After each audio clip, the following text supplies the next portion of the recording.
Hello and welcome everyone, Stormy Sensei here.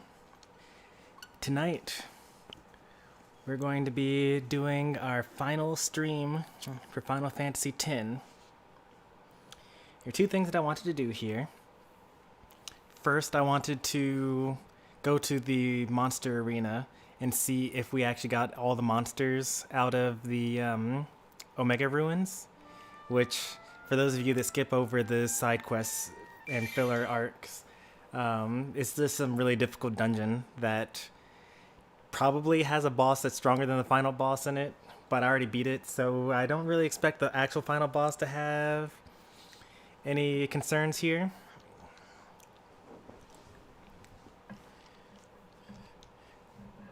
So yeah, the finale, no more Tidus laugh memes. At some point in time, we need to play Final Fantasy X-2. I don't know when that's going to happen.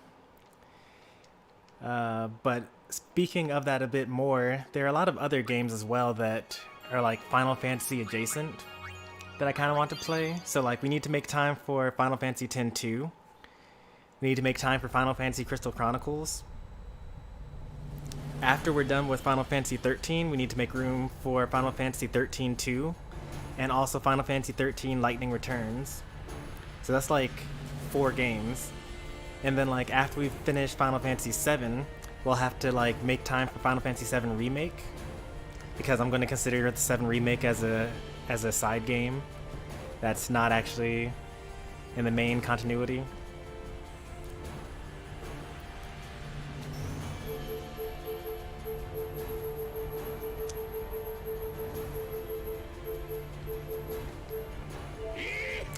Bowser's Fury comes out tomorrow, so I hear. Freestyles Versus, whose channel you can find in my Discord under the featured channels category, is going to be doing a stream for Bowser's Fury. 7 is definitely a side game to 7, yeah. I mean, I feel like it's just us old people saying that, but I just feel that way. I don't actually have access to things like Dirge of Cerberus or like Crisis Core or other actual side games to Final Fantasy VII, but if I did, I'd probably play those as well.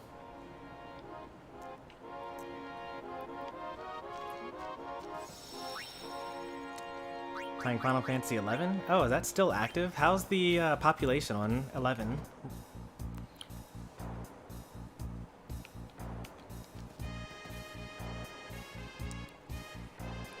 There's gonna be a lot of these.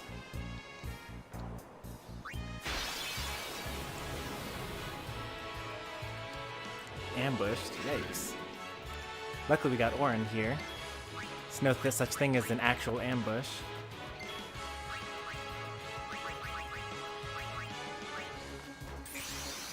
How was Zoe? Oh, we loved it. It was actually pretty interesting because the episode today was about examining, like, how should I put this? It was examining racial bias in the workplace, which is interesting because, you know, during the last year, there was a lot of, you know, talk about that due to the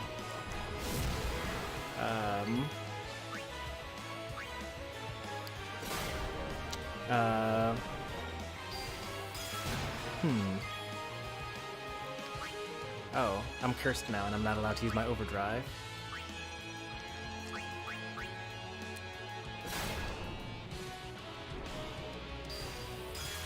Took as long to add 3D World to the Switch.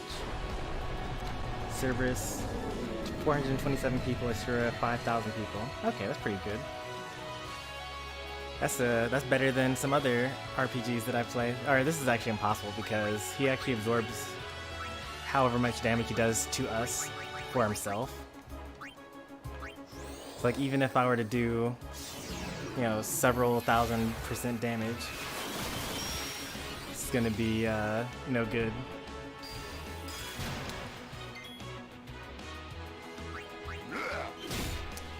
But going on to what I was saying before, after like the George Floyd shooting and like Brown and Taylor and like all sorts of other things that happened last year,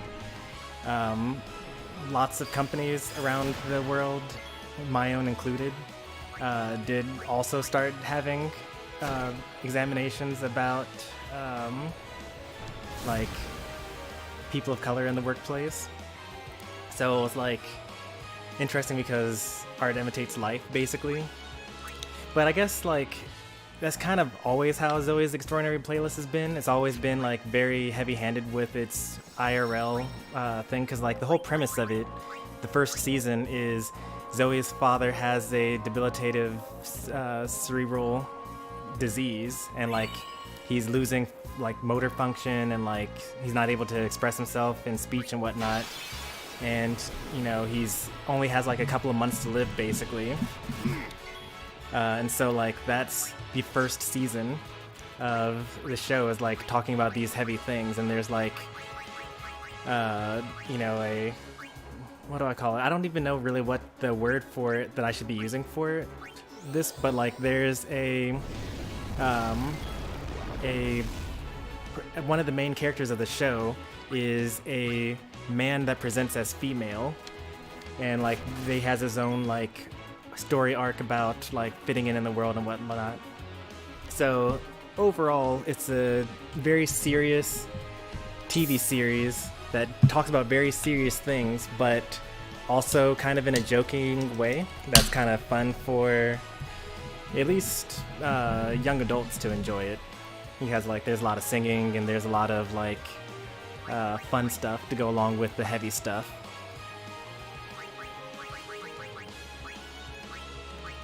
So yeah, overall, it was a good episode. And it's a good show altogether, I should say.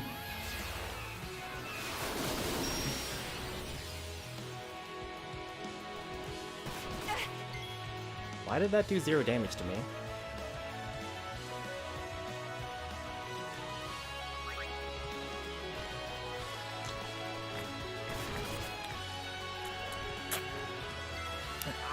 It's impossible to hit this guy.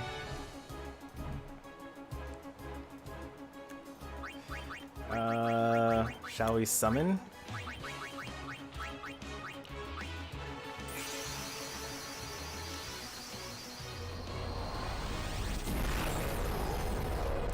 New updates every month in Final Fantasy XI? Are you sure you're not talking about Final Fantasy 14? I mean, Final Fantasy 14 hasn't even been out for 20 years. But that's pretty cool to know that. Like, I actually played Final Fantasy XI when it first came out. I guess I was in early high school, so I guess that would be 2004, 2003, 2005. I think I quit playing around the time I went to college. So like 2007, 2008, somewhere around there, I quit. And it was mostly just because the City of Heroes, which was the MMO that I was playing instead, I just preferred that game a lot more.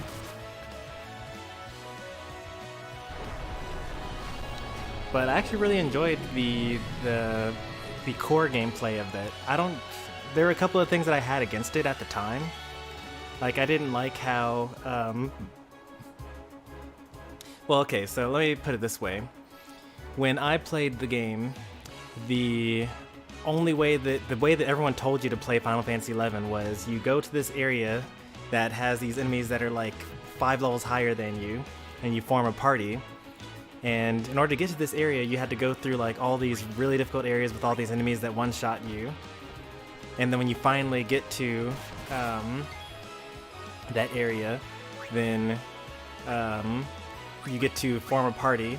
And the party has to have a healer, it has to have a puller, it has to have a tank, and it has to have a black mage. And like, you should not even bother trying to play the game if you don't have those things, and you should just wait until the party forms. So like, my experience with Final Fantasy XI was going to some area where I couldn't go backwards because I used up all my money to get there, and the enemies along the way were so strong that they would one-shot me. Then I get to this area and then spend like an hour waiting for the team leader to build a party. and then I would level up for about 20 minutes, and then I would gain like 10 levels in that time range, and then they would tell me, oh, you're actually too strong for this area now, and you have to leave and go to this other area now. So like, when I was playing the game, it was really fun, but I didn't spend very much time actually playing the game, you know? So in that sense, it wasn't that great. But while I was playing, it was fun. Since then, I've like asked other people that have like been in the game since then, or like past then, and they all tell me that, you know, the game's a lot better now. Like, you can kind of just like solo more, and you're not reliant on building a party for everything.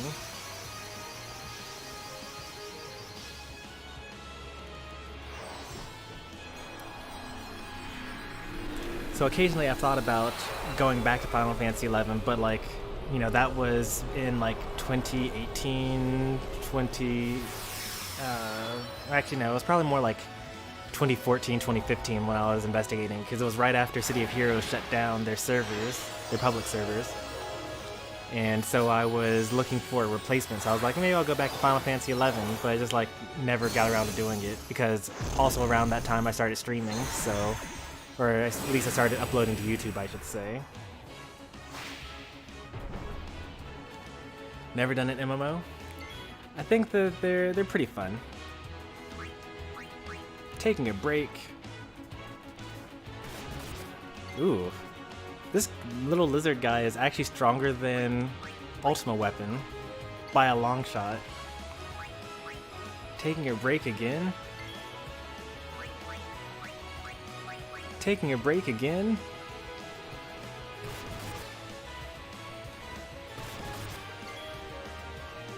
Oh, Poison Touch does a proportion of your remaining HP and also poisons you. Meaning he can only kill you with Drain Touch, he can't kill you with what's it called?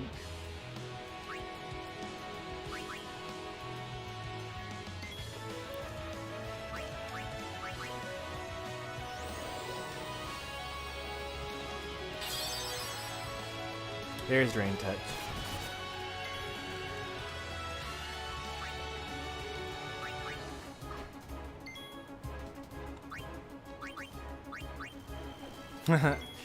Yeah, this is definitely not doable.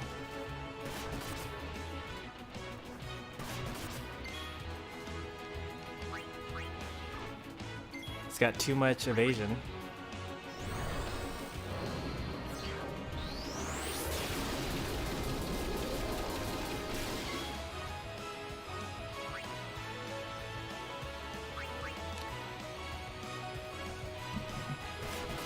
Aeons are so lazy.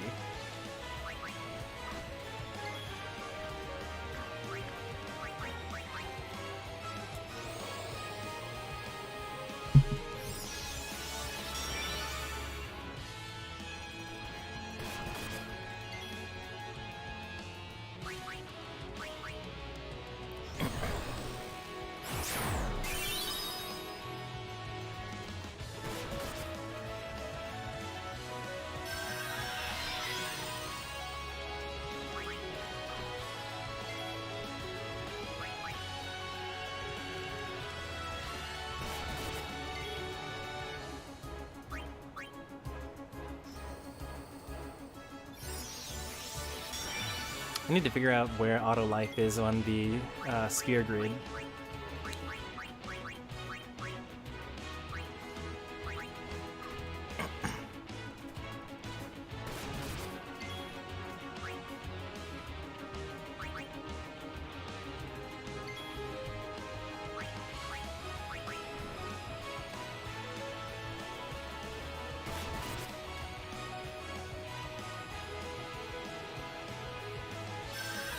I actually did not know that when your character dies, they lose all of their overdrive. Hey, we actually managed to land a hit.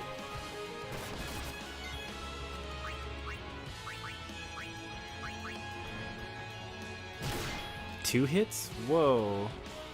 That's crazy talk.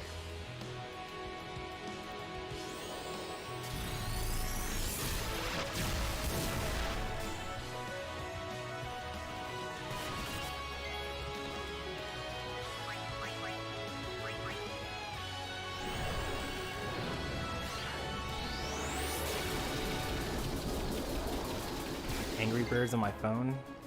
Yeah, I definitely don't have Angry Birds on my phone.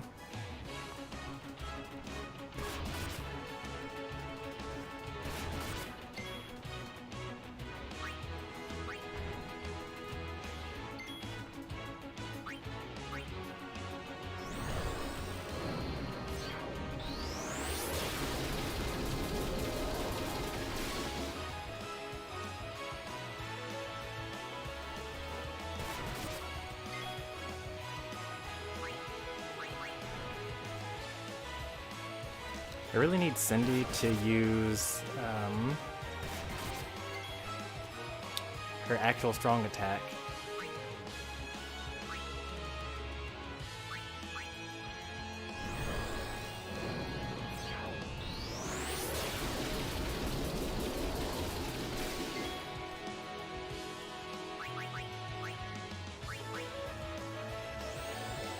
Let's go healing.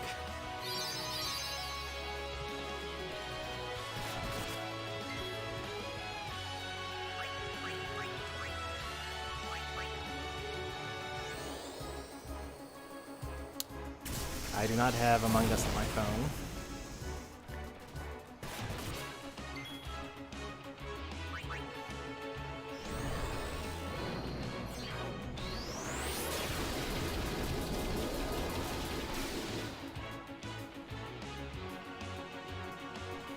As long as he keeps on using Poison Touch, we actually will be fine here.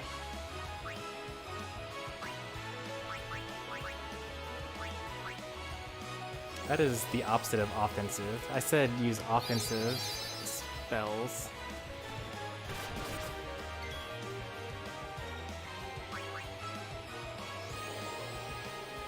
Dude, yes, your profile picture gets crazier and crazier.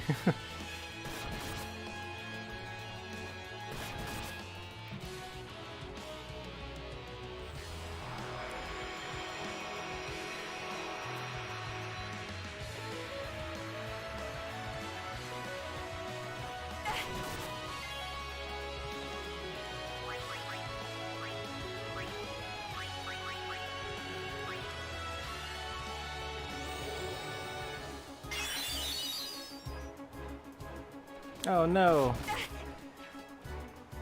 Well, I mean, that was going to happen eventually.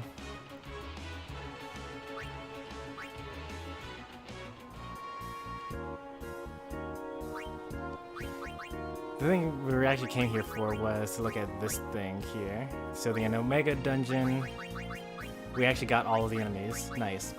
We got 10 of the lizards, 10 of the bombs.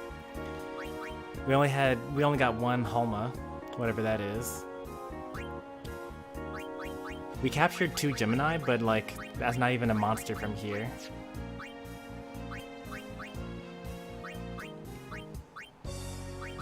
We never got all the enemies within Yojimbo's cavern. But I think we got everything else. The strongest enemy in the game is Nemesis, and you get Nemesis by capturing 10 of every monster.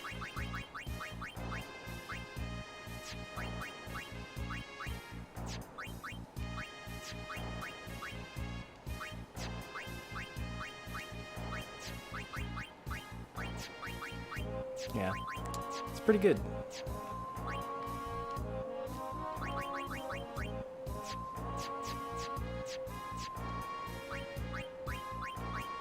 I can swap to something that we actually would use here now. Actually, I would like the idea of using the Mage Husher here.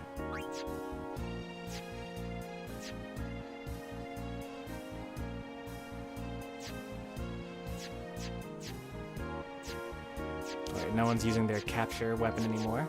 That's good. It's like 10 KOs already this stream. Yeah, these enemies are going to be like super strong.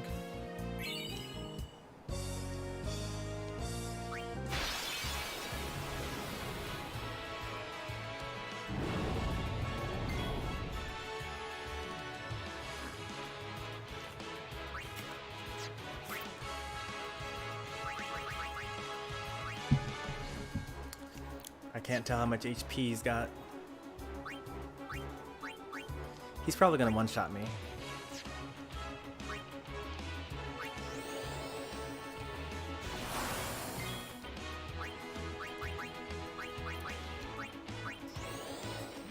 Immune to dark.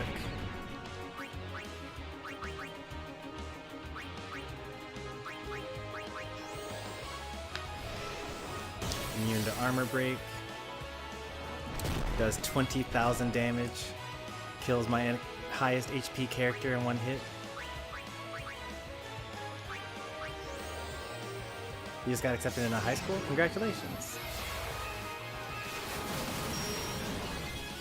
My strongest attack did 9,000 damage.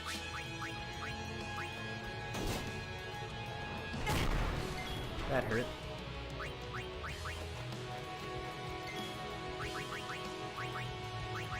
On the bright side, he only kills one character at a time. I think that we actually could beat this enemy. As long as... Nope, never mind. Well, that's that. We had no hope from the very beginning, basically. We're gonna blow Sin over with the Korok Leaf. Yeah, we're pretty strong here.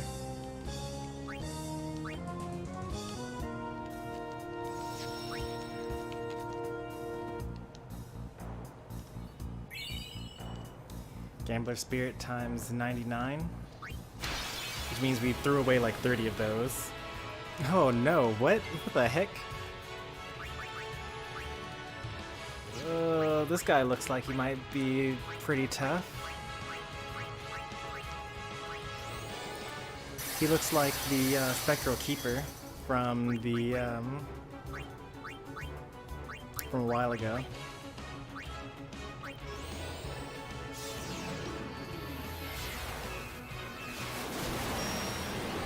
At least we do reasonable damage. He does a bit more damage though. That wasn't even his turn. He just like countered attacked us because we hit him with magic. And that was that.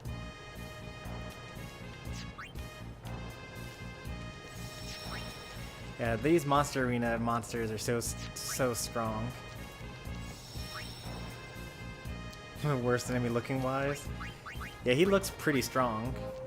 Like, as soon as I saw him, I was like, oh, this guy's definitely going to kill me. Like, every enemy that he's created so far... Well, actually, I was able to kill the Abyss Worm. It took me an hour, but I was able to kill that guy at least.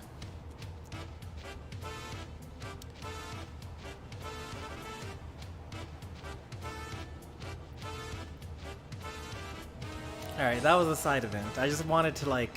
see how close we were to getting all of the monsters there. Now we're going to do the thing that we actually started the stream to do. It only took us 30 minutes in, you know?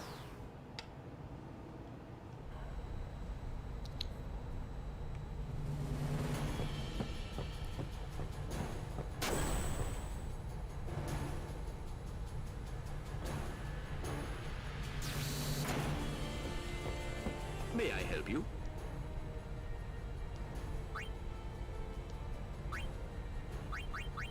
These are some pretty good weapons, I suppose. Not as good as what I have. Thank you. Your patronage is very much appreciated. If there's anything I can help you with in the future, just ask. Ace, wing topped. Janoku. Wiraja fam may not win dukia. Eiko, uluwi goof tranel. Dat regdrat shofunt lusa. Drid falum timgu edix wowiket ha. Ace ribidu. Rana emnakan. Du lukne dimida winchelag. Dragwing. That was your grand prize for collecting all 26 Albed primers. Well, besides the knowledge that you now are able to speak Albed.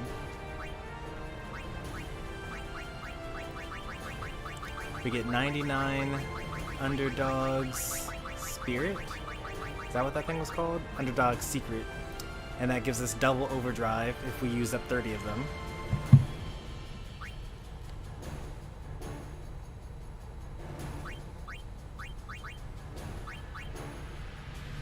So...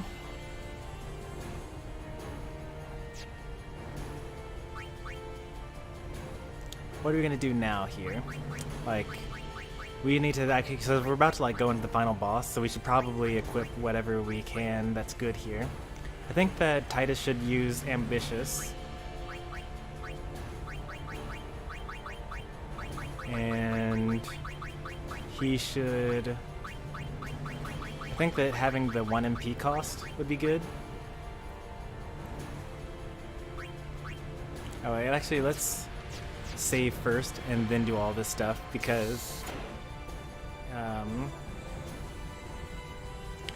this is kind of like a point of no return, I suppose.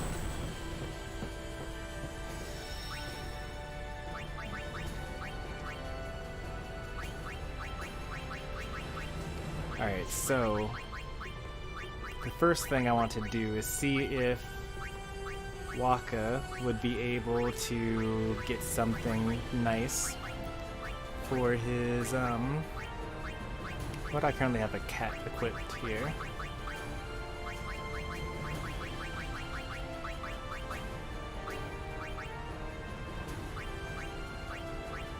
What does Waka have equipped? Turnover? I wouldn't be able to do anything with that anyway.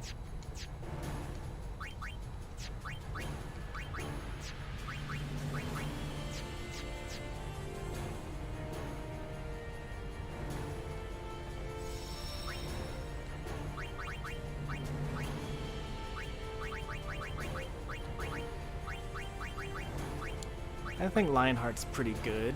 What would I do instead of this? Maybe like Piercing? Or in addition to this, Stone Touch, I would rather have Stone Strike. But that's okay. Double Overdrive is nice.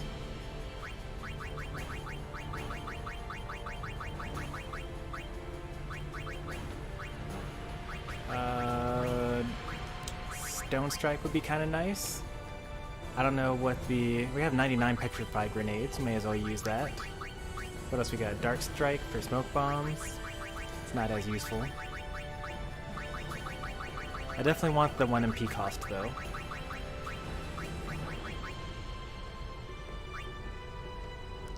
Because Tidus uses Heiska. And that's pretty helpful. What else do we have as an option? Not much else.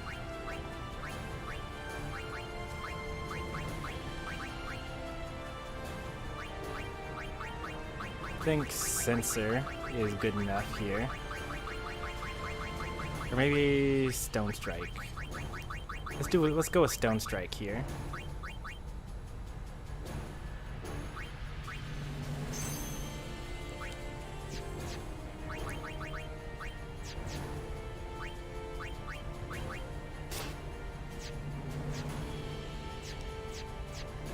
The other thing we need is possibly Waka's.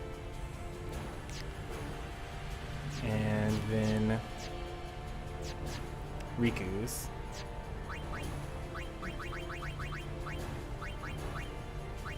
Alright, so Waka.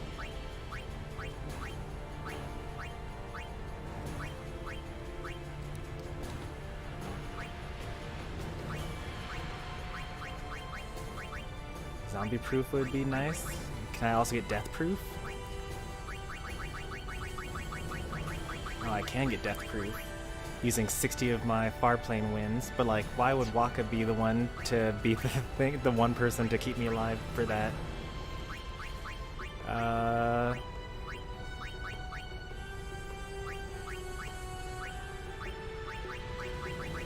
do kind of want that though.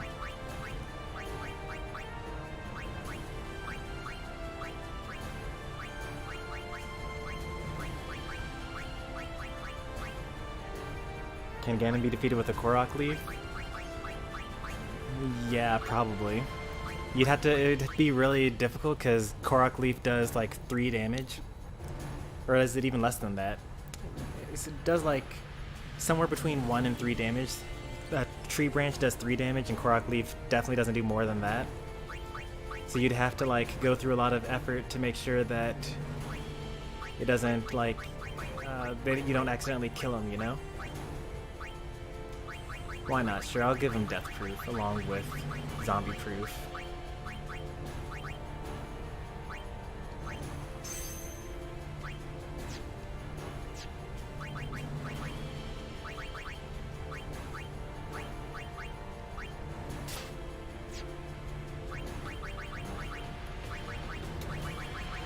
Alright, as far as weapons are concerned, Riku needs something here. Silent Strike is nice. I like the sound of that. Poison Strike and Dark Strike, that could be a potent combination.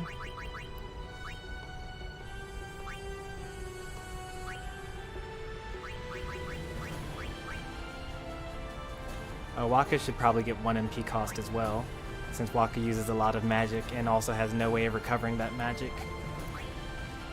And I like the idea of Riku causing status effects because generally she doesn't do much damage. Or should I do one of these? First Strike or like Initiative? Probably First Strike, right? Nah, I'm gonna stick with the Dark Strike here.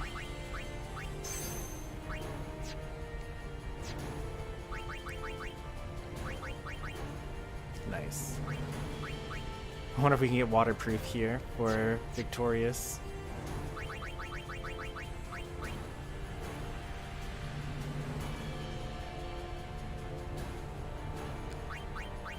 So this is going to be under Riku.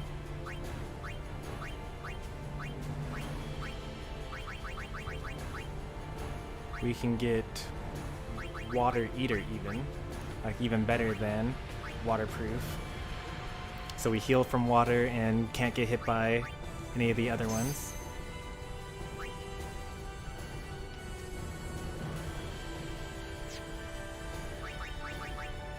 And then Waka's weapon is the last one that we want to do here. So what does he have as operate? So we got Initiative, Fire Strike, Lightning Strike, Stone Touch, Sleep Touch, Poison Touch. All of Waka's weapons are terrible.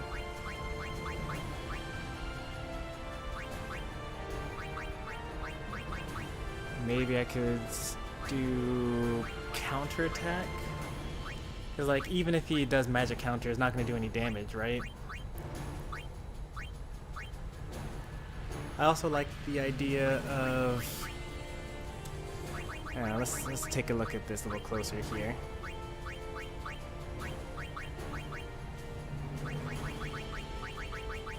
Do I have something with 4? Like I can buy one for Mr. Rin here.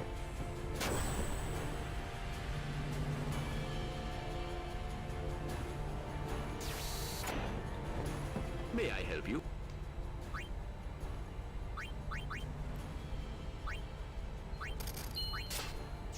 Thank you. Your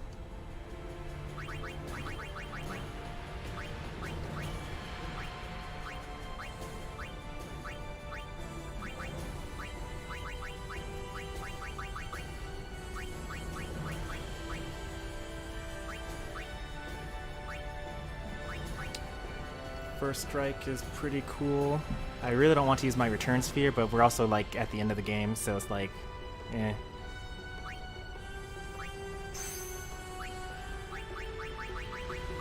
And then we need, do we have enough characters that have sensor on their equipment?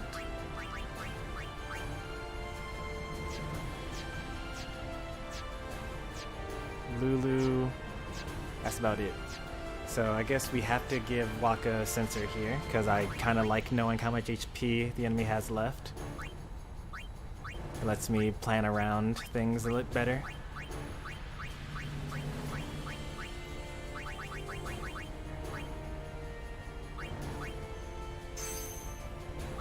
And then the 1 MP cost.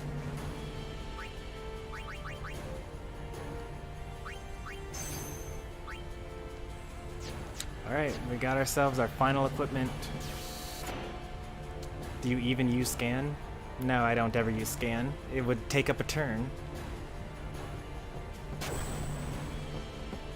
Scan actually does have some nice benefits because in addition to showing you the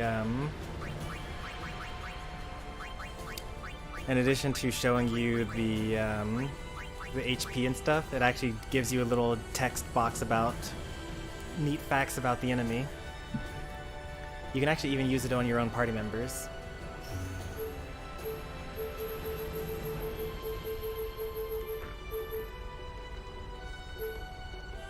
Here we go!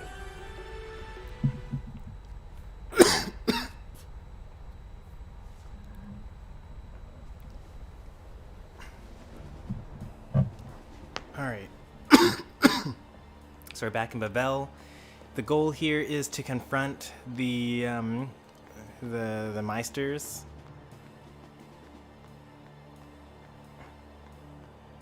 We're going the opposite direction, but that's okay. I think there might be a treasure chest back here. This is we used this path to like run away from Seymour, or maybe we were chasing Seymour. Yeah, we were running away from Seymour, and then when we got to this save point, we decided, nah, we're not gonna run away from Seymour. We're gonna fight him.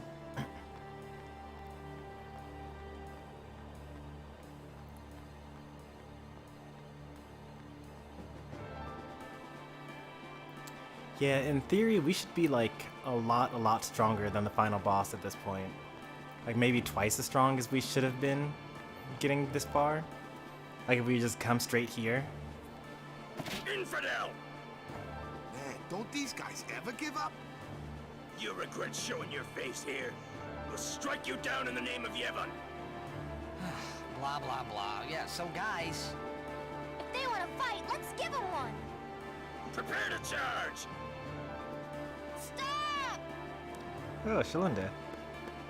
Captain? Captain? Lady Yuna is not to be harmed. She's no traitor. That is an evil rumor spread by the Al-Bad. He's like, what? Just play along, Mr. Micah Riku. himself told me. Then, what are we to do? Stun down! As she says. What was that about evil Al-Bad? I do not understand it myself. All Yevon seems to be in a state of confusion. Why, yesterday, they called me out of the blue and made me captain of the guard. Short on belief. Short on believers, yeah, Yes, probably. the chaos in the temples is worse than I'd imagined. It's horrible. And all the priests do is blame each other. I worry what will become of Yevon. But no! I must be the rock that stands against the swirling tides, right? I would say so, yeah, sure. Lady Yuna, I must tell you, your courage has been a great inspiration to me. Yeah, that's great, but we came here to see Maester Micah. Is he here? Yes, I shall arrange an audience. Please wait in the courtroom. Hey! Hey! Wait! What was all that about the Al-Bad lying and stuff? Simple. Yuna has become Micah's only hope. Oh... Okay. Just what does he think he can get away with? Time to teach him some manners. Yes, let's. So it's been about 20 hours since we last did any of this. You here? You must go and defeat sin quickly. You have obtained the final Aeon from Yunaleska, have you not? Nope, we actually killed Yunaleska. Whoops. Well, we did meet her. Sorry. We fought and defeated her. You what? Summoners and guardians will be sacrificed for the final summoning no more. You have profaned and subverted a 1,000-year-old tradition. Yeah, we kind of tend to do that. Fools! Infants! Do you realize what you've done? You've taken away the only means of calming sin. Hey, maybe that's not the only way. We think we've got another. Why? Preposterous. There is no other way. The Grand Maester running away? Spira has lost its only hope. Destruction is inevitable. Yevon's spiral of death will consume us all. I have no desire to watch Spira die. Are you gonna let us send you then? It won't die. Who is this Yevon guy? Finally, someone said it. Lady Yunalesca also mentioned him. About 20 hours ago, in case you hadn't forgotten. Wait, Gramps! Who's Yevon? He who crafts the souls of the dead into unholy armor. An armor called Sin. Clad in it, Yevon is Did I know that sin was created by the souls of dead people? The only thing that could have pierced that armor, you have destroyed. Nothing. I don't remember if they've brought that up in the... He really just dipped. He was like, yep, Spira's dead, I'm gonna leave. Ah, disappear on us, will you? Rotten son of a shoe-puff.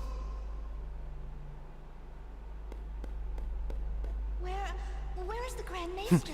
He went to the far plane. He, He's not here yet. How long must we wait? That's odd. I'll go look for His Grace. What's up, Bahamut? It's you. Come to my room. Okay. Who are you talking to? Oh, no one. I must go see the Faith.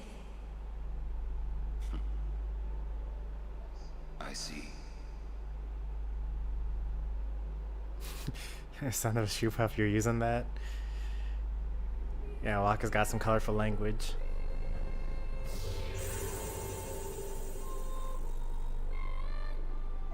Hello. I must thank you for the Aeon. So what's up? So, have you found a way to truly defeat sin? Well, Well?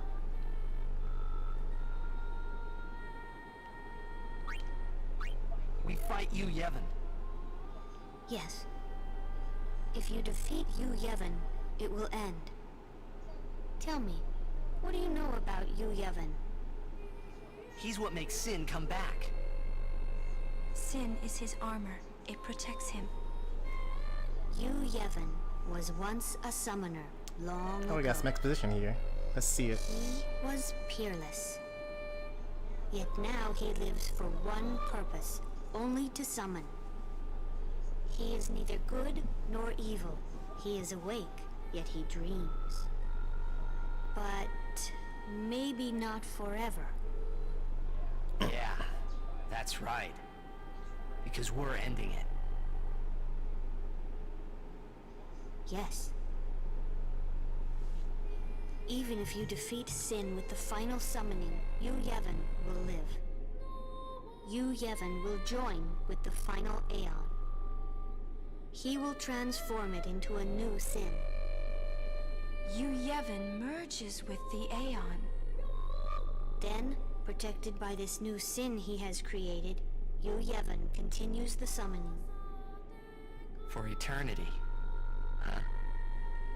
But you know there is no such thing as eternity if you end it, is there? Uh-huh. Yevon lives inside Sin. Yuna, listen. When you fight Yevon, we will help you. Promise me you'll summon us. I'm afraid your swords and magic won't be enough. Please call us. Promise? Yes. But you know, when it is all over, we will wake and our dream will end. Our dream will vanish. Yeah.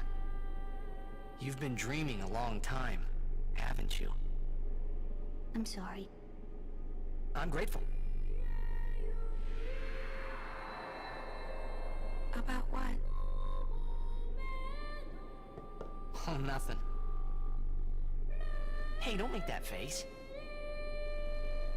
Come on, we're gonna beat Sin. Let's see some cheer, okay? You're hiding something. I'm not. Really?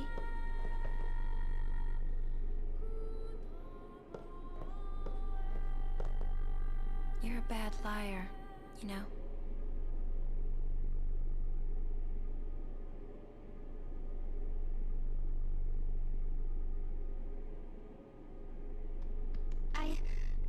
I'm afraid the Grand Maester is nowhere to be found. It's okay, we were just leaving. Oh, I see. Hey! Maybe you could help us with the hymn. Hey, good idea! It's like, we need you to tell as many people as you can. What should I tell them? A ship in the sky will sing the hymn of the faith. When they hear it, we need everyone to sing along. Everyone in Spira! I'm not sure I understand. You don't have to. Just tell everyone. A ship in the sky will sing the hymn of the faith?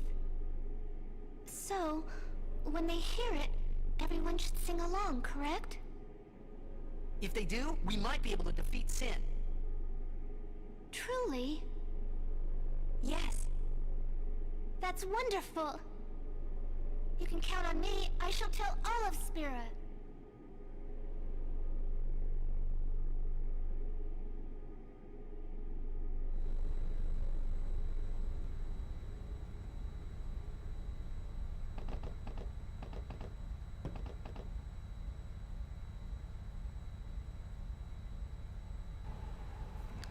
Okay, so I'm hearing that there are some audio glitches going on with the gameplay. So I'm going to try to... I'm just going to unplug it and plug it back in, and hopefully that just kind of fixes it.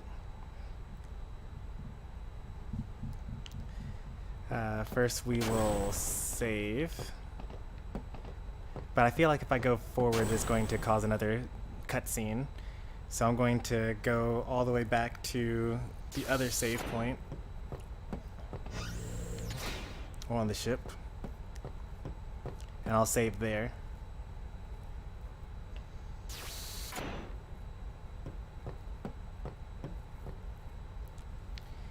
My fan theory is Yuna summoned Tidus as her first trial to become a summoner, but we saw her during her first trial to become summoner. She summoned what's it called? She summoned Balfour. Alright, so I'll just unplug this. That should cause the stream to go kind of haywire for a little bit, but it's only for a little bit. I'm gonna plug it back in.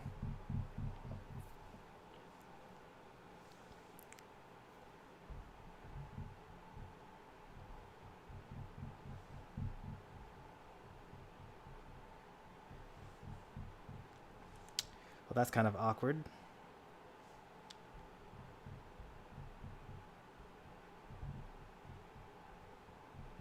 Deactivate that.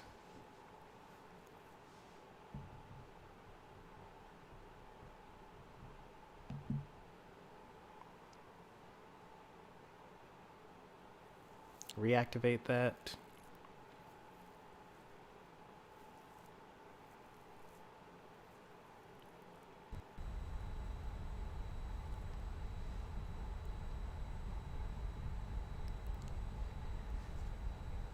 I'm going to now mute myself so I can listen to the game sound a little bit.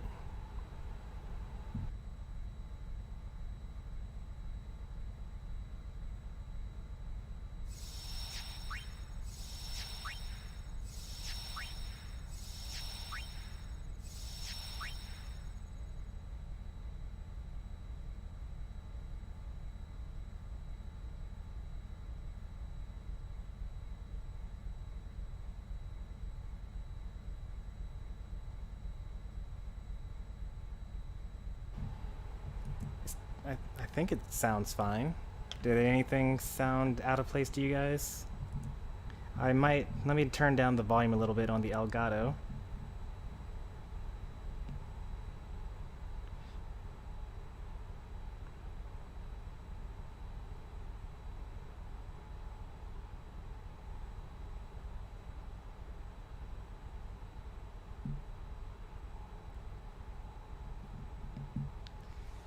So maybe now that the volume's a little lower, maybe that'll be a little better.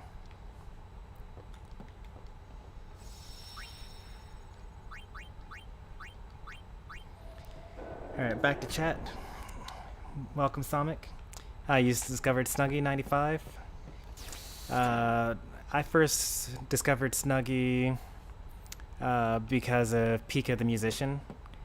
Basically, I think that he raided her while I was in his stream or something like that. You keep walking path forward. Kimari watch the rear. Because of you, Yuna still smiles. They play Bowser. Thank you. They do viewer battles on the weekends, and then they also have like one-on-one online sessions with some of their friends Have saved during the Kimari's week, I life. think. Kimari will treasure it.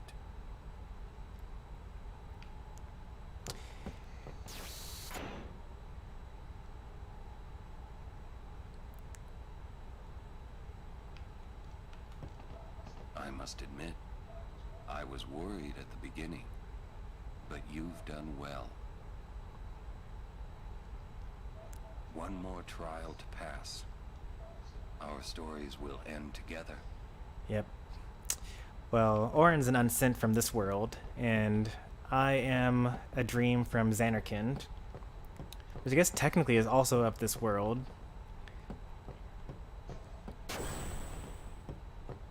Oh, entering this area did not cause another cutscene to happen.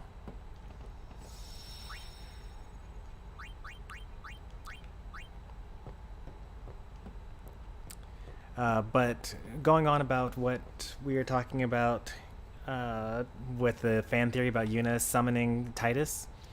Like, Tidus was summoned by Sin and Orin into, or from Xanarkand into the, says he's got a special surprise for Sin.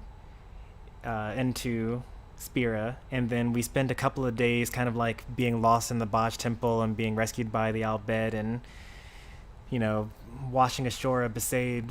And then after all of that, we went to Yuna, who was in the temple summoning, although she had been in there for a couple of days. So there's a chance that we were brought here by Yuna.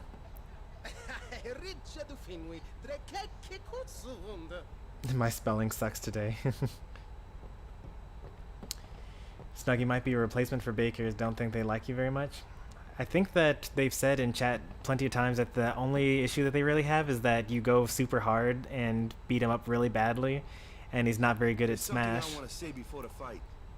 And so it's just frustrating to play against. I guess I didn't know anything about the Albed. Didn't know anything. Didn't want to listen to anything. I was a big jerk. Oh, look at this. So, Waka admitting his wrongdoings. Like, it was one thing for him to just like actually feel different about it, but now he's accepting and owning up to how horrible he was at the time. Hey, I'm guilty of hating those darn Yevanites myself. Well, there's a lot of folk in this world. Some of them good, some of them bad. That's all there is to it. That's pretty cool. when this is all over, we'll help you look for your Xanarkand. When this is all over, my Xanarkand won't exist anymore. Spiro without sin. Hard to imagine, yeah? When this is all over... I wonder how long ago I could have had that cutscene play out, with Waka apologizing for being a racist in the past. We'll be bringing a new calm, one that will last forever. I do not know much about this game. Well, there's a lot to the game. Like, we've been playing for how many hours? Almost 70 hours. I think we'll be around 70 hours by the time we're done with this. Unmatched in the 1,000 years since Sin's birth. Spira with afterwards. After we defeat Sin, promise you'll Oh, this stay is with awkward. Yuna. We'll be bringing a new calm, one that will last forever.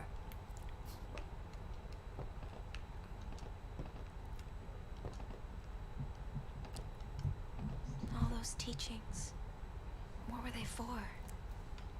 I can't help you there, Sorry, Yuna. I was just thinking. I just know what the main character looks like. Cloud and Sora. Oh no. So Sora is not in this game. Sora is the main character of Kingdom Hearts. And Cloud is not in this game either. Cloud is from Final Fantasy VII. We're playing Final Fantasy X. And just to cover all of our bases, Sephiroth is also not in this game. Sephiroth was the main villain from Final Fantasy VII as well. We're still going forward, right? Aww, now I'm feeling all warm inside. Can't wait till this is over so we can relax for a change. Don't worry, we'll be fine. Everyone will sing for us. I know it. My pop says he's got a special surprise for Sin. Alright, everyone said their piece.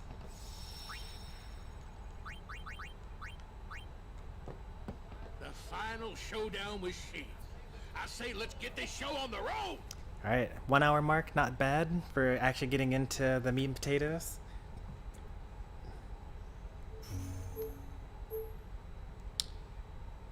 Destination, Sin.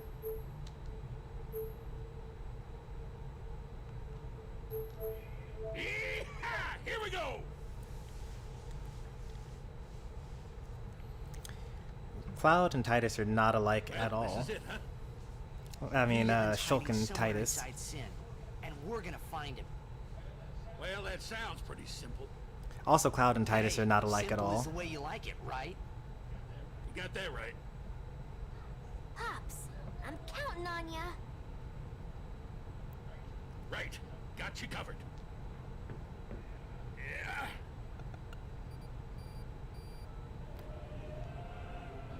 How's that? Right on.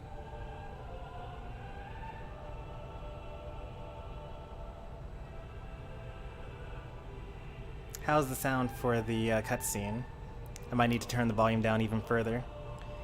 And maybe turn my microphone down as well to match.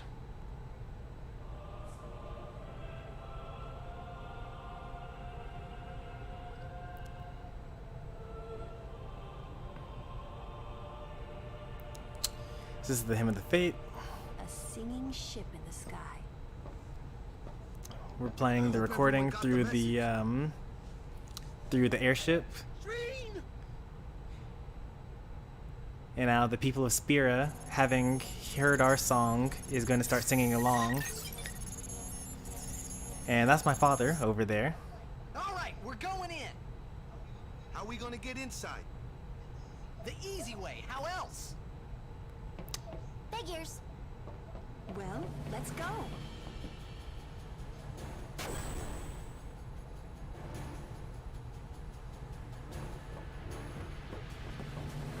Hey, how you plan on getting inside? If we can't get through the mouth, we'll rip open a new one. You with me?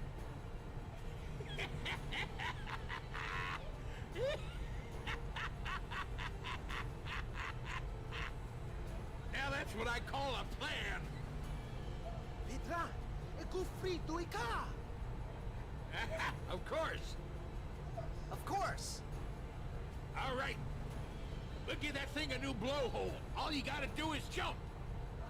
Roger. I won't tell you to be careful. Do your worst, kiddo.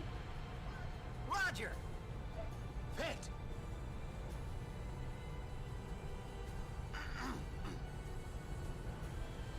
Riku, you guard. Will do. I think it would have been nice if there were like a alternate text for this, because I actually know Albed. So I could have actually responded in Albed.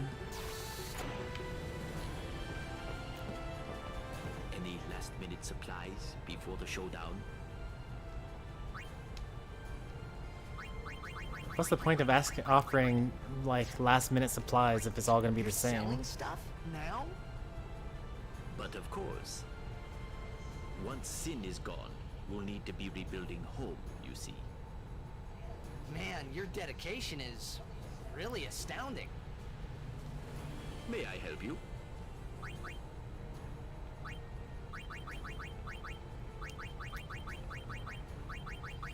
The main things we need are remedies, which we have 37 of. Phoenix Downs, we have 79 of. We're good. Thank you.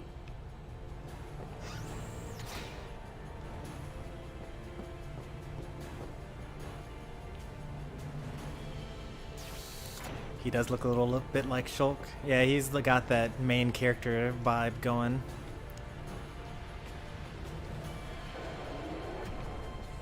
Honestly, they all look the same.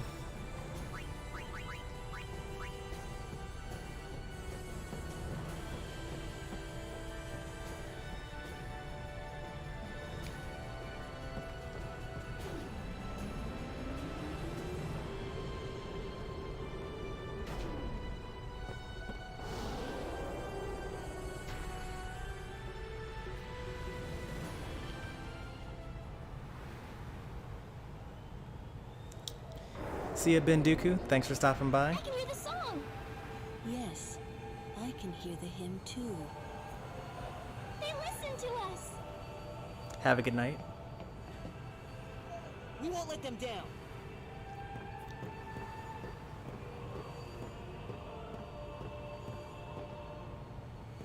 Yuna.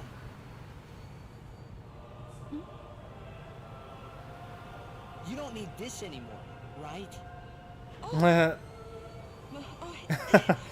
She dropped that right before we entered Xanarkin. It was her goodbyes to the whole party.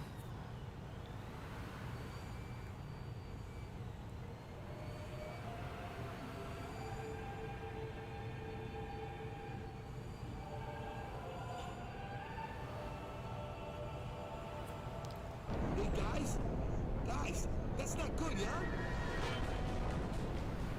That dramatic zoom in.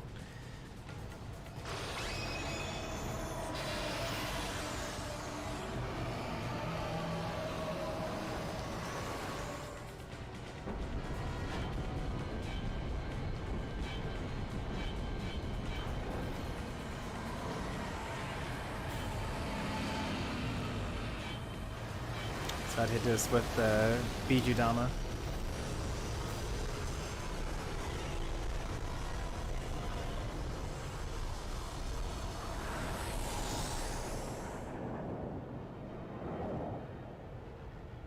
Oh, jeez. That's our first confirmation that we're on a planet. Possibly Earth?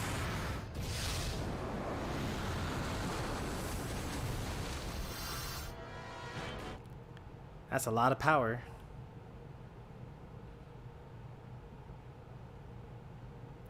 I think that everyone fell over due to Sin's toxins.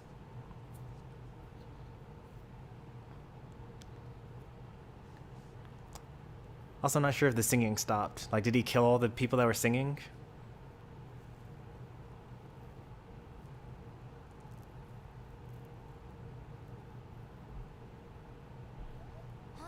Oh, we switched from in-game cutscenes to pre-rendered cutscenes now.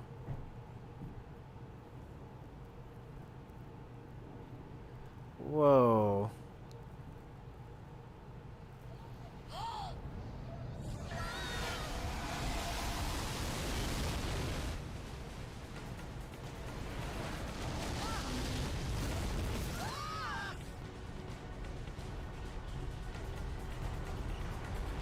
It really has that much power?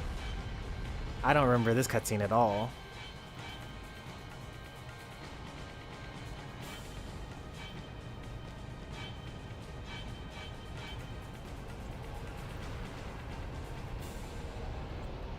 Oh, hey, Dad. Damn you. Hey, I saw something shine at the base of Sheen's arm. I reckon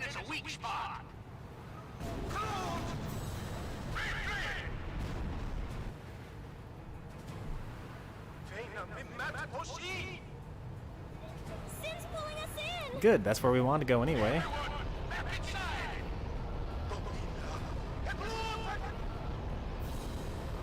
Oh, that's a pretty glaring weak spot it's got right there.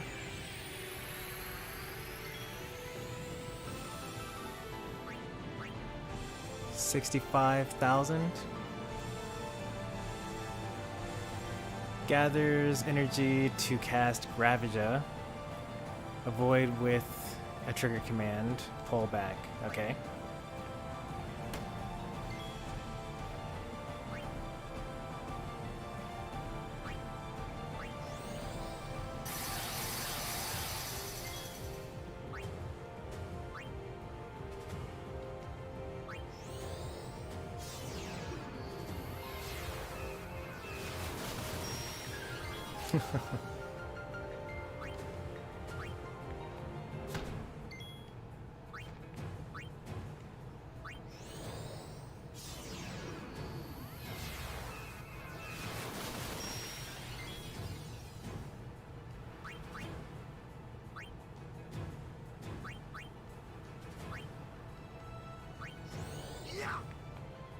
Immune to dark. That's fair.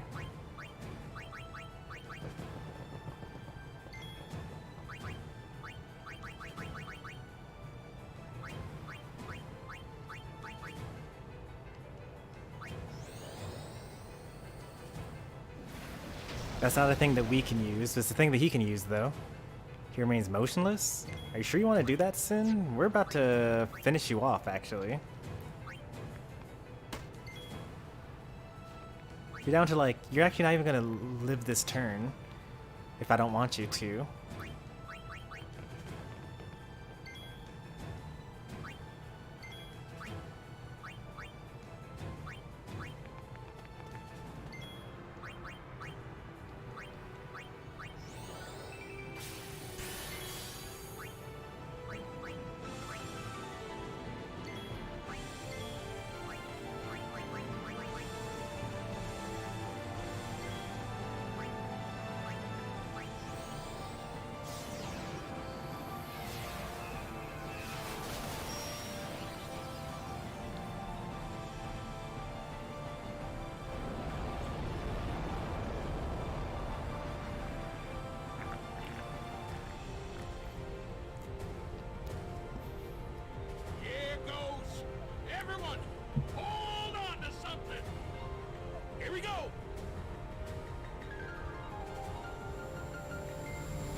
Oh, what's this now?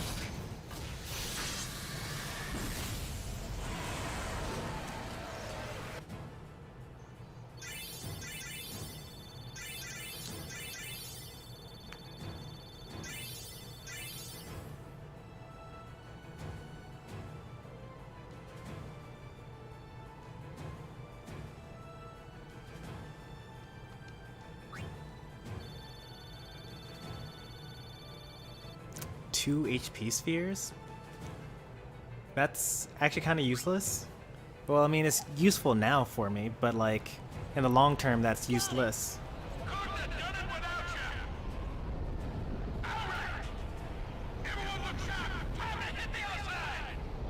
Easy for you.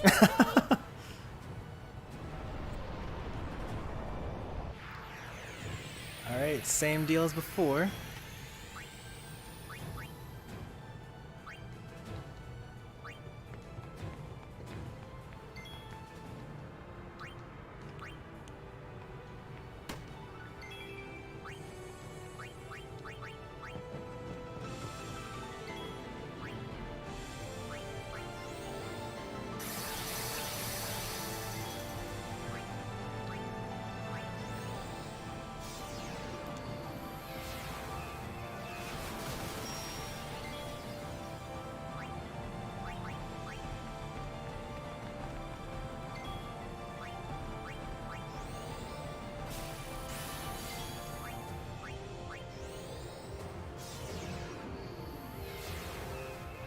This is really just the Yuna show.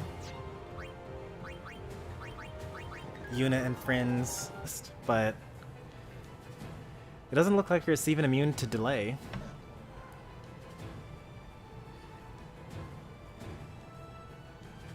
That's a lot of immunities, though. Dispels with a negation and sometimes attacks all with a physical attack. Like so. That was not worrisome whatsoever. No, that was actually me. That wasn't you. We lost like 10 seconds worth of frames.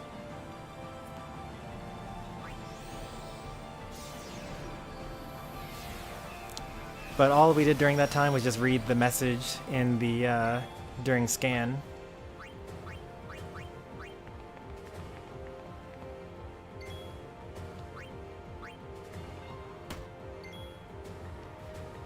Has everyone attacked? Actually, I don't think that Riku has.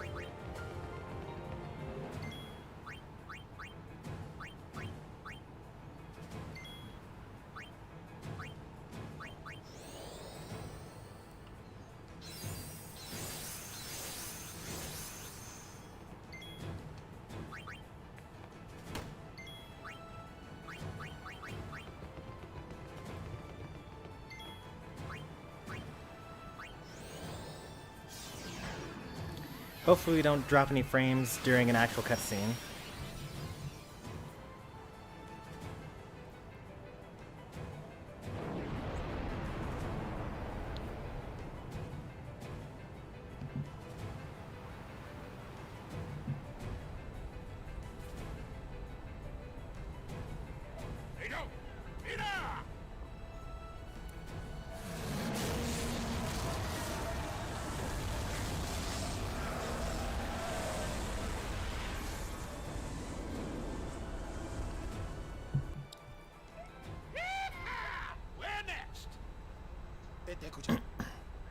Fred?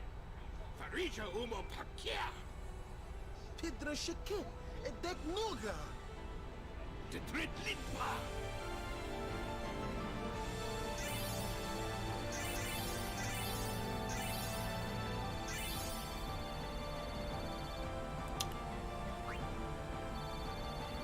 It's a lot of levels.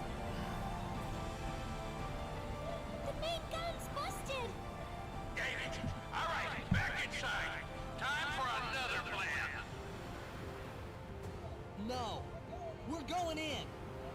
Every blitzer knows. When you got the ball, you gotta score. Ah, that's why I couldn't win in the game. A day with you is never dull. Hey, star players first. Alulu just like said like, "Yep, I like the way you think. I'm off."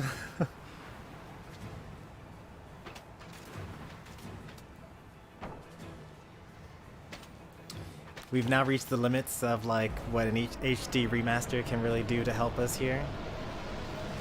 Because the ground here, the sin looks very bad relative to everything else we've seen in the game so far.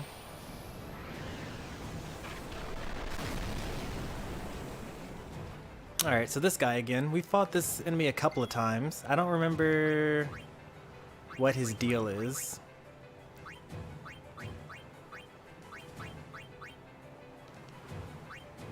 Absorbed magical attacks against Sin. Ah. So we just need to kill this guy.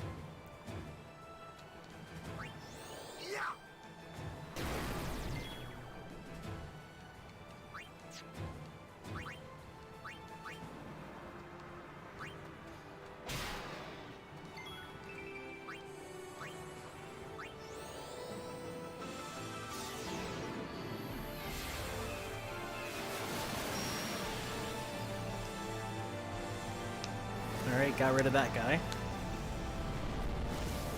Now to hit Sin.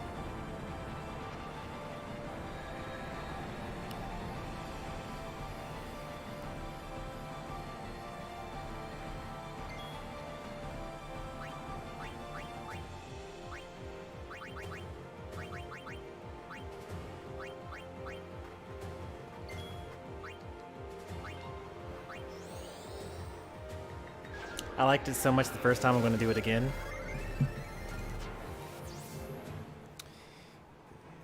Poison. I'm looking for like sleep. Okay, it's immune to sleep and silence and darkness and reflect.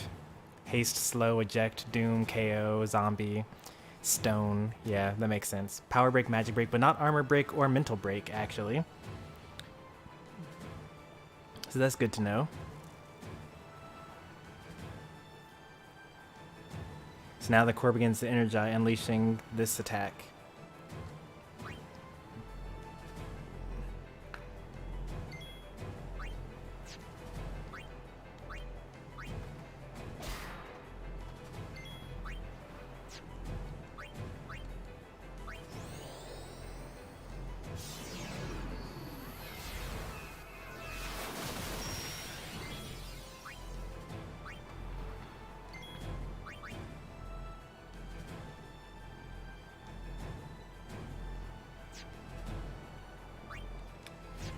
So you're not resistant to armor break, so I can, or mental break actually. So let's go ahead and hit him with mental break.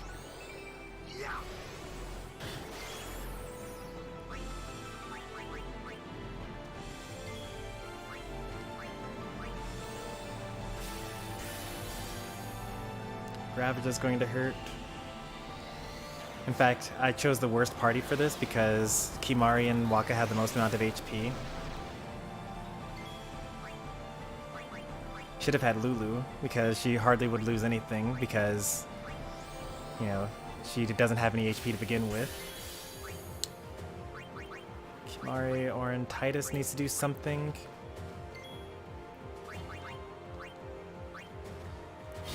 And I'm pretty sure that he's dead now with Yuna. Actually, he won't die from this, I don't think. I'm gonna do it anyway, right? Yeah, I'm gonna do it anyway.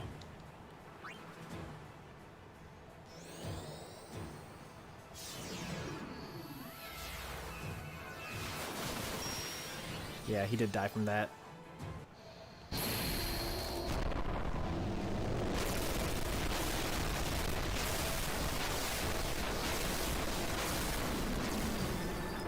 It's the power of mental break. Did more than twice as much damage the second time around.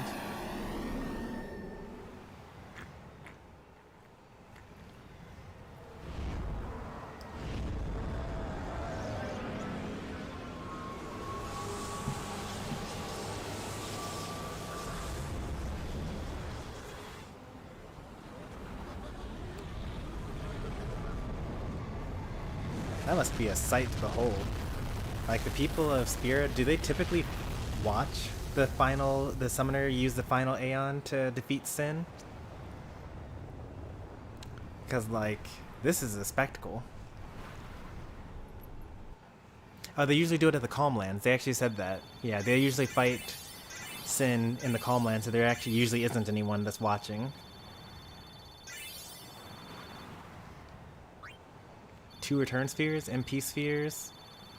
Malleable staff is probably a empty 4-slot staff.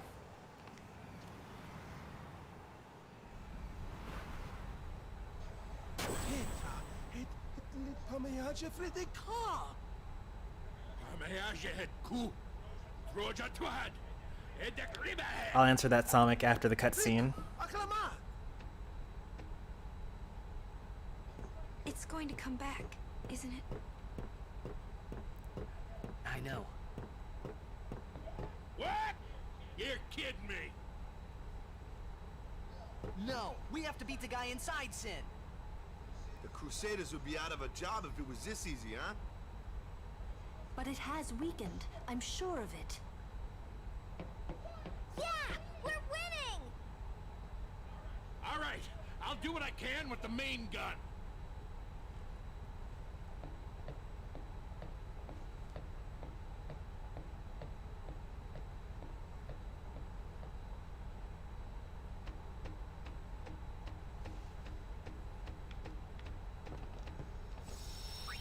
I didn't know that you were able to save after that.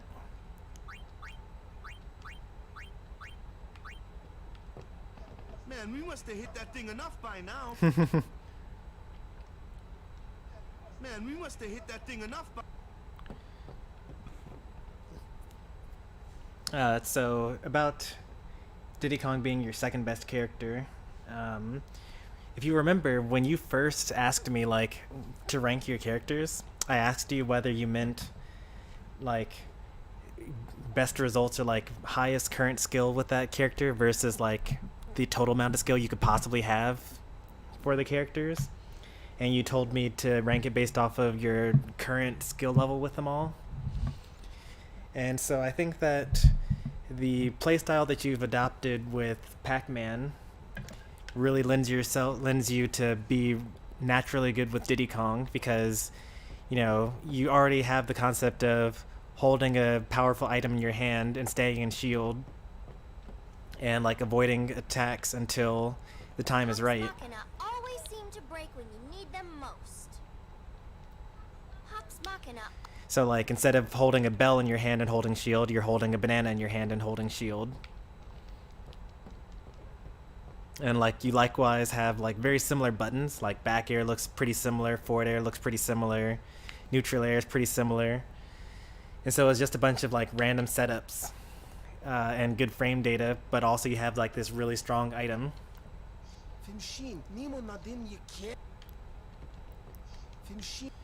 That being said, I think that right now your Diddy Kong is like not great compared to like other Diddy Kongs. I think your Diddy Kong is just a really good character. So I think that you could get a lot better with Diddy Kong over time. In fact, Diddy Kong could become your best character if you put the time into it.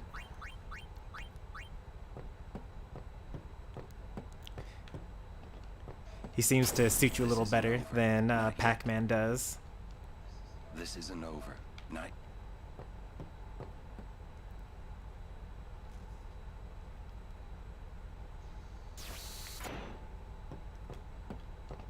Sin still lives.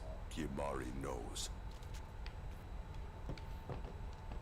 Sin still lives. Kimari knows. Everyone only has one thing to say now. It's kind of awkward.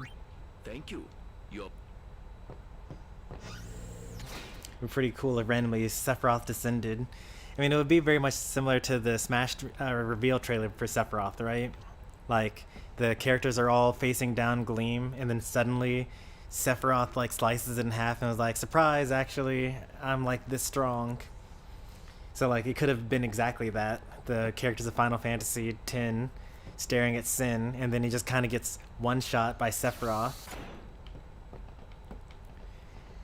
I'm pretty sure that Sephiroth is defeating Sephiroth is a stronger feat than defeating Sin and Yu Yevon, though.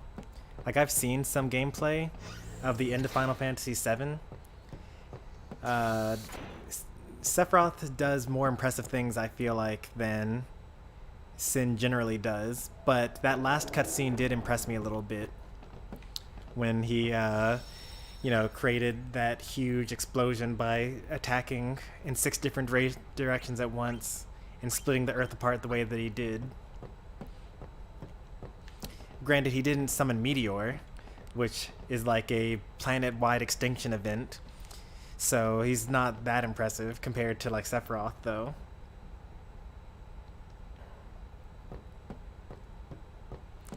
But that's a story for another stream session.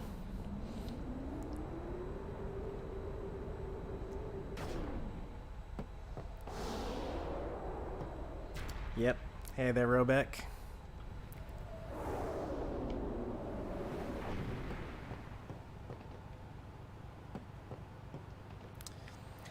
That tends to be usually the case. Actually, I think that generally speaking, the stakes are pretty low in Final Fantasy X compared to previous games. Like even the most recent thing we did, which was Final Fantasy IX, the stakes were like, by the time we got to the final boss, it was like, if we don't defeat this boss, the entire population is going to be wiped out. And here it's like, if we don't defeat Sin, then people will die over time slowly, but they repopulate fast enough to have not been extinct over the past 1,000 years. I wonder if Subject is in pain. Oh yeah, he's Let's definitely in just end pain. this quickly. We just The cut Faith off said 2 of they'd his help arms. us, right? It bothers me, the way they said that. Huh? I mean, they've been fighting alongside us this whole time, but now they say they'll help? I guess so. Wait.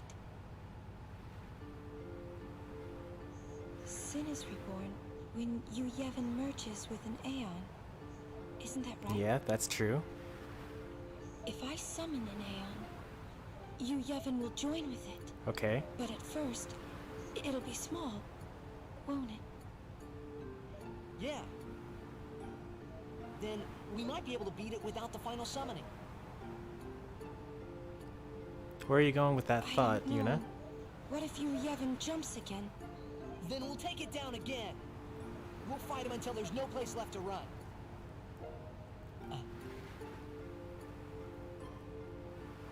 I never thought it would come down to this. Yeah, I know. Hey, the Faith, they're tired of this whole thing too. Let's let them rest. The Faith said it's pointless to keep dreaming. The dream will disappear, he said. What did he mean? Haha, I wonder what he could have meant. What is it that Yu Yevon is summoning from within Sin? The dream of the Faith. Xanarkand. You won't go away, will you? Oh, what makes you say that, Yuna? Yuna, guys! Come on! Something's happening to Sin!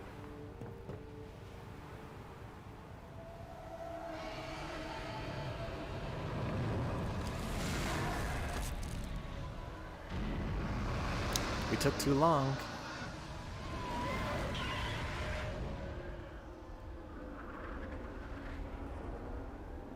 The groove wings could have flown away.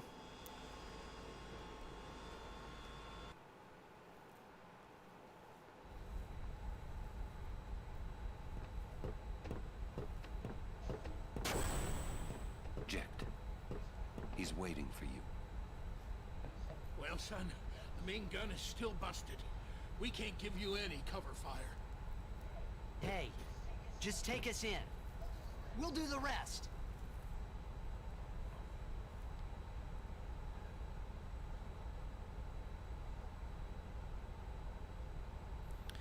Tidus is secretly saying his goodbyes to everyone. Because he knows. All right. Take us up. Flush Once to the Fate middle. stop dreaming. No mistakes, or I'm gonna tear out that mop you call hair. Trust me take you there. No problem, yeah?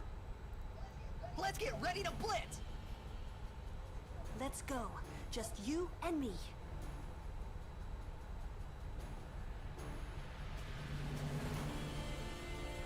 That was an interesting line. What does Yuna mean? But what does Lulu mean by that? We obviously wouldn't actually just go Tidus and Lulu against the final boss. I mean, we probably could. Actually, we would definitely lose really hardcore if we tried that. Because Lulu is not Yuna.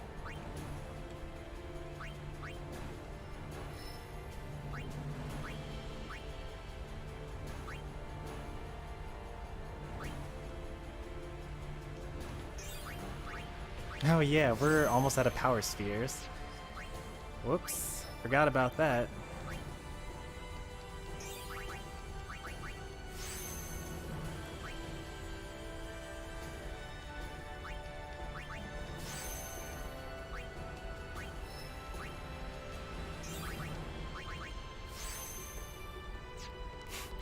Yuna has 7 levels to work towards.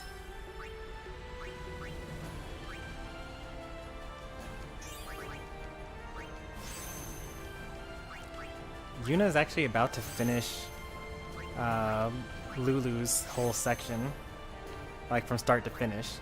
And she actually got more things along the way than Lulu did.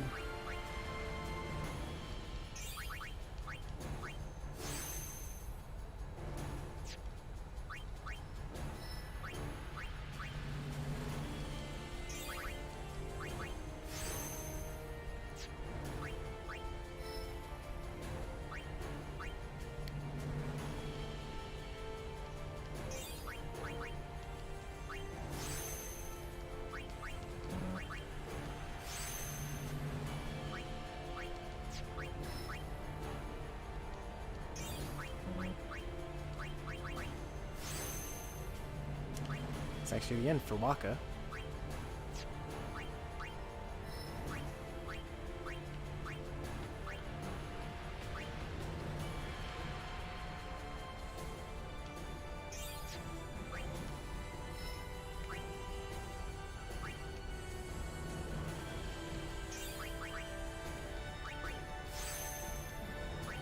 Grind progress confirmed.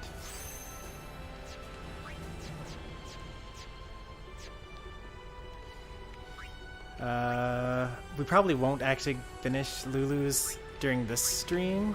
Well, actually, we probably won't finish Lulu's section just because this is the final stream, I suppose. But like, we might actually get to double cast, which means we'll be able to double cast Holy, which would be nice. Did we get Ultima? We did not get Ultima. The person that is closest to getting Ultima is probably Waka, because we're about to finish his thing altogether. Like, as soon as we use this one power sphere right here, then there's no reason to go backwards because we're done with all of Oren's stuff. There's no reason to go forward because that's all of Waka's stuff that we've already gotten before. So what we're going to do with Waka is we're going to send him backwards to his original location and then go through Kimari's, meaning that he'll pick up Ultima.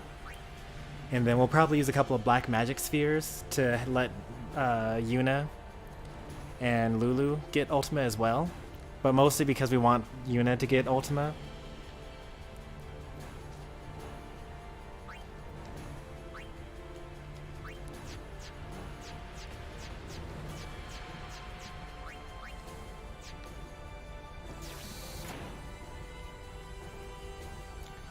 We actually have had the resources to get Ultima for a while. We only needed 3 level 4 key spheres.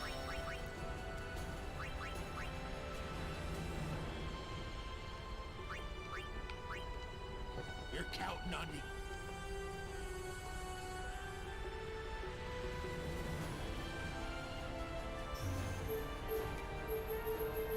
You know, you could just like leave right now. That's so awkward.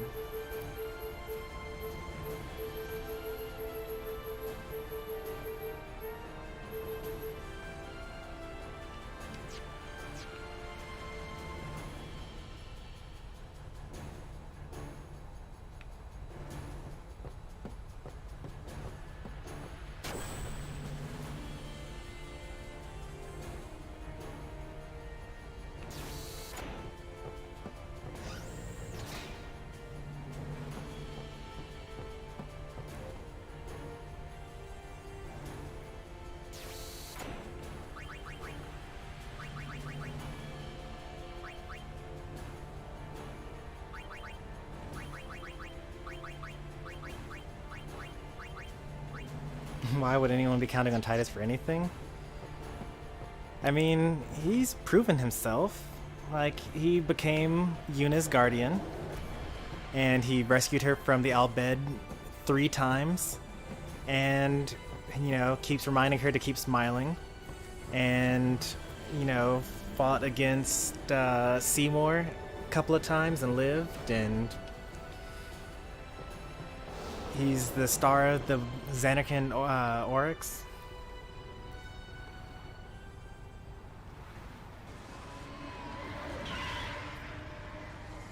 He has a couple of feats to his name.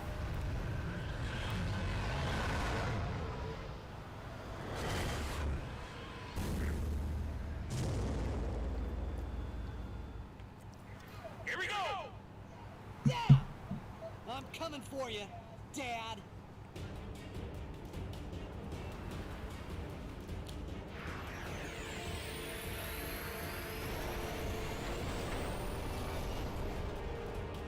It's like there's a city on top of him. What's with that city?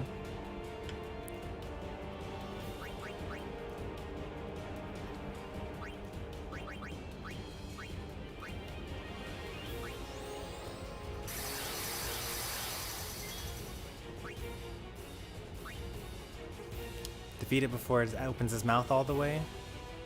That sounds like it should be pretty easy.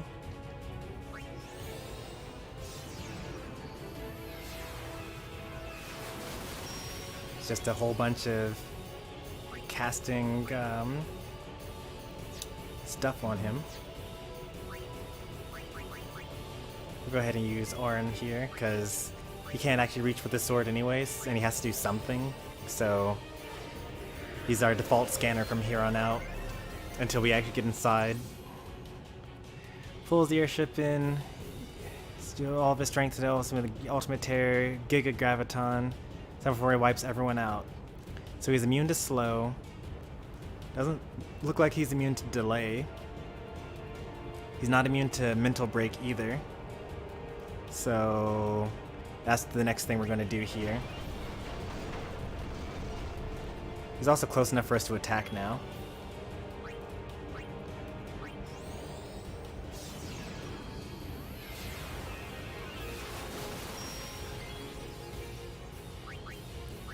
Let's see, is he immune to delay?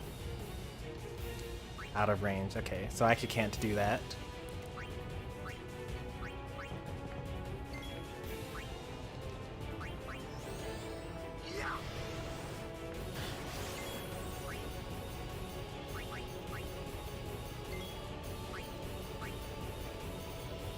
He's almost dead. Riku's the last person that needs to do something.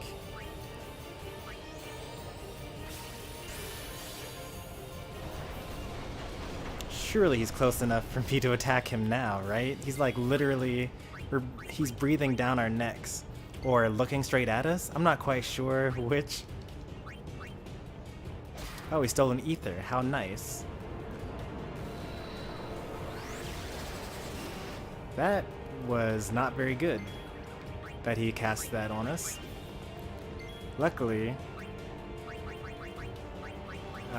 Waka happened to avoid getting confused.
Please don't confuse everyone again.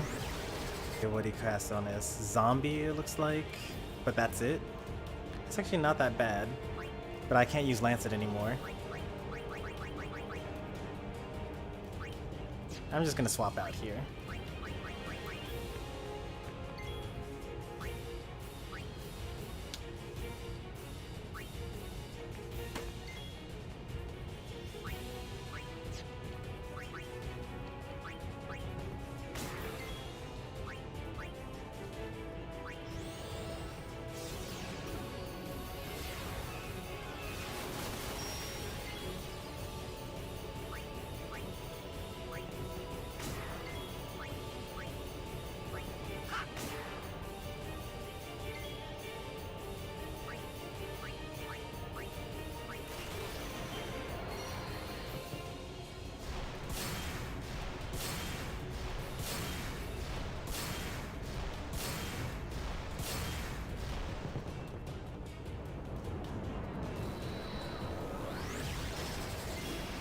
Oh, they really turned her to stone?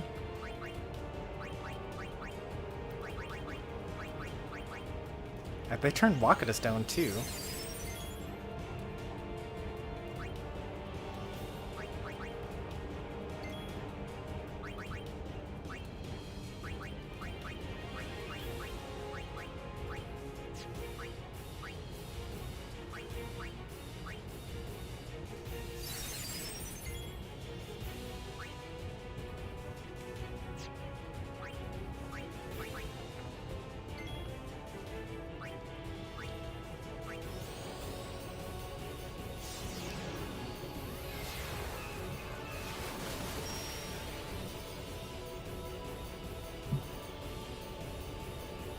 Alright, open wide.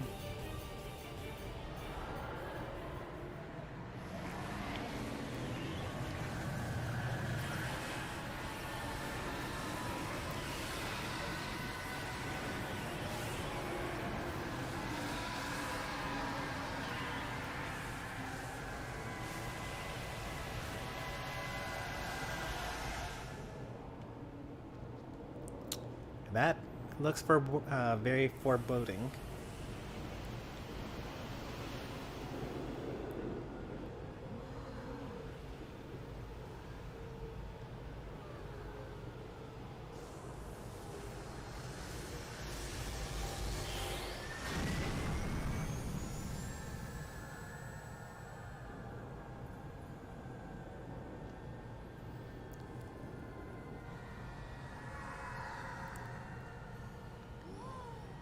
So are those the souls that... Whoa, who is that? Is that Seymour again? Look kind of like Seymour.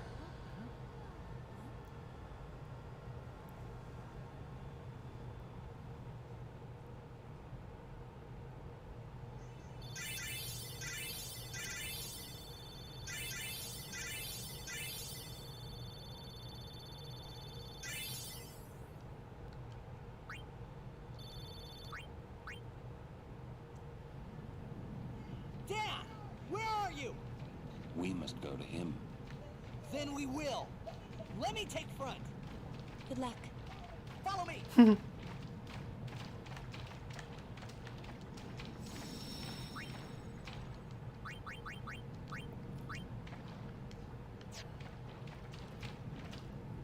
We're not going to level up anymore until we get more of the spheres.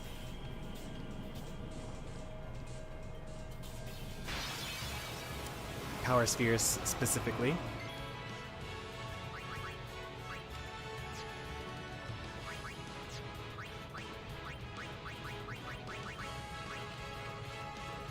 Good luck finishing the game. Thanks. Thanks to our unnecessary high level, we're probably not going to need it.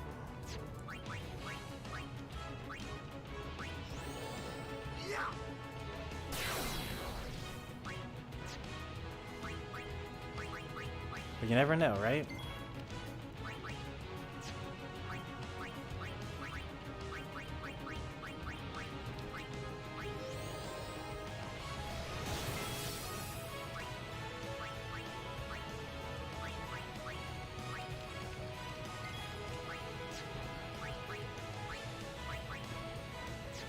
I actually could use haste go right here. We have 1 MP cost for everything, so like, why not use it every single battle?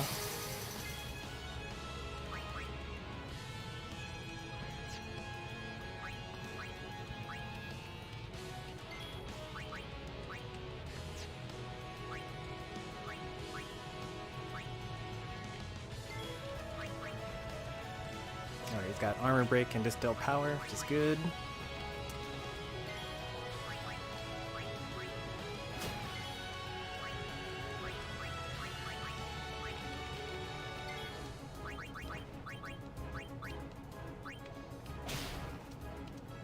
Oh, wait, what?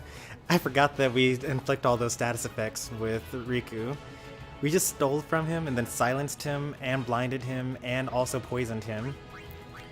Which is exactly what I was going for with the build, but it's just interesting to actually see it come into play.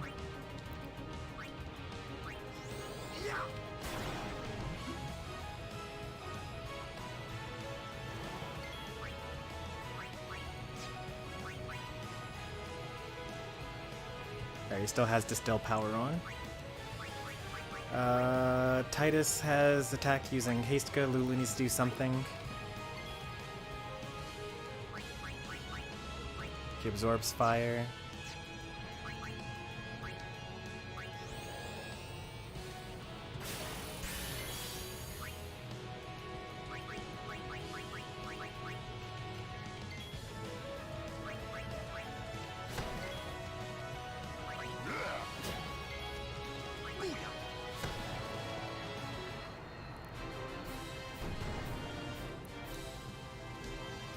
Oh, Yuna never got around to attacking, but that's okay because she's already unreasonably powerful.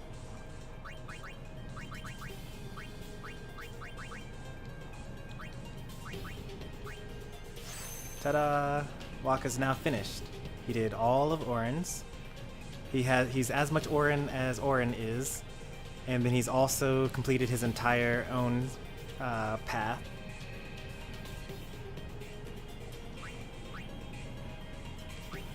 Which means it's time to use a return sphere.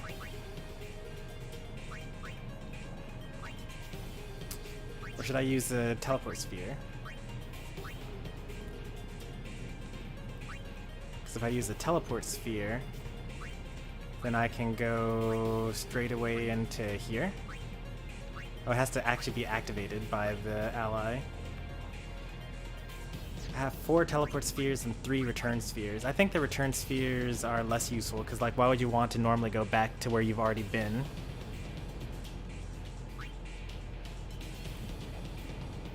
So we're going to use this to go here. And Wakka's going to work his way towards Ultima, but I'm pretty sure that he's going to come up short.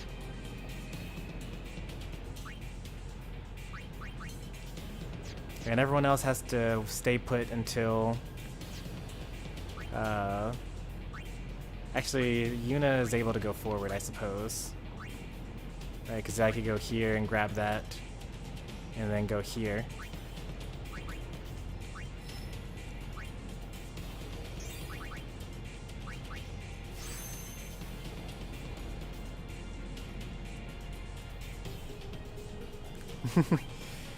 Well, I mean, I've been saying or I started saying for pretty early on that Yuna feels very much like the main protagonist of Final Fantasy X. I feel like Tidus is kind of like there because there aren't that many female main characters in Final Fantasy. Like, there's Final Fantasy VI, and then there's Final Fantasy X, and then obviously after this, Final Fantasy 13 happened. But then, like, they just turned right around in Final Fantasy 15 and, like, put 4 dudes taking a road trip together as the main storyline for that.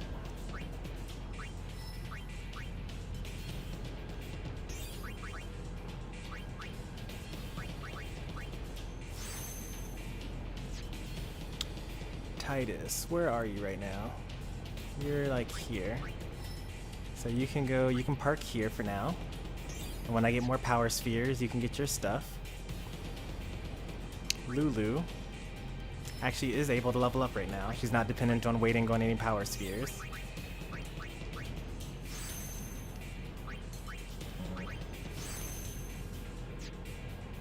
Wakka's good. Kimahri desperately needs stuff. Yuna desperately needs stuff. Actually, not so desperately, but does need stuff. About to get double cast with 1 level 4 sphere unlock. It's gonna be pretty nice. Auron's gonna need a lot of power spheres, like 4 right now for the next couple of areas, but like we should get like 2 per enemy encounter. The only problem is like we level up once per enemy group. So it's like, yeah, we can actually get... Oh, this is very interesting. I feel like I should have tried to capture some of these enemies, but like, it's fine if I don't.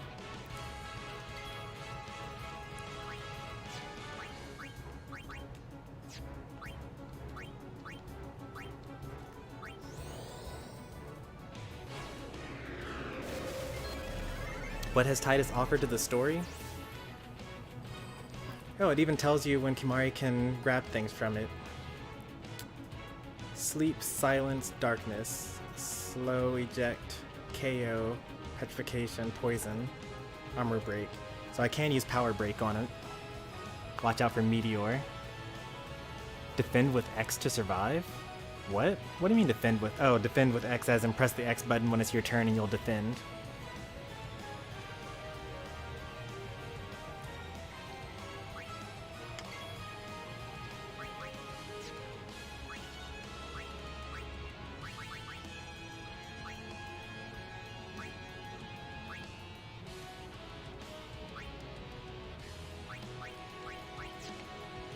really no point in doing any of those things. We'll use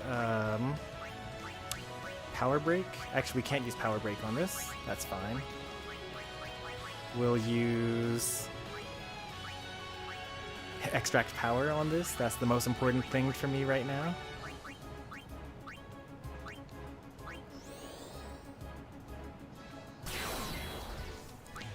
And then Lulu, you can just like do whatever.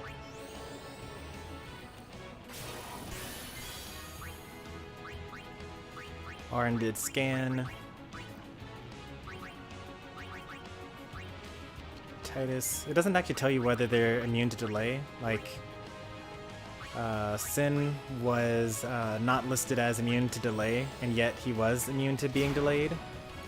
So that's still one thing that I have to check.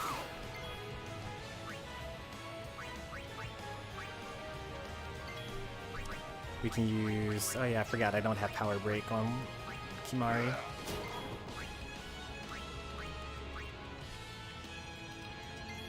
Please don't hit Riku. Oh, nice. He's not going to hit Riku. Orin, Lulu, Waka, Yuna is the last person to attack here.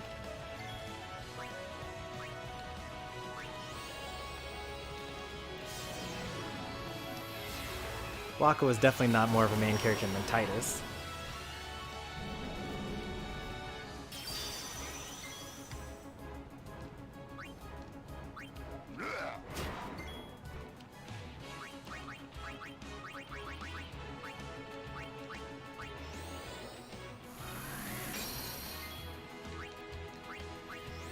So Tidus' contribution to the story, he's,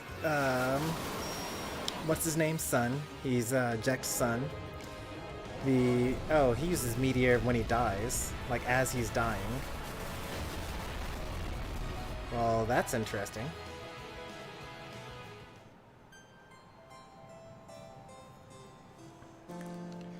So in death, he defeats us. Good to know. So I actually have to cast Shell when I fight those things. So Tidus is Jack's son. The whole storyline starts with him being in Zanarkand. He's also the kind of like the central concept of the Spira is like being in a cycle of death and the war between Bevel and what's it called? Between Bevel and Zanarkand. So it's like he's kind of like the whole concept of Spira wrapped into one, being one of the Fallen or whatever.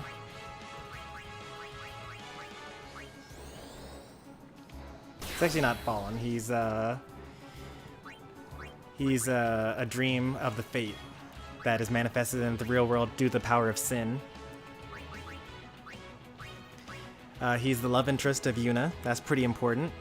He was the newest member of the team, and also because Tidus existed in this world, like having come from Zanarkand and like not understanding anything about Spira, he was able to have the world be explained to us, the viewer, because like otherwise it would make no sense for everyone to go around explaining why everything in Spira is the way it is.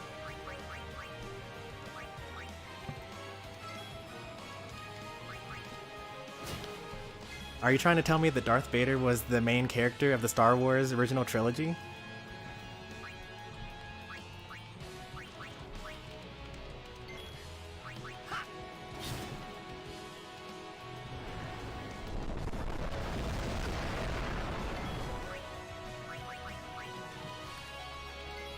Because if we're following the logic of my dad is the big bad, means that the big bad actually happens to be the protagonist.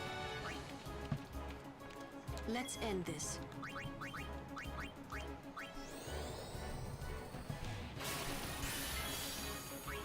Did Kimahri attack already?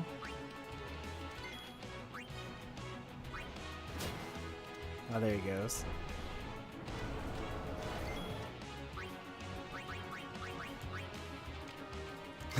Yes, Anakin Skywalker is the main character of Star Wars. I suppose retroactively if you throw in their prequels.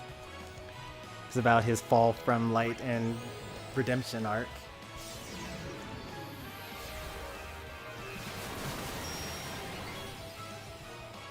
But before the prequels, it was about Luke Skywalker becoming, you know, the hero.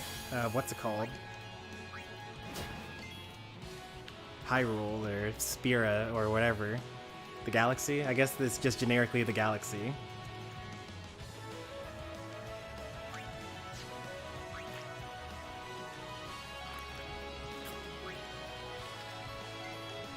I got an extract power on this guy, right? Just in case, I'll use it again. You should die from this.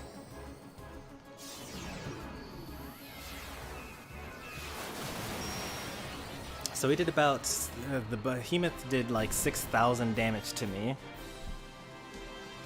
So we need to make sure that that doesn't happen. If you keep on using extract power, do you keep on getting additional power spheres? Because that's way more power spheres than we got the last time we did that. Like, we actually have enough to move forward with other characters.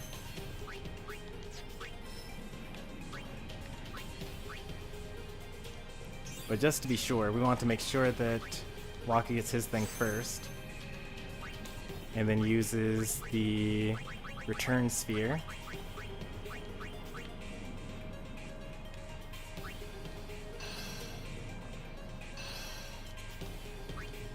And then moves forward there.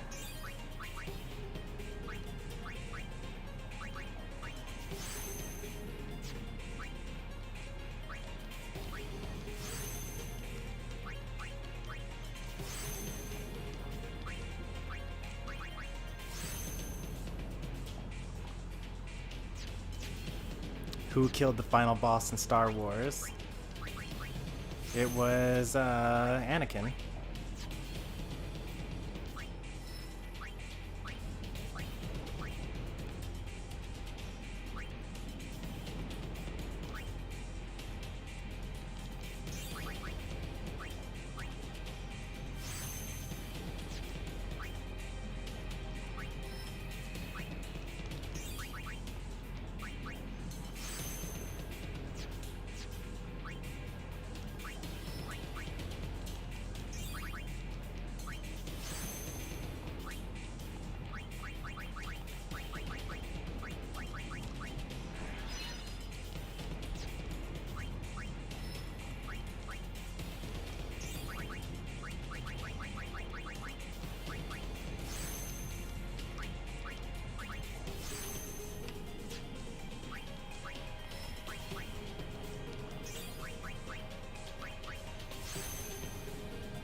I like how we can kind of just use these willy-nilly now.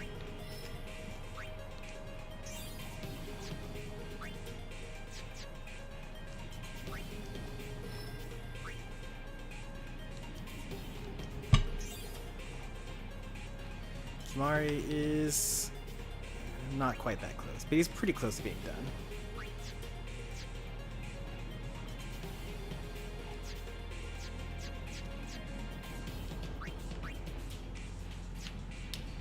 Needs more power spheres.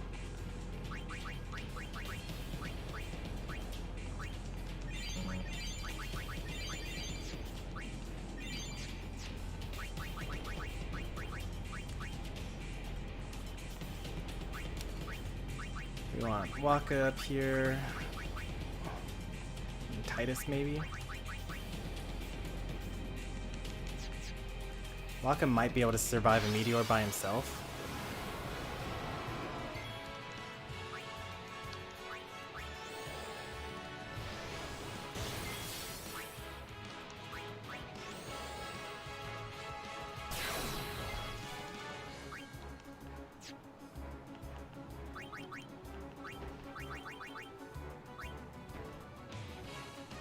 Who's the main character in Xenoblade Chronicles 1?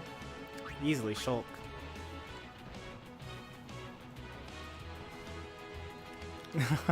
Dunban, exactly. Dunban was the hero at the very beginning, and it was kind of his whole thing. And when some pretty major spoiler things happened towards the end of Xenoblade Chronicles, Denben really helped out with the group.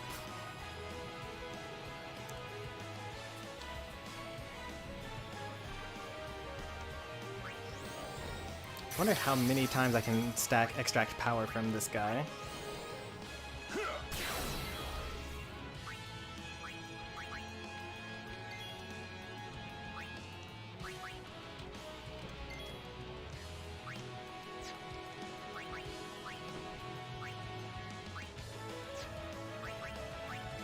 Is Yuna fast enough to attack twice? What if she uses, like... Nope, even if she uses these weak attacks, it's still not enough.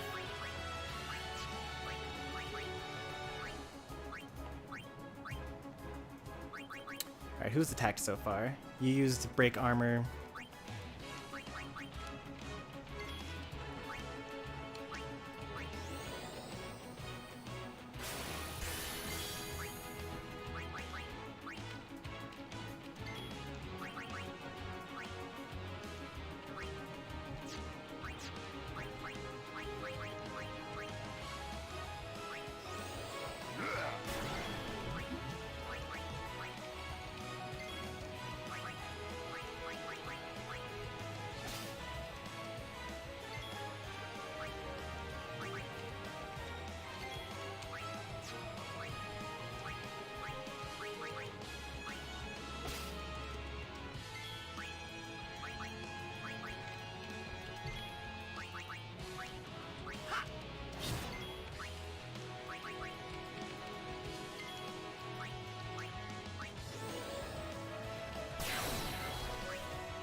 So now we hit him with 3 of the, what's it called?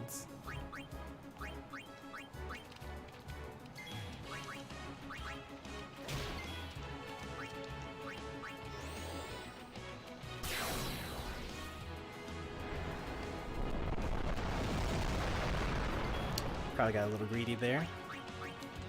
Didn't know how much HP he had left. Who are my scanners again? Waka?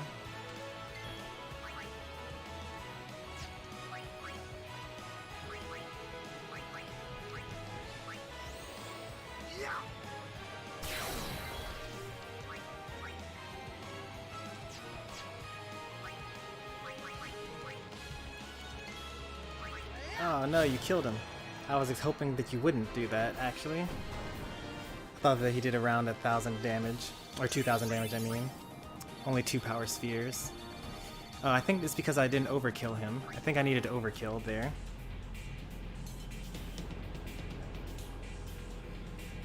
But Garnet wasn't the main character, though. If you want to talk about, like, one main character, then it's actually kind of difficult to pin down one main character for Final Fantasy VI, but, like... Yeah, you can't just throw like every character as the main character. Although if you play Final Fantasy VI, you kind of can.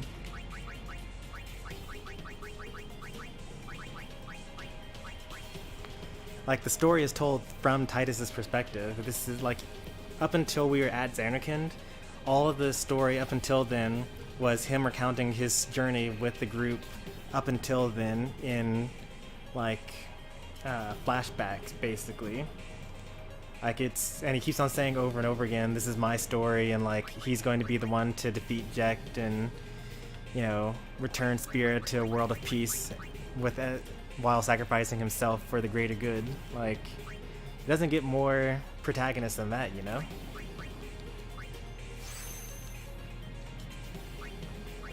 Although Yuna was prepared to, you know, sacrifice herself for the greater good. Should I go to this area? What is this? That's like Pilfer Gill or something like that.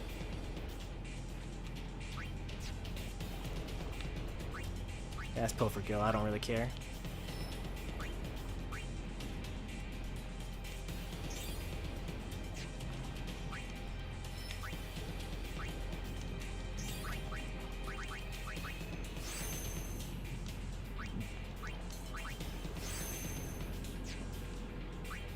What plot hole is there, though?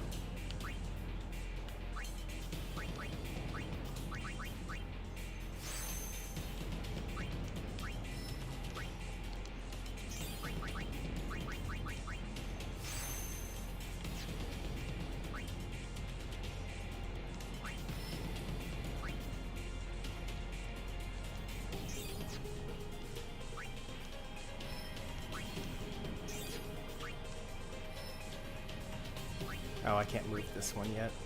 Actually, I could move forward one. What is the strength plus 3, strength plus 4? It's like the same. Yuna can't move either.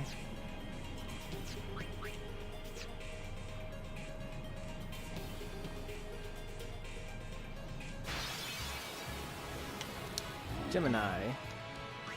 These guys are weak to slow. Or not weak to slow. They are weak to sleep.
Orin has attacked, Tidus has attacked, Yuna's the last one here.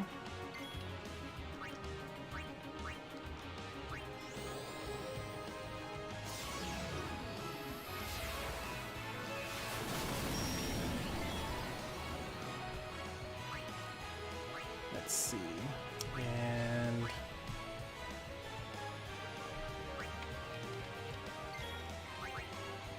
block does 999.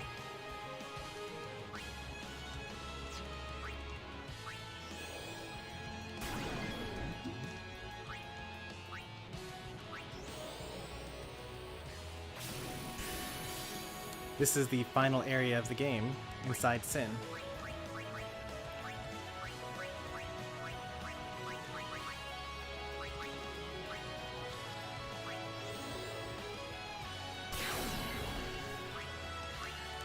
Alright, we should get plenty of power spheres from this.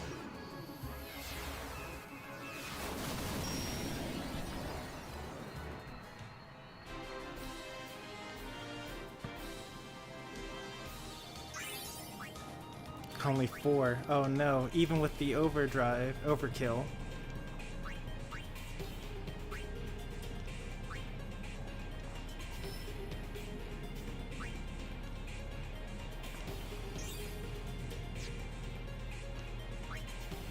Alright, who was waiting on power? You were, because you need this. And now that you have that, you can go forward.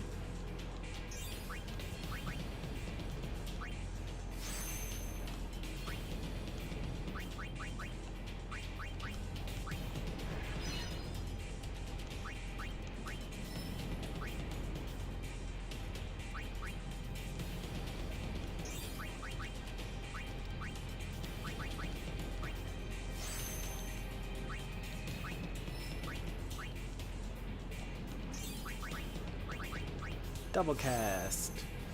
Yuna has become even more broken.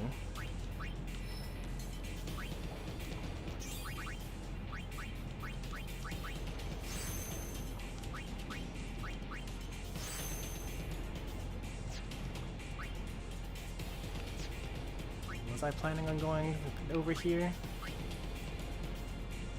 Yeah, sure, why not? It's a little bit of a waste, but it doesn't take any power spheres along the way, so that's good.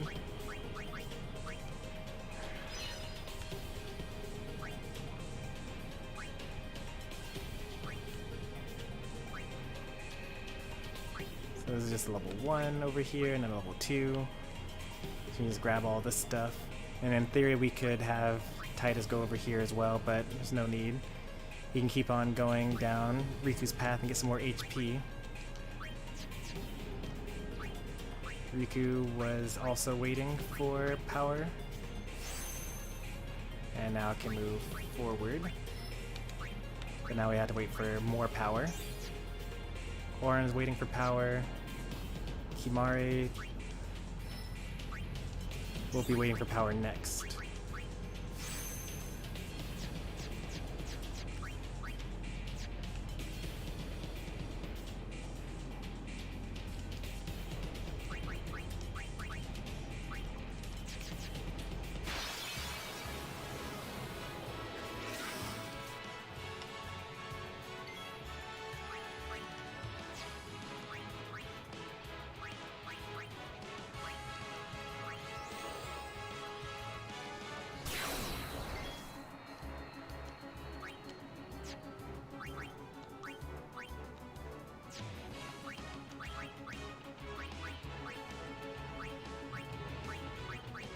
Double cast is actually at the same level as...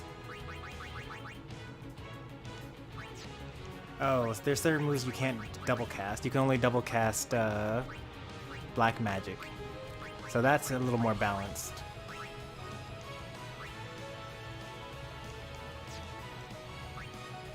Poison, silence, and darkness, or if you hit it with something. Alright, that's whatever.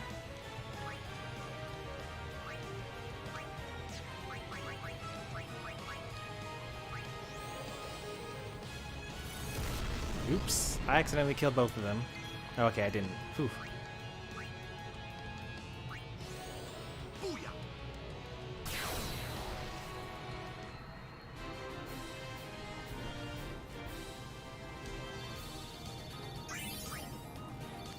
Three power spheres? I'll take it.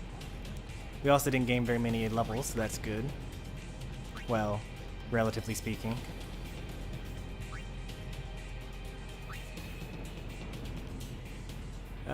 We could grab... Okay, so let's see here. What is this? Agility +4, evasion +4, defense +4, magic defense +4. Those are some pretty good skills there.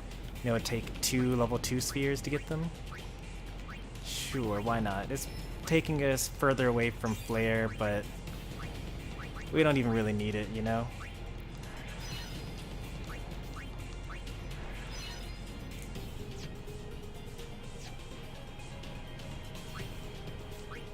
What's the fastest way to Ultima? North side, it looks like.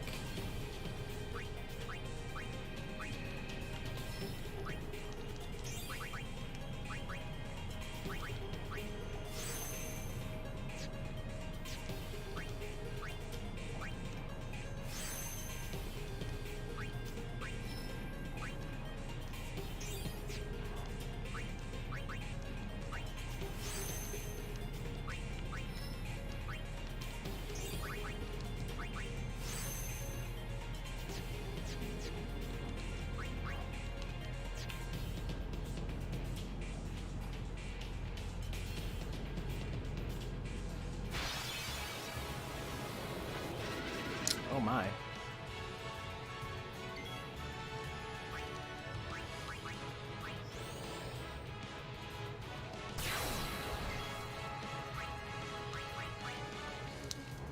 Alright, you got this, Orin.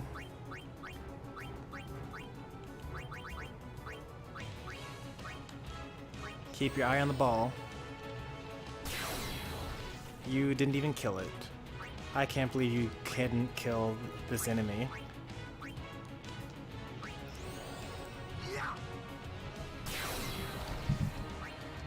Oh boy, come on.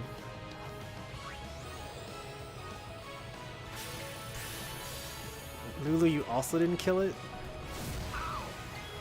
Why is Waka my most reliable person?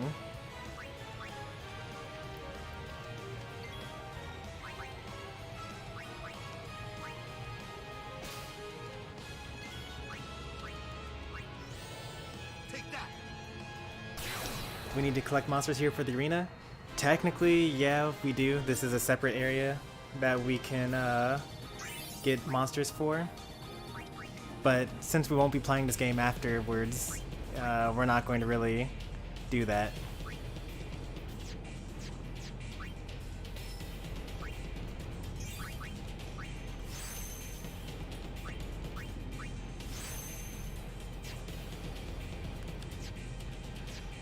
We're solely focused on defeating Sin and saving Spira.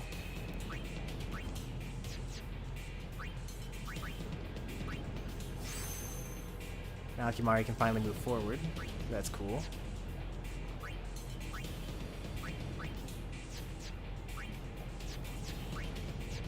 No one's waiting on any more power spheres. Oh, Lulu waiting on a power sphere.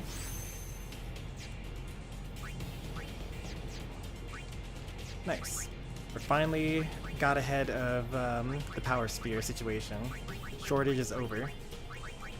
We're still down to 3, so like we still basically have to keep on using extract power on every single enemy that we fight.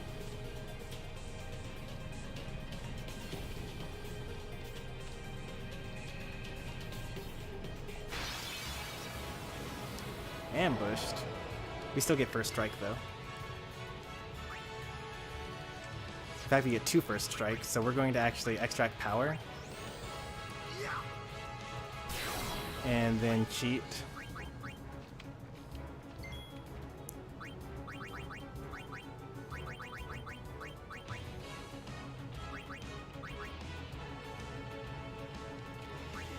Yeah, Anima seems fine enough.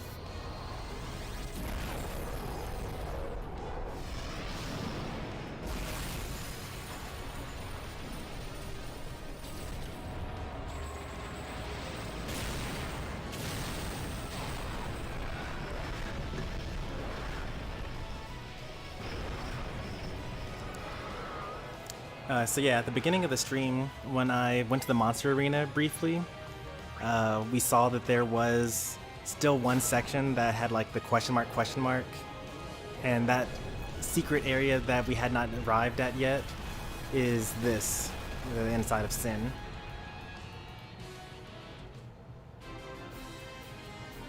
So Anima one-shots and then takes 2,000 damage from the behemoths. Noted.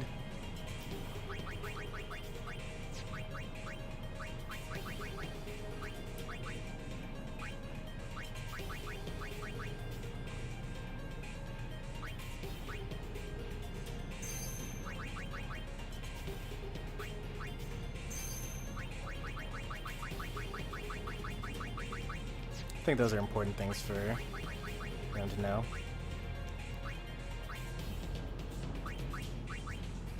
We literally don't have enough power spheres to get extract power. It's so funny.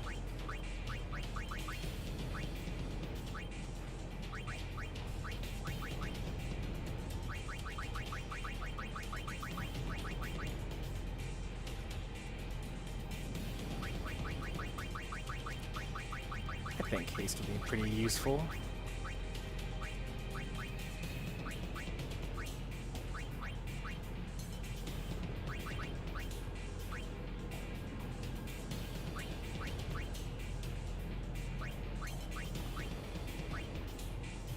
We have 99 shadow gems. Aren't those kind of important? Now I'm thinking about dark matter. Tidus is at best a helper. It's pretty rough. You just put Tidus in Rhine status.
Firaga? Alright.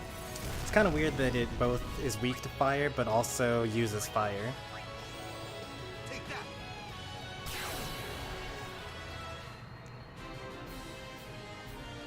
I'm not sure why I'm not overkilling these enemies. Like, I'm doing 9 damage to an enemy that only has 2000 HP.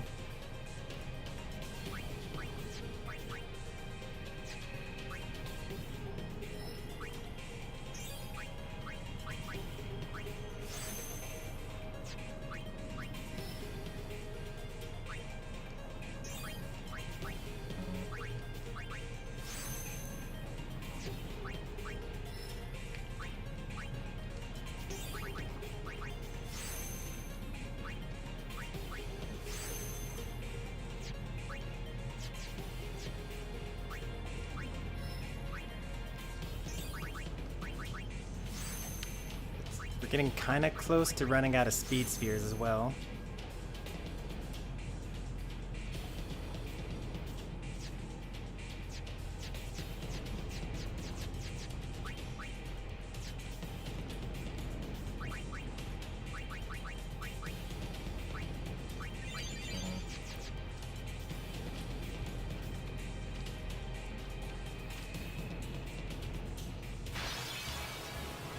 Well, this is kind of weird.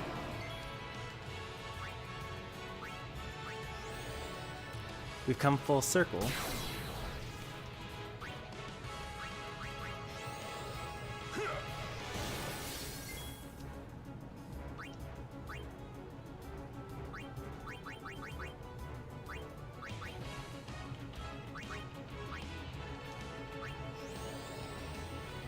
Have I seen Ryan in Definitive Edition? Looks like a B-movie college student instead of a grunt.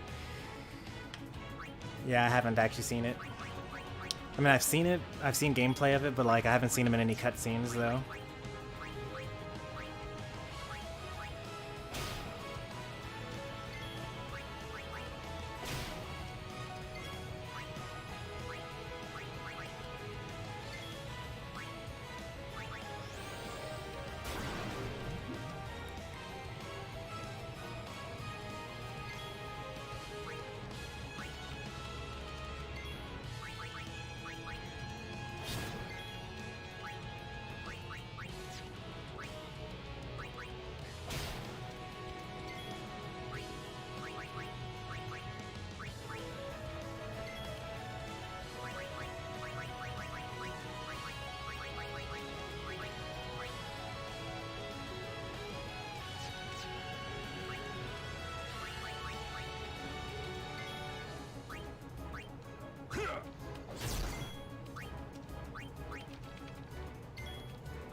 Is this gonna kill? I think it is. Take that. It wasn't an overkill. I should have swapped to Yuna.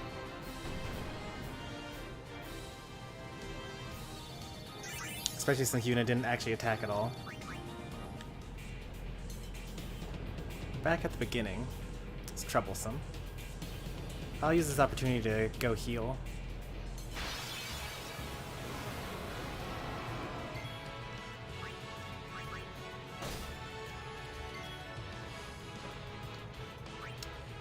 I'm glad to hear it. All I require is the willingness to learn. It's actually kind of the most important thing when it comes to joining my group, because there's a lot of upfront losing.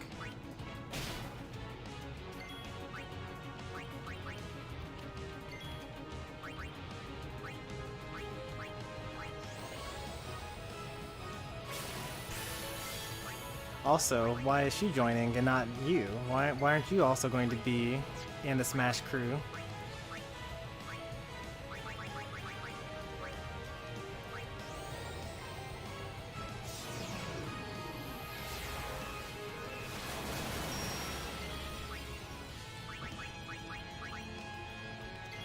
We take all comers.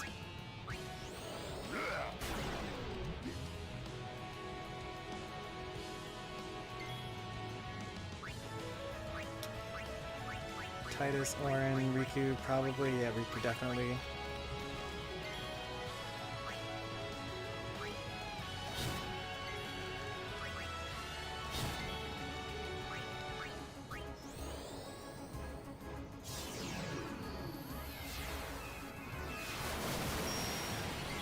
Oops, that wasn't an overkill. How much HP does he have left? 3,000?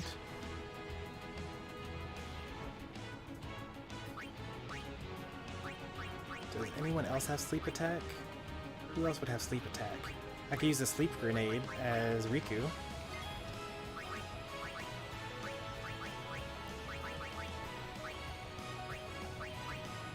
Or sleeping powder, I suppose, is what it's called. Nope, sleep grenade is what it's called. No, sleep powder. Thought there was such a thing as sleep grenade, but that's okay.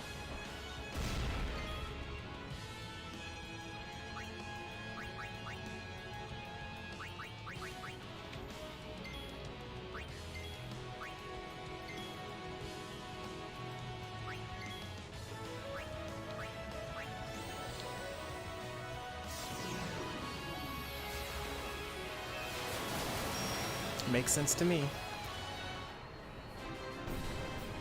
That's also one of the main reasons why I only do Smash on weekends. Out here, adulting and whatnot.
Say it's actually pretty unfortunate that it's so bothersome to actually get Wakka's legendary weapon, because he so easily would break the damage cap normally.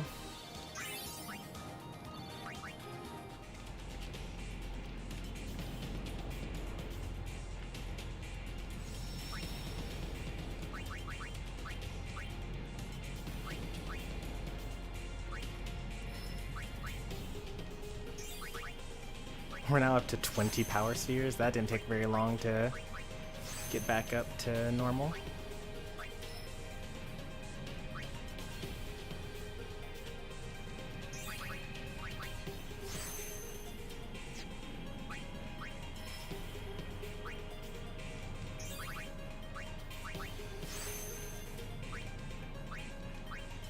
Time to start using extract speed.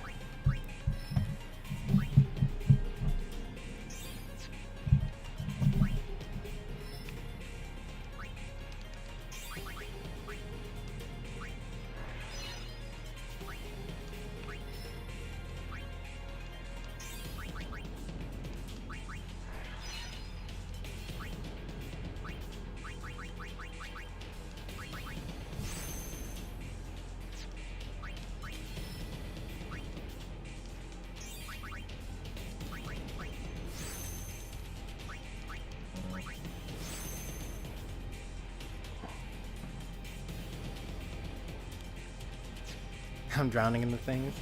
Well, when we were doing our monster hunts, we used up all of our power spheres. Every time we got like around 70 or so of them, or like higher, we would just use up all of the power spheres that we had in order to increase the stats of Valfor. And despite all that, Valfor still underperforms. It's like no matter what you do, it's very difficult to make your first summon be as powerful as your last summon. Very, very difficult.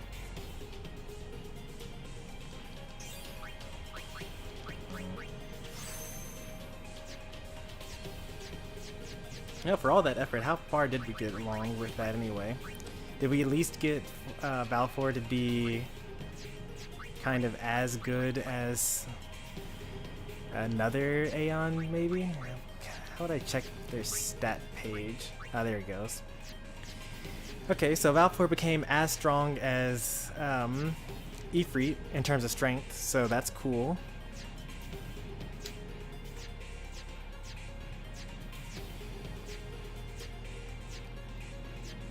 And even though we put most of it into defense, okay, like, not bad.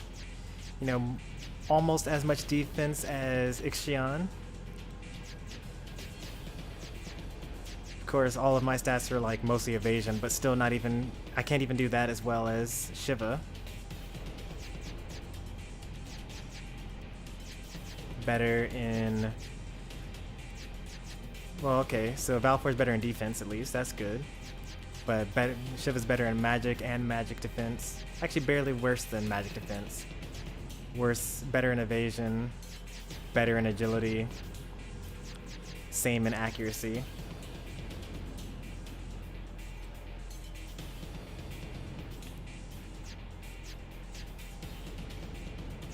And then don't even get me started on Bahamut.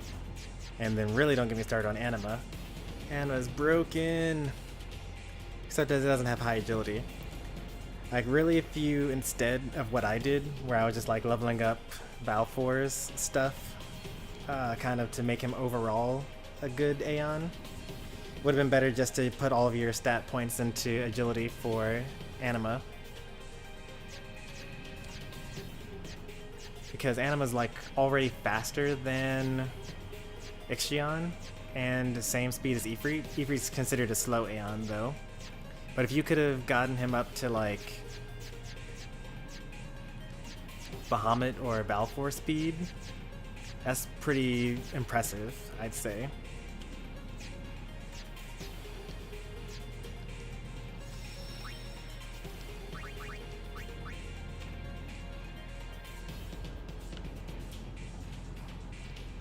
Alright, so there's some sort of secret here. I'm not sure what that secret is, but it has something to do with stopping that water from running so that we can climb up the thing.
Oh.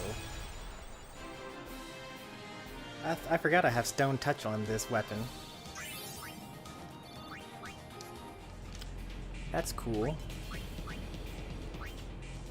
That actually makes Quick Hit a lot better, because like when I was using Quick Hit at first, I was like, oh man, I forgot about Quick Hit with 1 MP costs. Like, I can basically keep on farming for like extra attacks on my weapon. I should have used Tidus to have like a bunch of status effects like Riku has on her weapon, so I can keep on fishing for those things.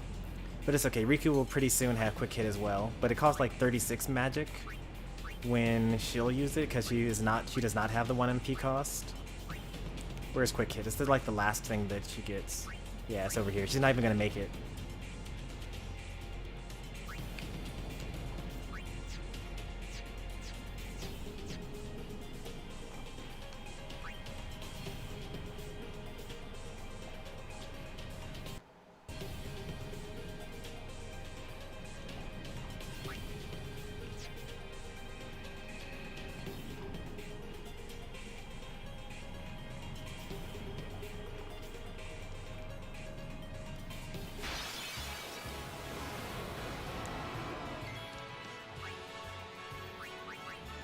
Yep, you've got the problem that I used to have. Before I was streaming, I would also have the issue where I kept on starting one RPG and then like putting it down to play another one. Oh, for real? I mean, it's actually fine to get that because I already got the extract power that I needed. Just getting too lucky, you know? No one else is getting experience points.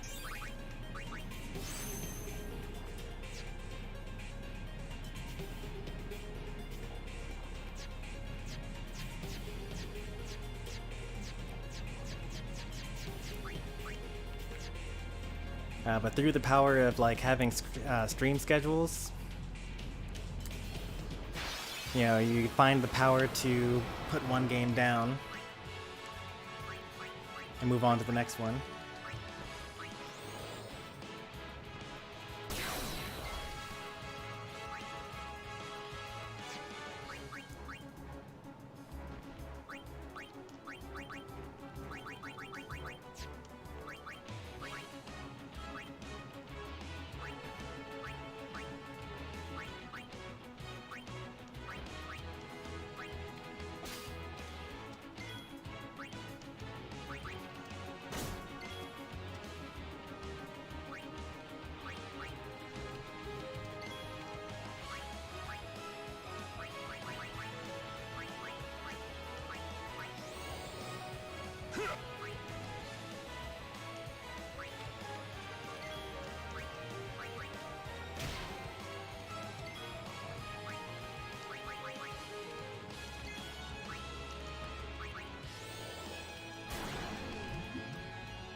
I'm not sure which dragon you're referring to in Xenoblade Chronicles 1. It's probably one of the super bosses, I'm sure, but which one? Is that the giant turtle that's in the snowy place?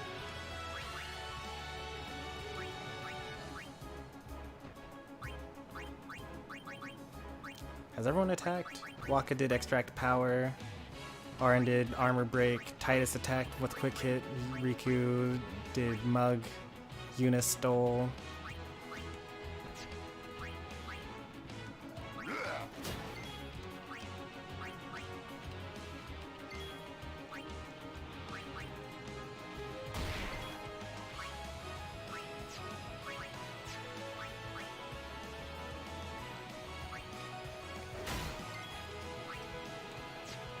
Let's go ahead and get an overkill here.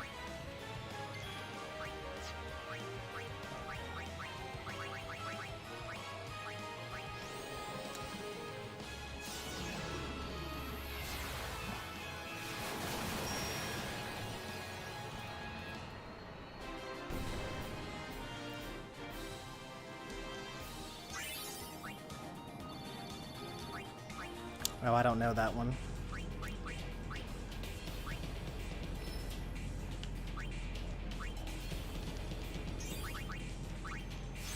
I don't know what I would do if we ran out of mana spheres. Like, Yuna's gaining so many levels so quickly.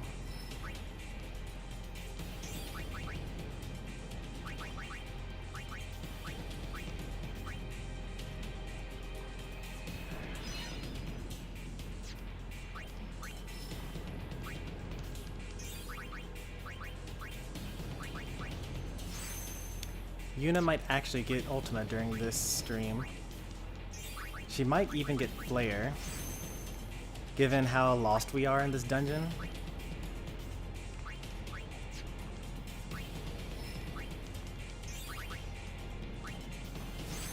We got Protect, we're about to get Shell, and then we'll have 3 people that can buff us for long fights, which will be nice. Alright, we're gonna switch to using Extract Speed over Extract Power.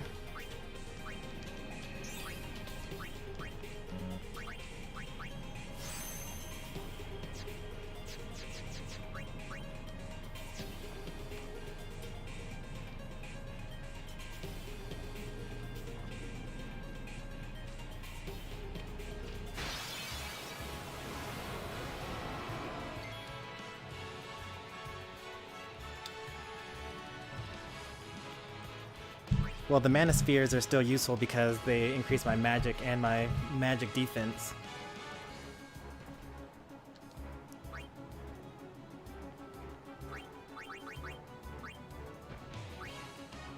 Does Orin have Extract ability?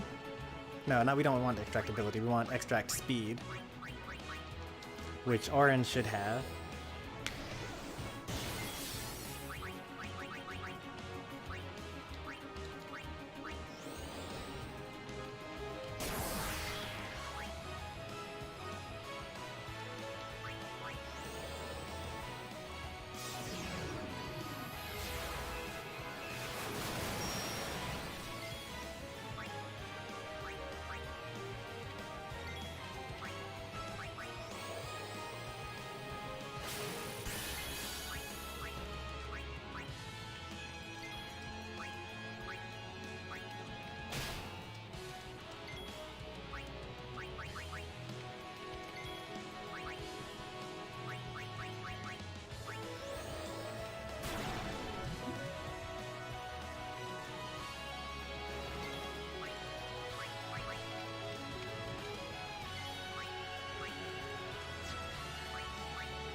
Yeah, no crit, casual damage cap.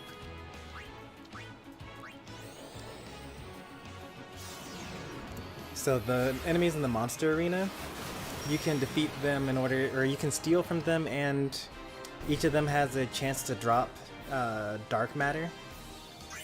And if you get enough of the dark matter, then you can craft break damage cap on your equipment. A dual finale is possible. Like, we're only in the first room of being inside Sin, and we've been going at it for almost 3 hours. Like, we did the very beginning of this really early. Like, we beat the arms of Sin off in like 15 minutes. I actually was checking to see how far along that was, and I was like, oh man, this is gonna be easy. But like, I suppose we could do better if we like stopped doing random encounters. That might help. Alright, the final level 4 key sphere that is immediately spoken for.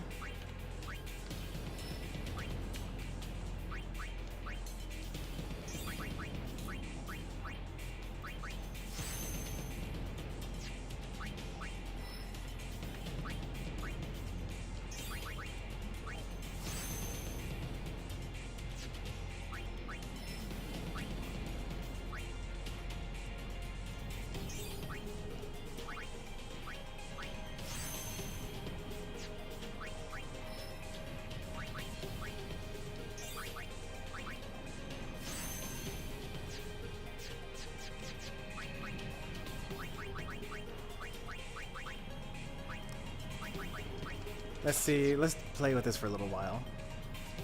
So we can't go up there, but we kind of need to. And what are some other options here? We are able to go down this path. And I'm pretty sure if we circle back here, then we can get to the treasure chest that we weren't able to get to before.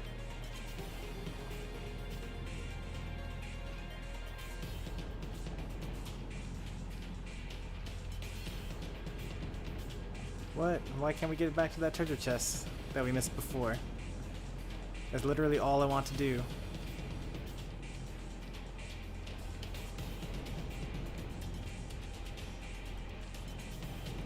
Ah, there we go.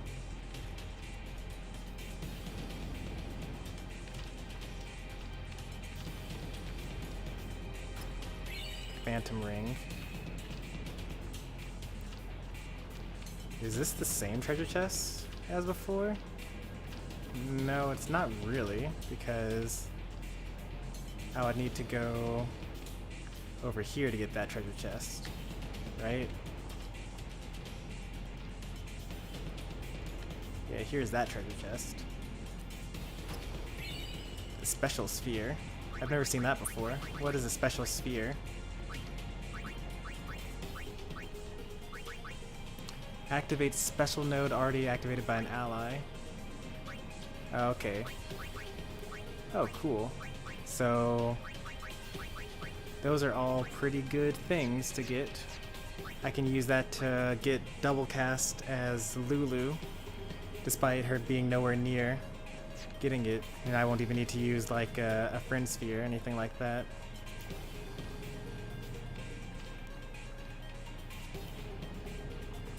I see a treasure chest off in the distance from here.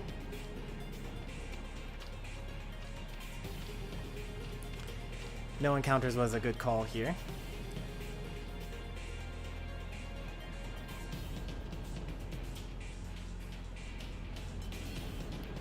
Luck is not special.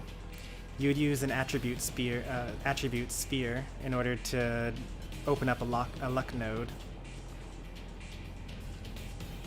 Special are things like Lancet and Threaten, Provoke. Oh, look, another treasure chest that we can't access from here. Oh boy, we would have been here for a long time.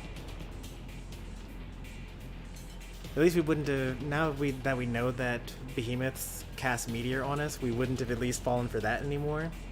I'm glad that we got that really early on out of the way. It was like the second encounter that we experienced, because losing like an hour of content would have been pretty bad. But losing like 10 minutes of content, we were better for that experience, you know?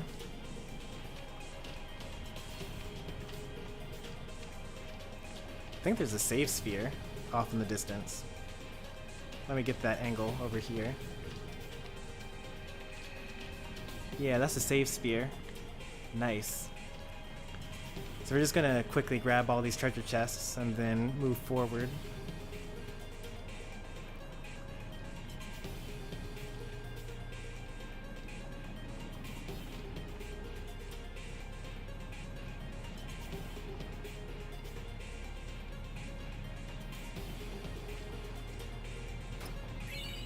Wizard Lance, that's probably a garbage weapon.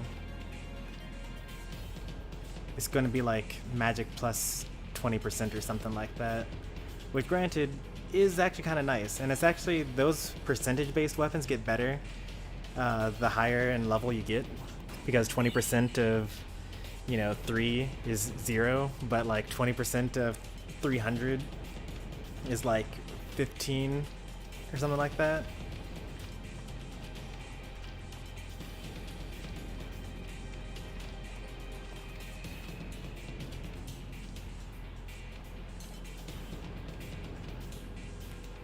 Any other treasure chests hiding out here for me to grab while I'm walking this path? No?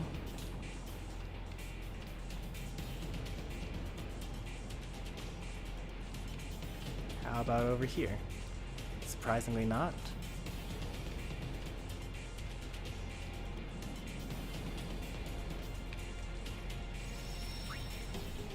Alright, so maybe we overdid it with the no encounters, actually, because I think this might be like the end. Like, this is looking pretty the end to me.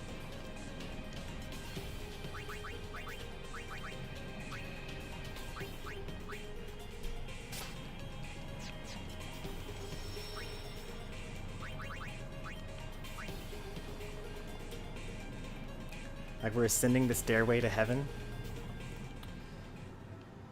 And here's this thing, whatever this is. Also, here's Seymour. You can see his profile off in the distance. We also saw his face, like it zoomed into his face, into his eye, during that cutscene a little ways ago.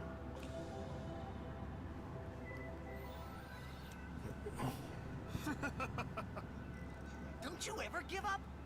Sin has chosen me. I am part of sin. I am one with sin forever. Immortal. Sin just absorbed you. I will learn to control it from within.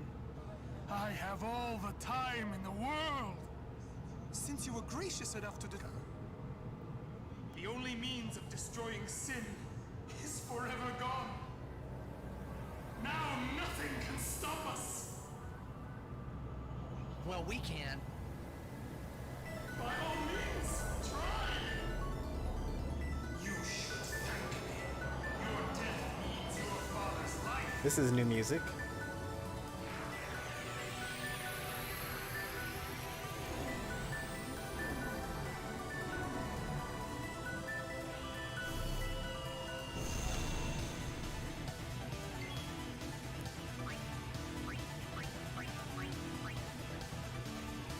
Okay, so there's some sort of gimmick going on with these spheres here.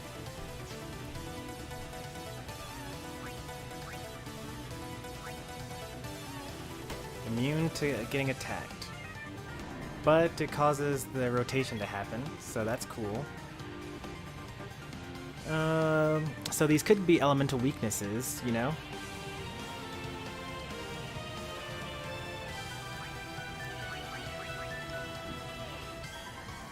I think that was the point of no return.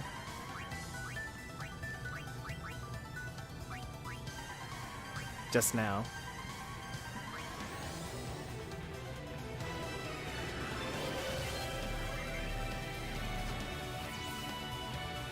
Cast spells once energized by the four behind him. Their positions somehow affect their actions. Physical attacks turn them left while magic turns them right. It's immune to Distill, Eject, Doom, KO, Zombie, Petrify, Poison, Power Break, Magic Break, Confusion, Berserk. Sleep though? Ah, there it is. Sleep, Silence, Darkness. Slow? What about slow? You're not immune to slow. Nope, immune to slow. Alright, fine. So he is weak to holy, it looks like. And he's got 80,000 HP going on here.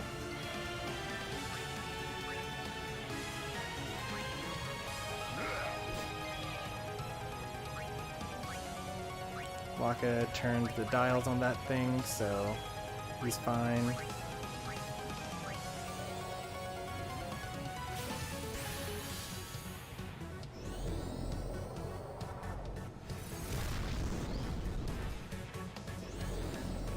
So he's gonna cast 3 fires and 1 lightning, I guess?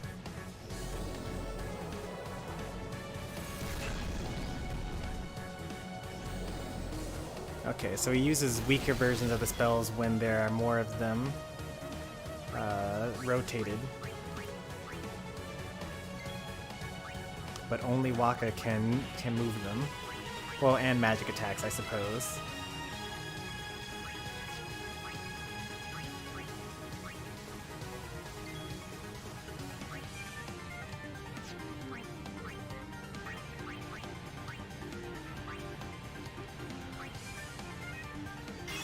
There's so many things that are just out of range when in these later battles.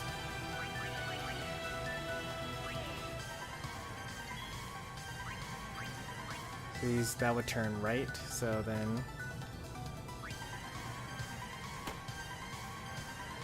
Nope, I misremembered. It turns it left. That's just completely my bad. Alright, so we can get a double cast going, and we can hit this guy, which will turn it back to red. but we could hit this one. Let's just hit the double cast, and we're going to hit... Is he immune to lightning because that's what's currently on here? I think that that's what's going on here. So if I hit this with magic, then he'll become immune to 3 elements, and then I can use water gun on him in the center.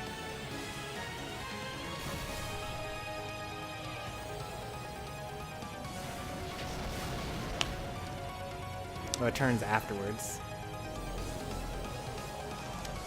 Riku's like immune to half of these things. Stop hitting Waka, please. Thank you.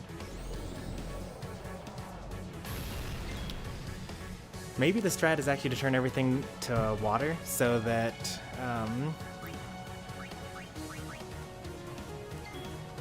Waka's just like, not Waka, so that, no, I don't think that's a good idea. Let me take a look at this here again. So now that he's got 2 lightnings on him, the top and the left one are lightning, so he's immune to lightning and he takes half damage to fire and ice. So I think that you kind of, depends on what like your setup is.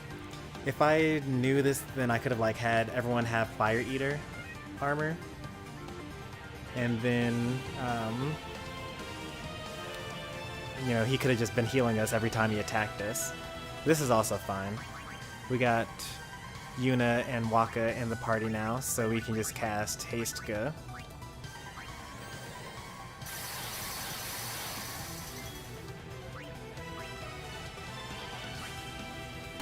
Oh, that does not do very much damage.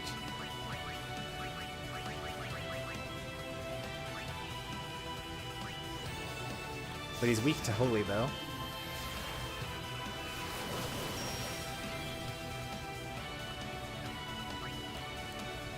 And I can do things like cast Reflect on Waka.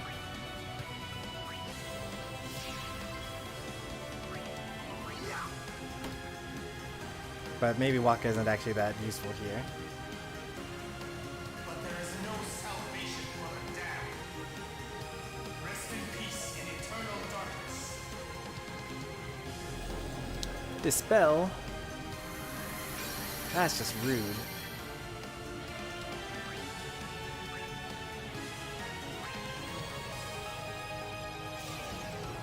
Has everyone attacked? I think everyone has attacked.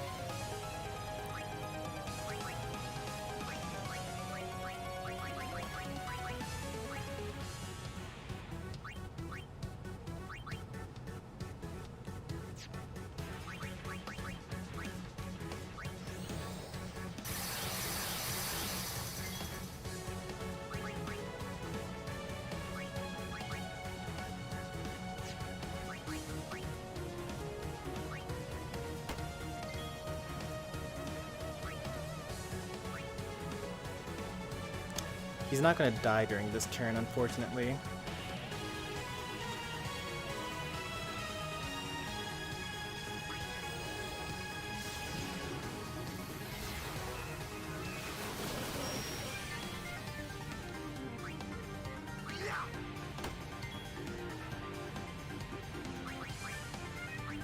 But maybe.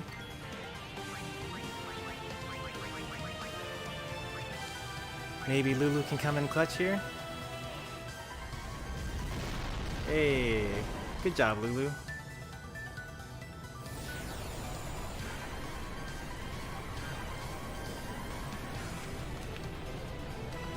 Alright, next form.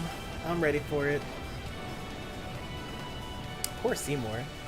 Like, he just keeps on trying to buy for power, and literally we're just there every single time to stop him. And like, he finally got his goal, like, yeah, I'm dead, finally. And I've been absorbed by sin. Awesome. Now, Yuna, send him. Right.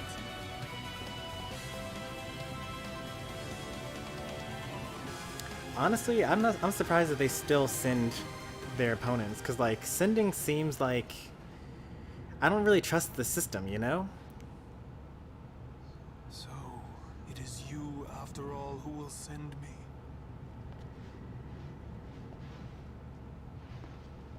But even after I am gone, Spira's sorrow will prevail.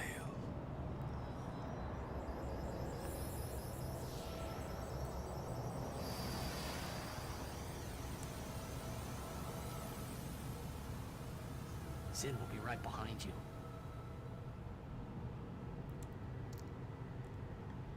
Yeah, I just don't trust it.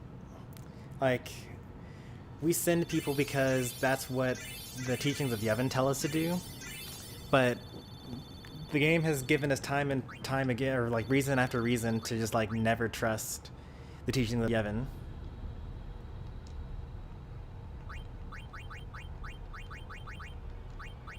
Alright, I thought this was the end, but maybe it's not the end. Like, does sending people actually remove them from the cycle? I mean, it sends them to the far plane, but like, is, you know, is the far plane actually what's controlling you, Yevon? Or like, does you, Yevon, have control over the far plane? Is the far plane secretly powering Sin all along?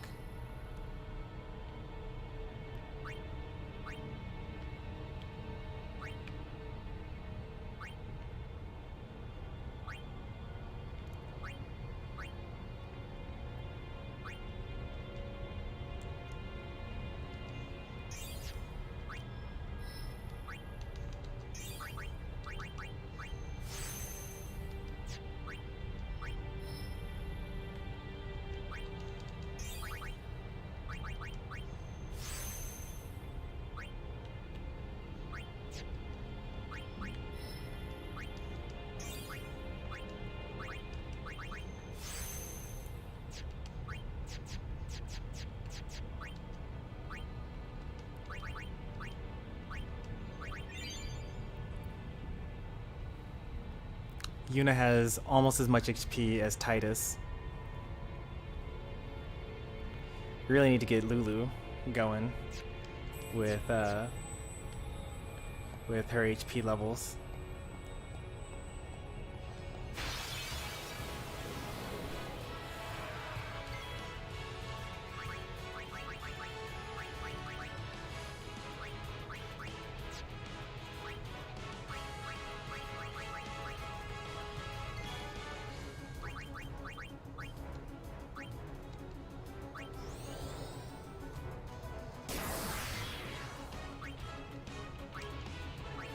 I know this one-shots.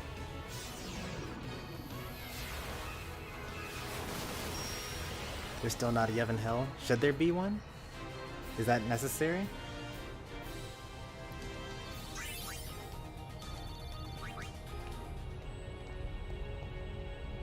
Nine fiends will seek eternal repose. So we got quite a ways. Looks like we got to defeat 9 different monsters, I guess.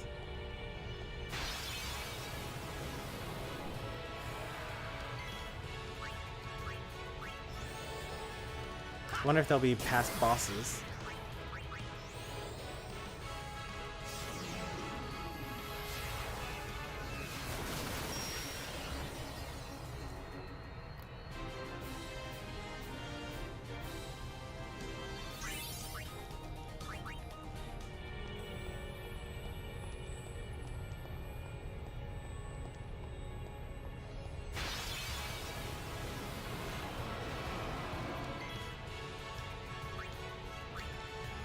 My thoughts on if hell is necessary? I'd say no.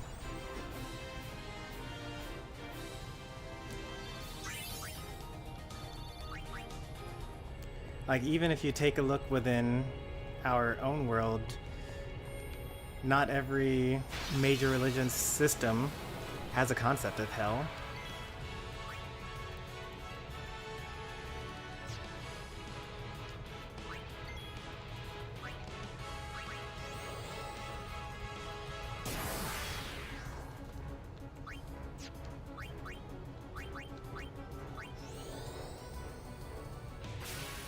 that's a lot of magic points we got back.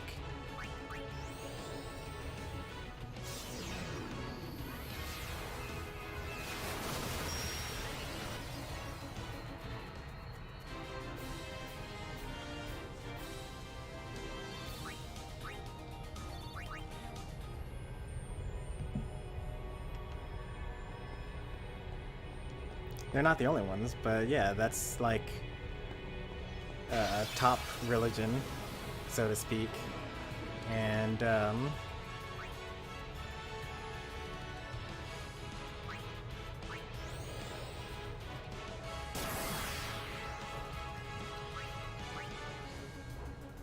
what's the deal with this guy again? Okay, so he's weak to fire, right? Yeah, I thought so. So if we dual cast, is that going to put us out of the... Nope, it's not. So then what if I dual cast Firega?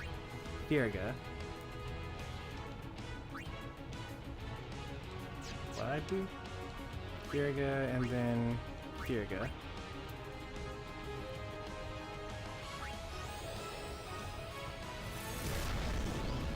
That doesn't kill it.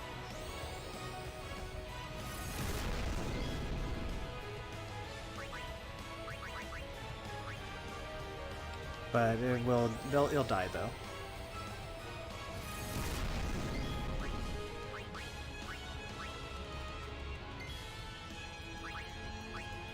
Get a free remedy.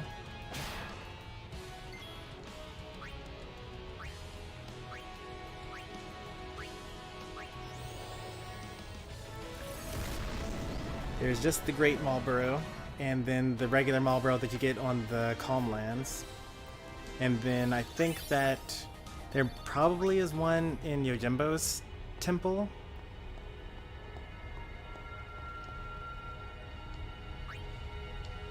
And then you probably get one from the, well, there's at least one you get from the monster arena, because I fought a Marlborough from within the monster arena.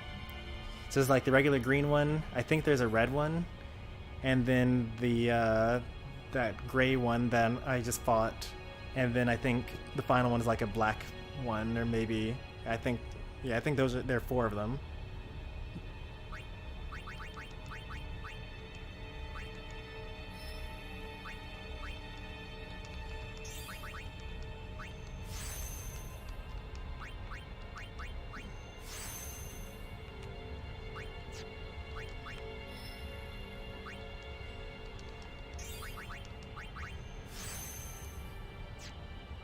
Five levels.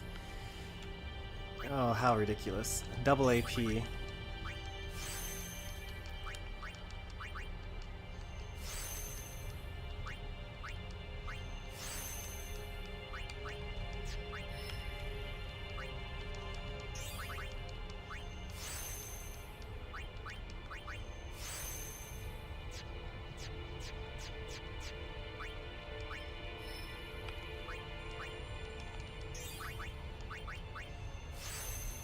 Can't make it to tomorrow's stream? That's okay.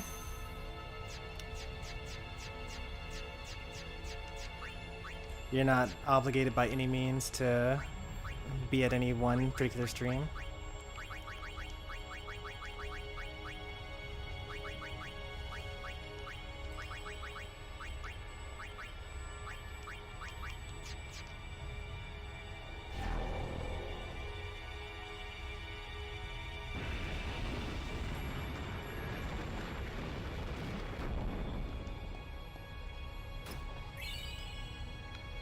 I was expecting a fight.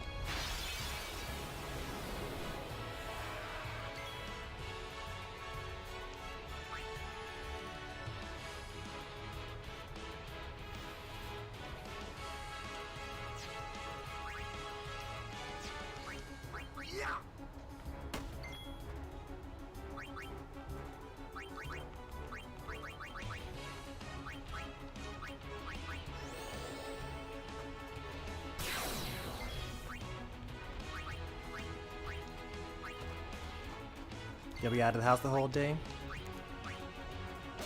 Well, stay safe. Don't forget your mask for sure.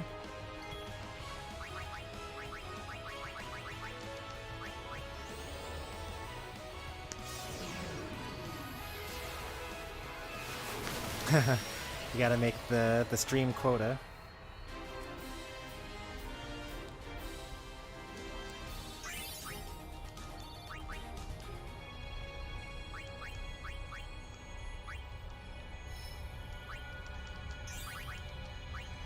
Alright, so what's Yuna gonna do after she does this?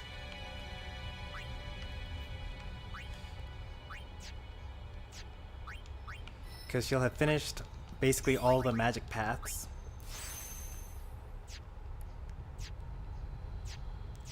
She could start doing Tidus's path, and then we could have another haste caster.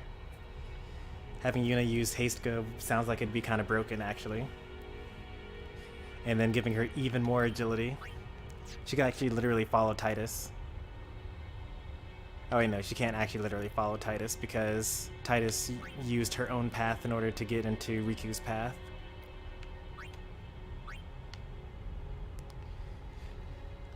And she already also has steal and use, so like there's not really much of a point. She'd be getting more HP by going through here.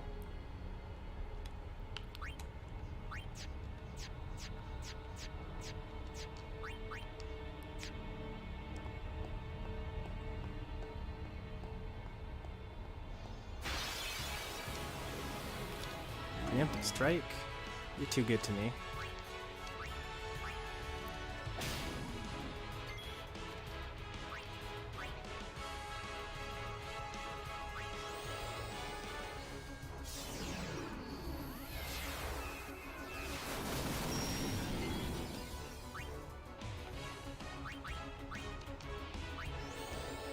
Oh no, extract ability? What have I done? I chose the wrong one.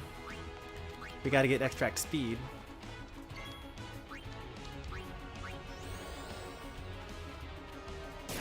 There we go.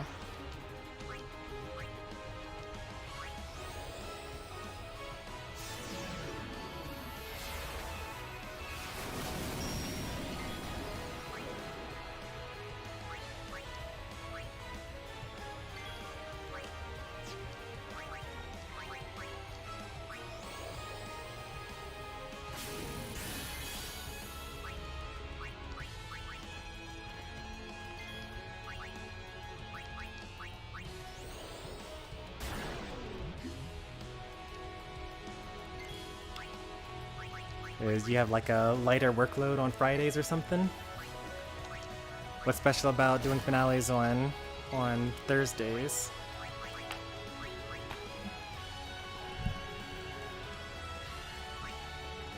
Waka... Has Waka attacked already? I don't remember.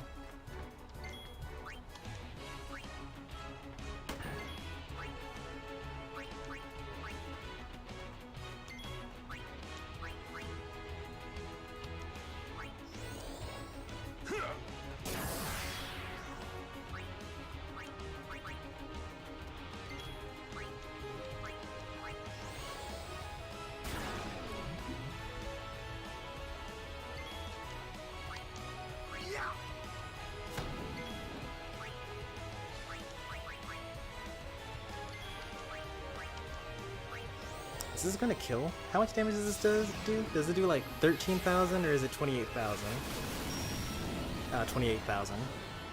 Those numbers look similar to each other. Especially when they're kind of like scrolling by quickly.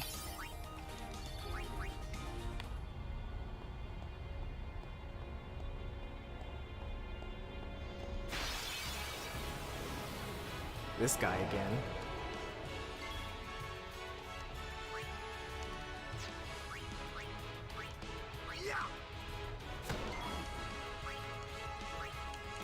Just get extract power this time.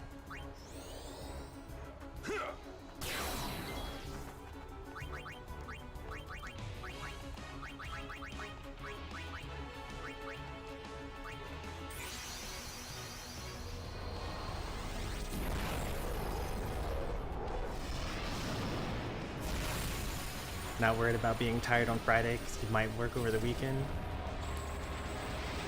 I suppose. Some people would say that you would want to rest well on Thursdays so that you can like get up early, get in early on Fridays, and then just immediately be done as early as possible. I'm not one of those people, but that is something that someone could say about Fridays.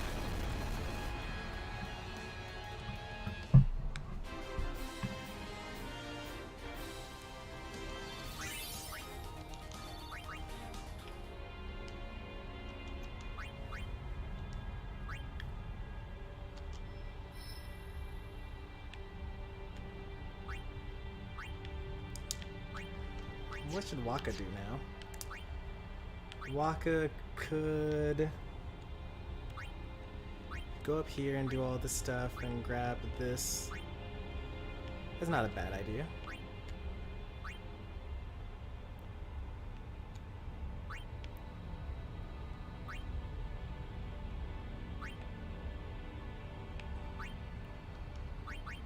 Go up through orange stuff. So I can get like power break and... Oh wait, no, wait. We already went through orange stuff. This is all orange stuff. So we got all of that. So we would go through Tidus's, and then we could actually continue through the rest of orange stuff, making Waka more tanky. Alright, that's the plan.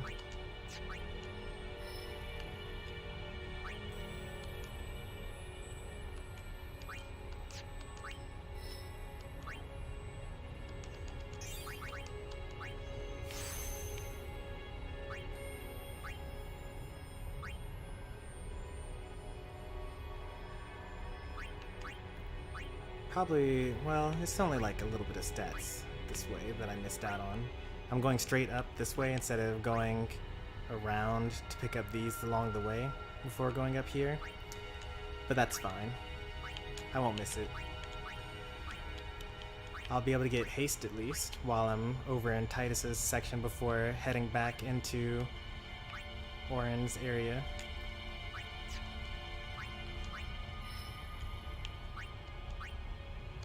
I really thought that we weren't going to get flare during this, but like we are so obviously getting flare while we're here.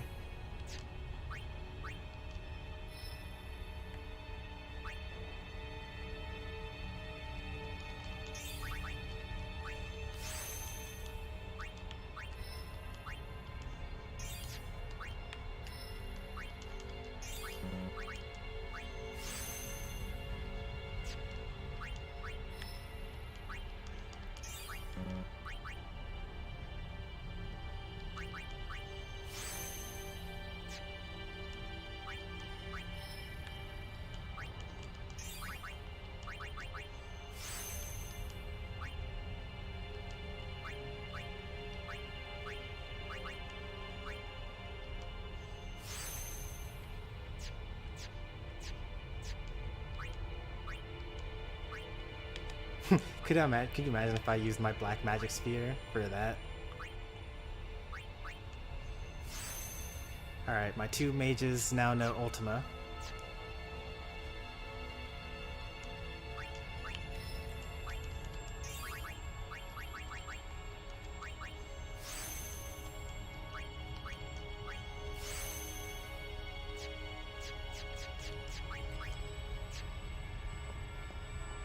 I wonder if there's going to be a save sphere somewhere along the way here.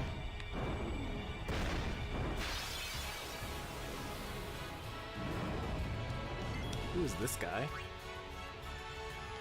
Try armor break. I mean, he was immune to it the last time I fought a guy that looked like this.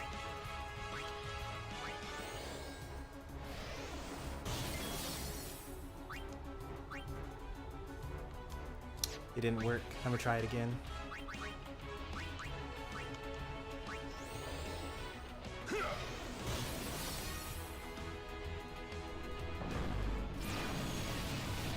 He just skipped us? He just like got a free attack off? I don't know why. Alright, you got armor broken that time.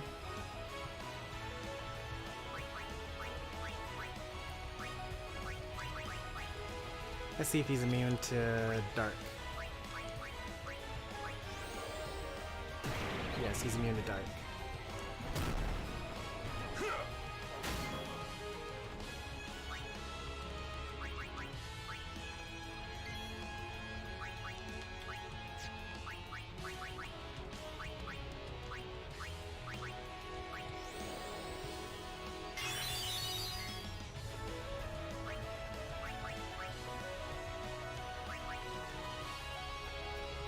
So, how shall we do this?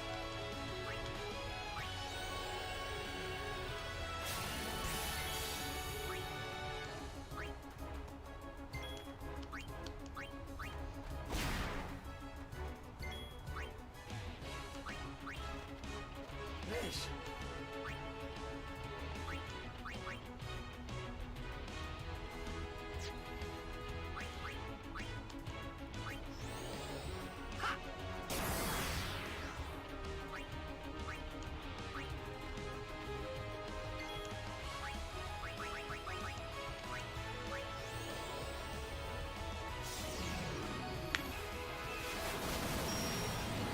Oh, he didn't die from that.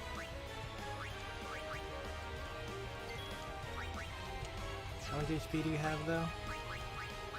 Let's check. Too much. Too much HP is the answer to that.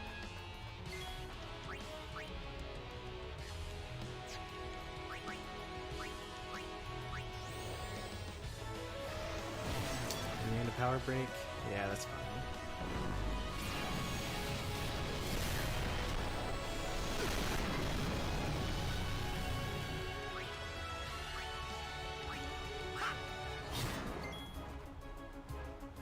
Oh, immune to stone. That makes sense.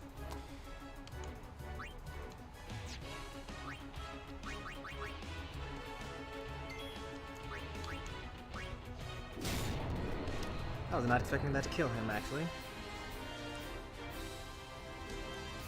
If I knew that was going to kill, I would have used Yuna. But it's better that I used Kimari there.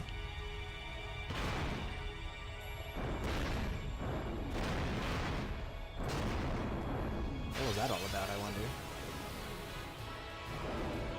I hate these guys.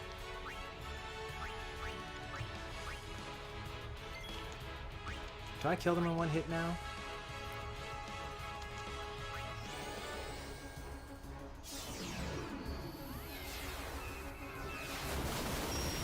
Yes, I do. Nice. Did I always kill them in one hit?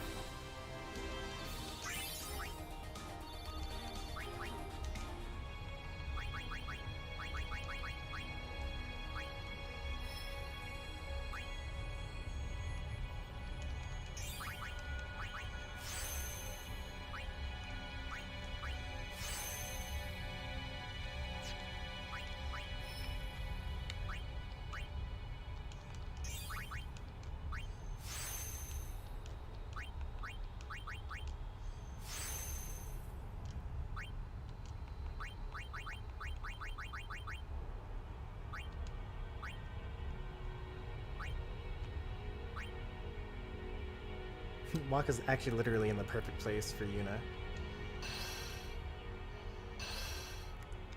And now we're going to like completely lap Waka.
Okay, Tidus, you see the treasure chest down there. Why are you not jumping down to grab it?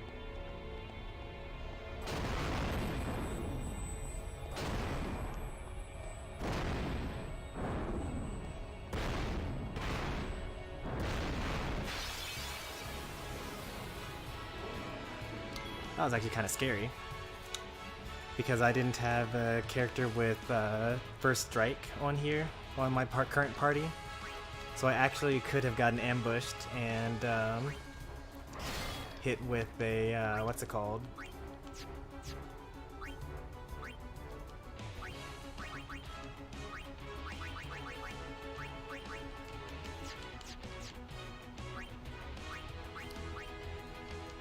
With bad breath.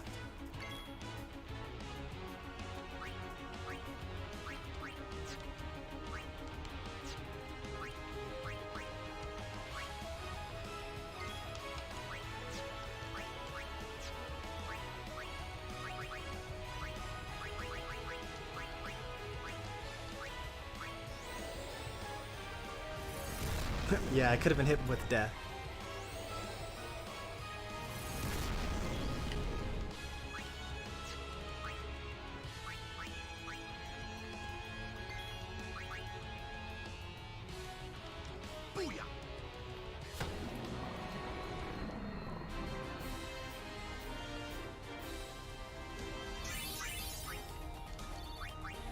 Poor Lulu and Waka, both able to get past the damage cap, but not actually able to get past the damage cap.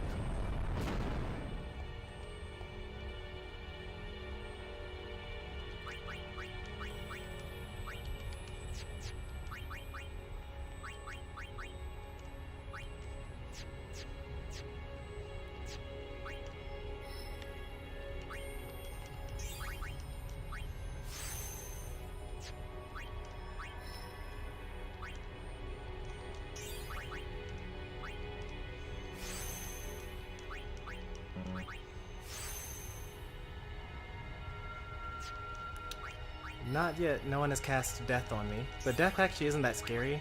Actually, okay, so there is an enemy that can cast death. The little wraiths, the little blue ghost floaty things that I kill on one holy, those have the ability to cast death, and they also can cast doom as well.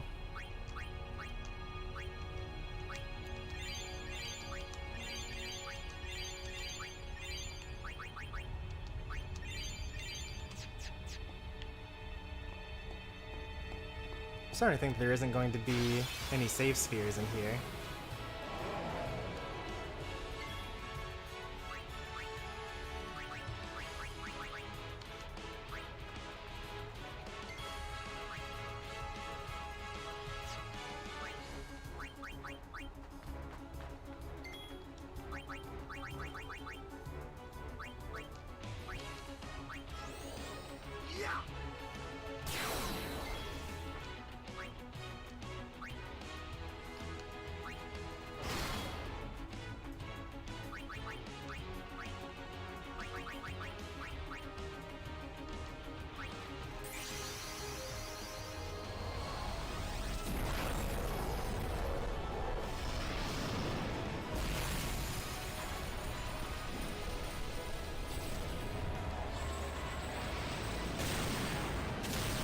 If we had to capture these, then I would probably spend a couple of turns casting Shell on everyone, or maybe I would have Kimari use Mighty Guard before going through this.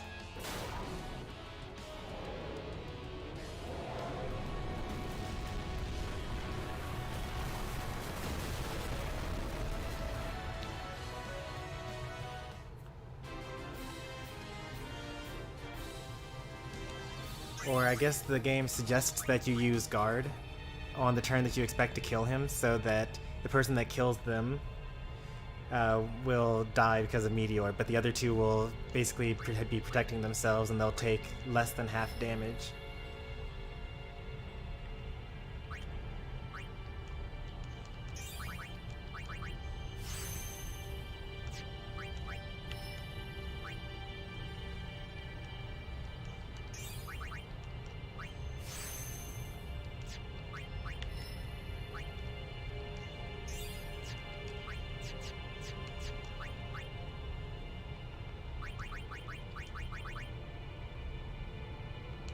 Oh, Waka has first strike. Not that worried here. Nice, save sphere.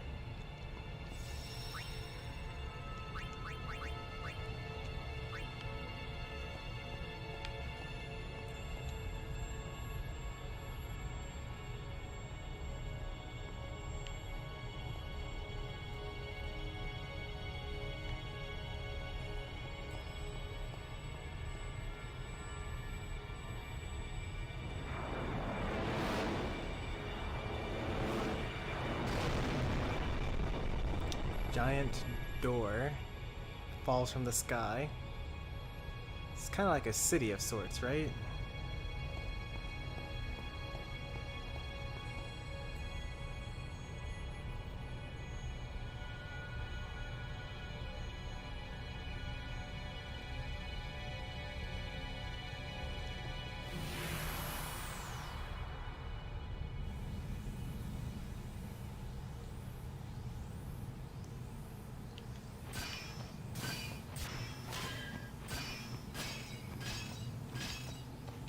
What is this all about? Little ice spears coming out of the ground. I guess I'm supposed to avoid them, or maybe I'm supposed to attack them. There's a counter in the bottom right, but I don't know what that corresponds to. I can't leave this area, so there's nothing to do except attack these ice spheres.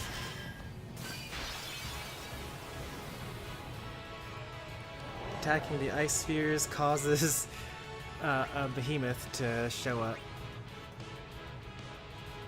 Retaliates with meteor when defeated. You know, the game did try to warn me that this would happen, and I just apparently didn't see it at all.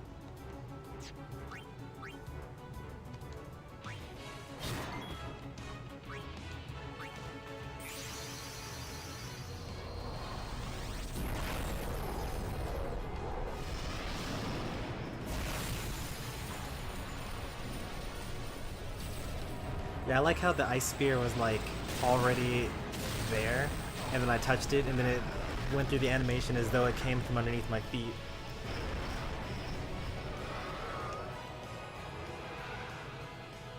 Please help us. Ooh, damage cap, damage cap? Whoa, Anima, chill out.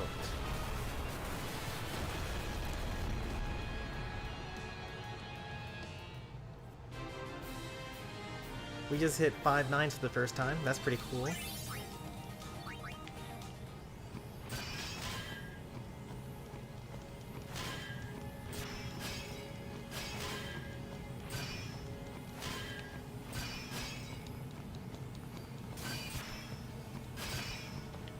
Ah, what are these?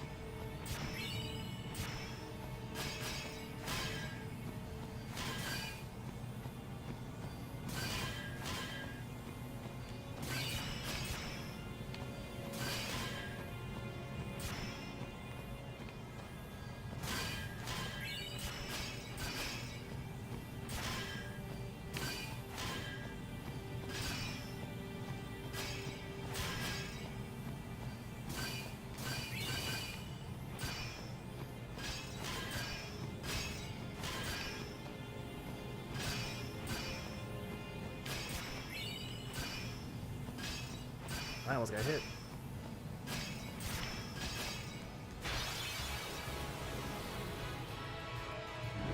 Is it gonna kick me out now? Is there like a limit? Is there a number that I'm supposed to get to?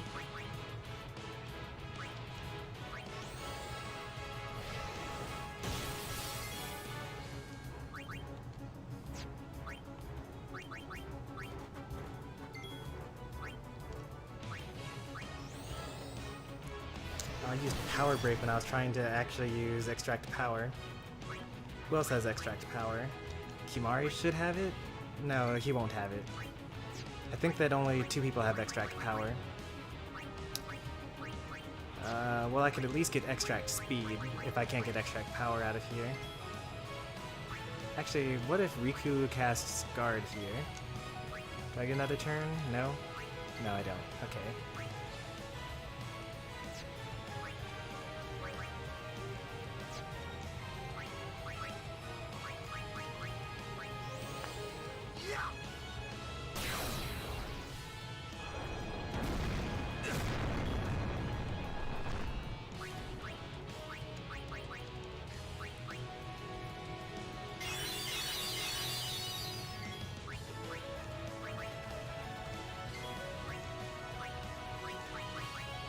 Too late to beg for mercy.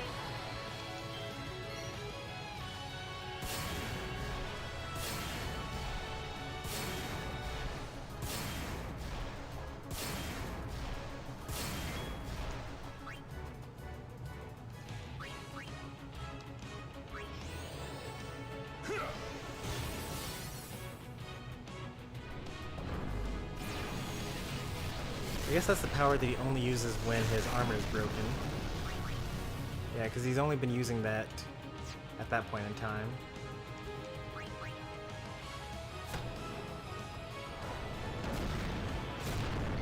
Now this is kind of starting to hurt.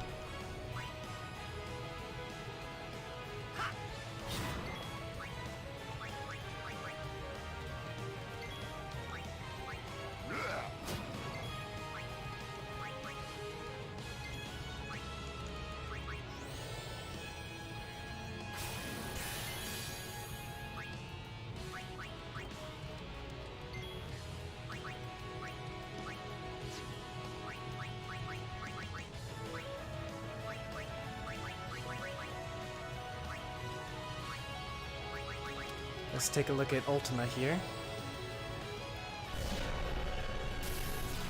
This might be overkill, going for Ultima twice. Oh, I guess it wasn't. About 35,000. He will die here.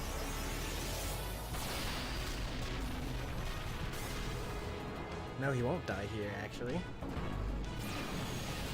Thought he had 45,000 total. I guess I did less damage to him than I thought. Oh, that's a 9. That's not a 4.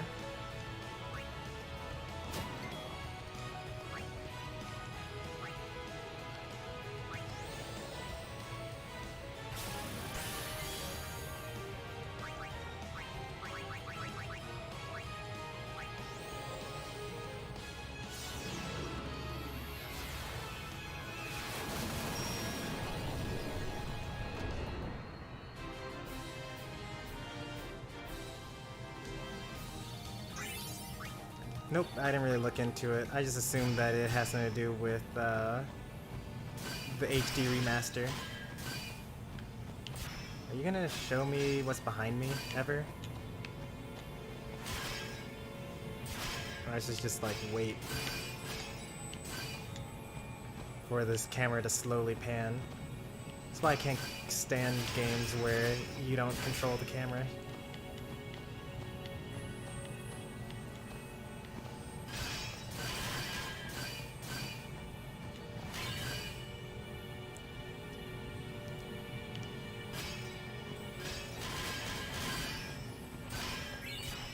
Infinity. That's pretty cool. I can actually wait here, I guess, until the thing finishes panning. I don't think anything's going to spawn while I'm in this area here.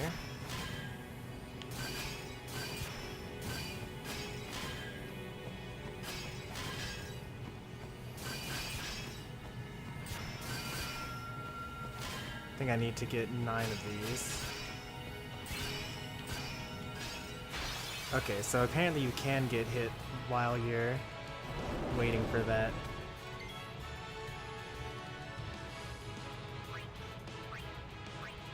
I'm going to try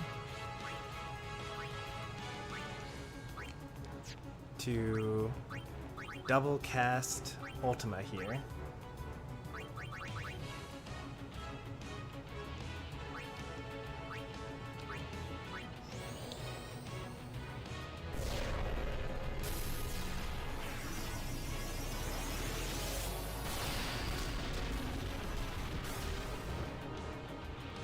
That should kill them all, actually. Maybe they'll be off by a little bit, I suppose. Nope, just got it.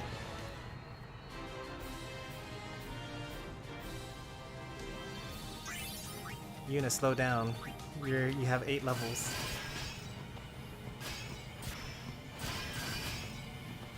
I want to exit out of here. How do I exit out of here? The items I'm getting are pretty nice though. Can't really complain.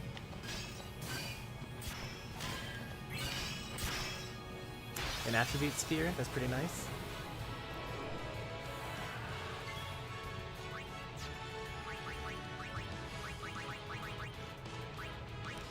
Too bad I can't double cast Holy.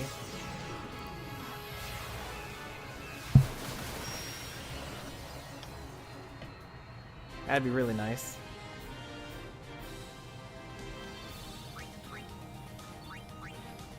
We're ready? I think we've been ready, like, for a while.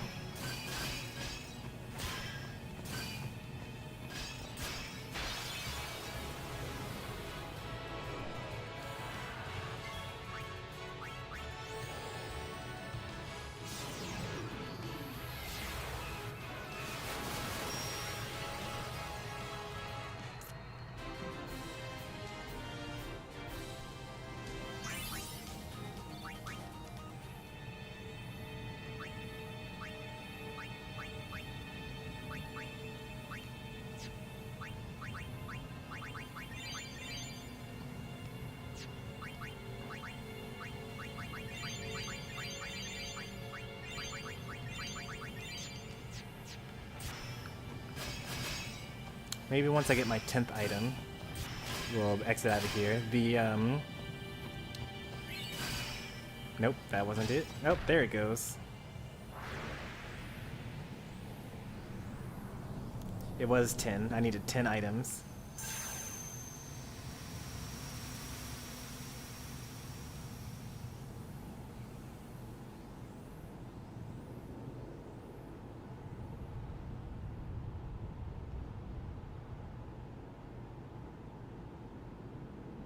Yuna's gonna do the whole sphere grid tonight.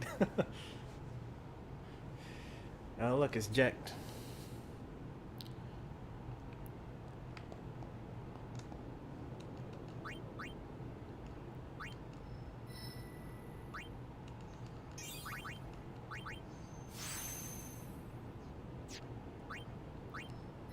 Alright, let's see what we can do with Yuna here.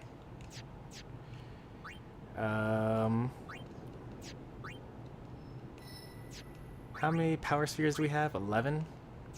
Sure, why not? It's kind of silly to use HP spheres because we're going to erase them eventually. Sure, I'll throw Waka a bone.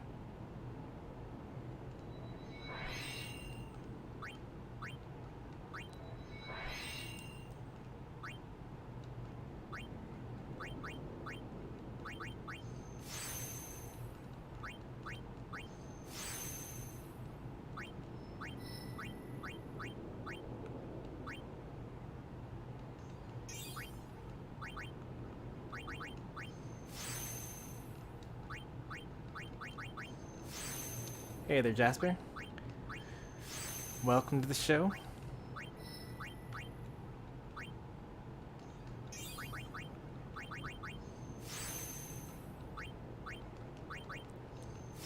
Just what Yuna needed, the ability to flee.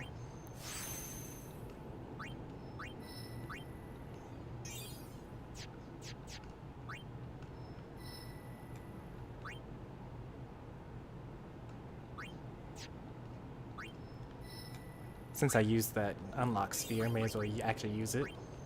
Almost forgot about it, honestly.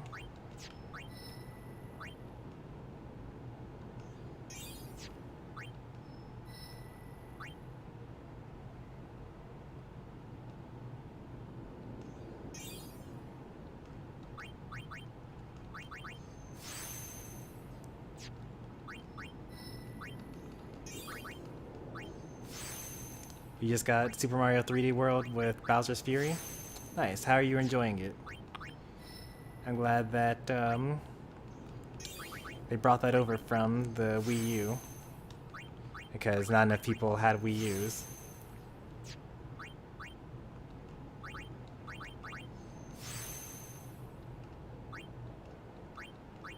Hope I enjoy this game together with my friends. Does it have online? I don't know about any new features that they added.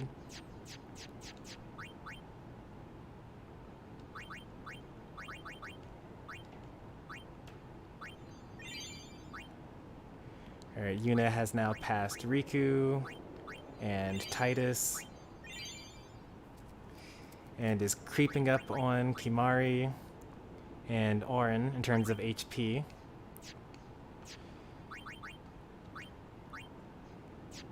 As befitting of the main character, becoming the strongest character in the party towards the end. Alright, Jack, let's do this. Oh, I forgot to check what those items were that I got. Oh well.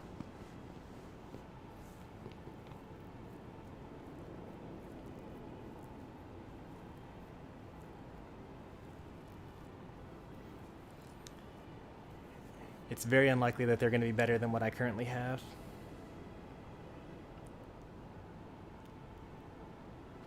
You're late, Auron. I know.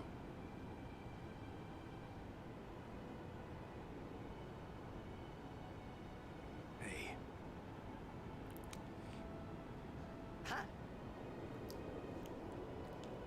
This is not quite the meeting that Tidus would have expected at the beginning. You eating right, boy?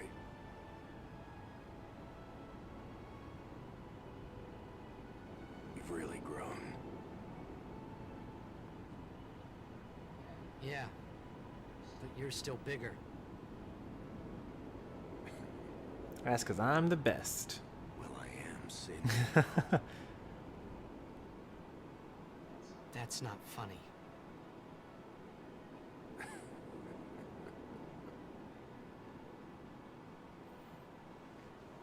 Well, then, I mean, you know, let's end this. Dad? Yeah. I hate you. How did I know he was going to say I hate you? I was like, 80% I hate you, 20% I love you. I know.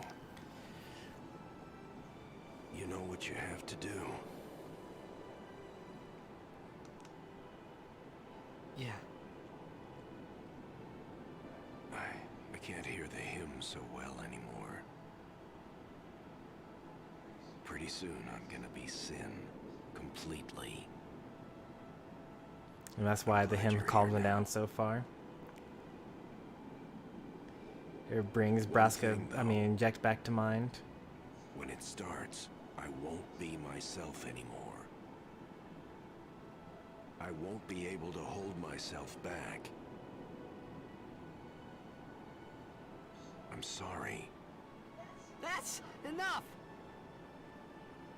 Let's finish this, okay? You're right. One more save sphere for the road.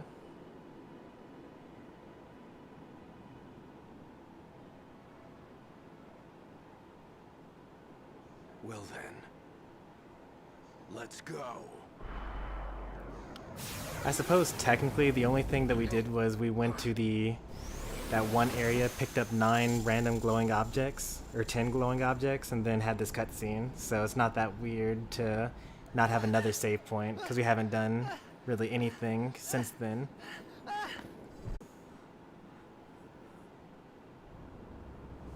Did the stream die for me?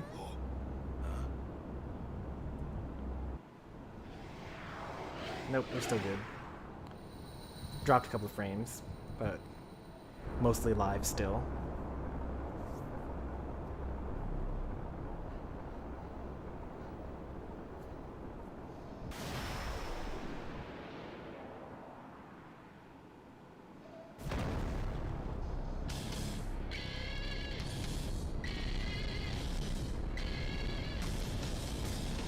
Hey Dad, how's it going? Looking pretty buffed there. You been working out?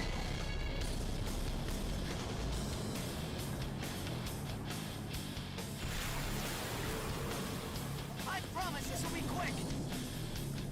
Hit me with all you got, Dad!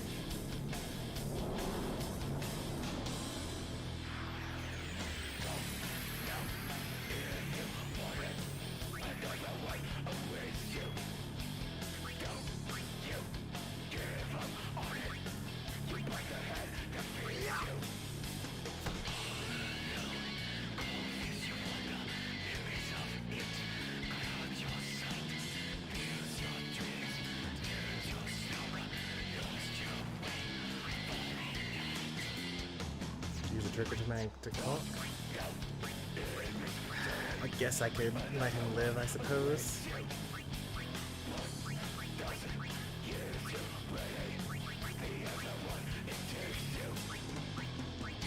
Out of range, I figured.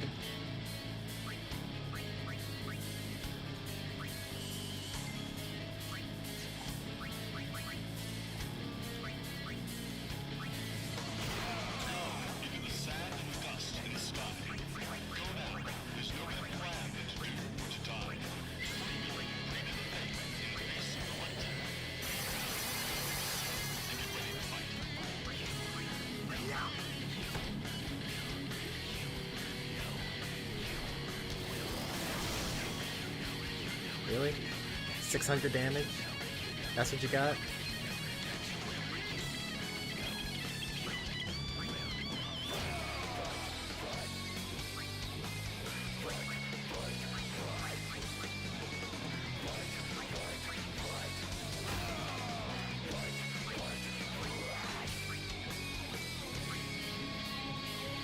I won't lose. That's all you got? Okay. Well, let's see. Yuna needs to do. Lulu needs to do something. I mean.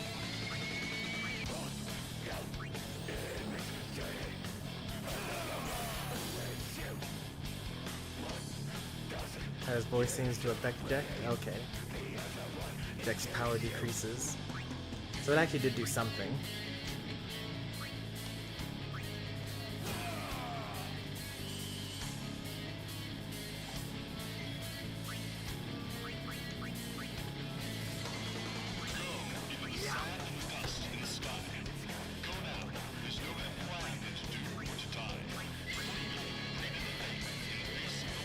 Dad looks big. Yeah, he's been working out.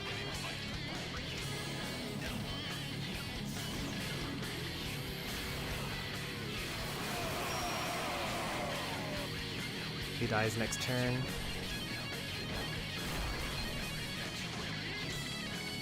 Did he cast something on me?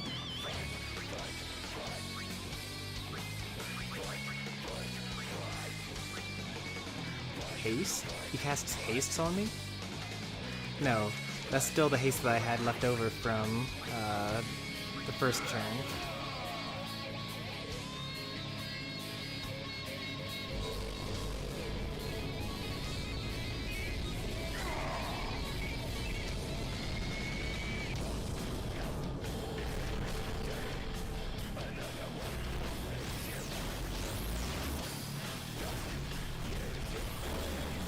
Oh boy. I don't think he's gonna do 600 damage anymore, guys.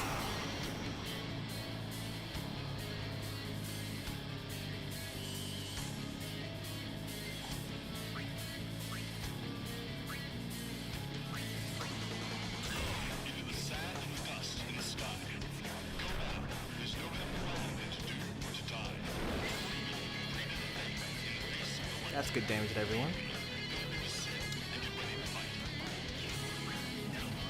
We'll cast Regen on Waka.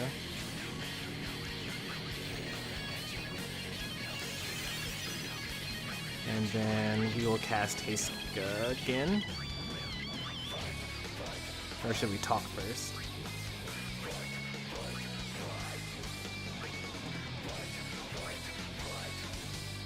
You won't beat me this time. Because I think that makes him skip a turn, which is all we really need. Deck seems torn, his power decreases. Yep, that's what we needed.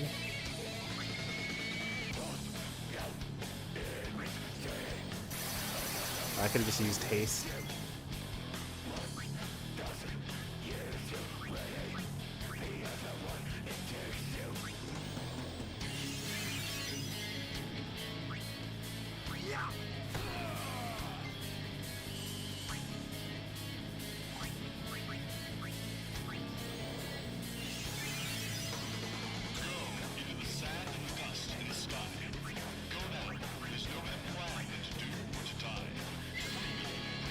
Words don't seem to reach him. I knew talking was worthless.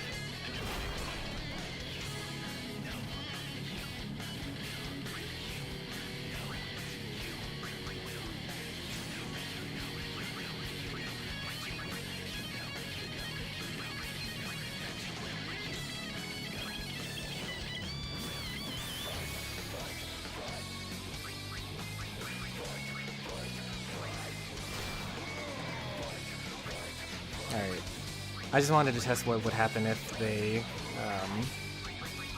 what's it called there? I wanted to know what would happen if I attacked it without killing it, and also what would happen if I attacked Jack with the thing being still alive.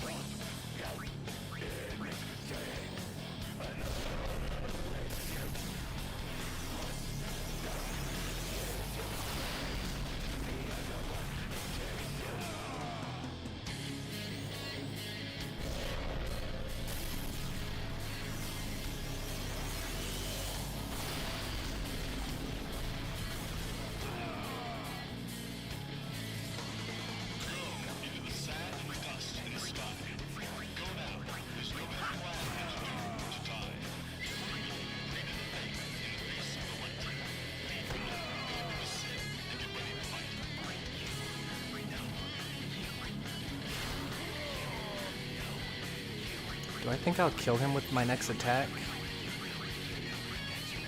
No, I definitely will not.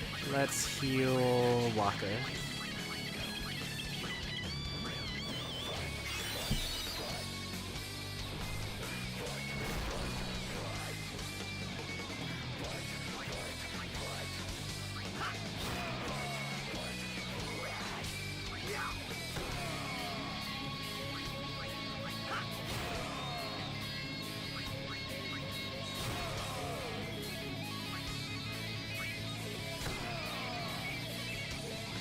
I'm like healed up, right? A little bit less, but that's enough. I did like 17,000 with my ultimate before.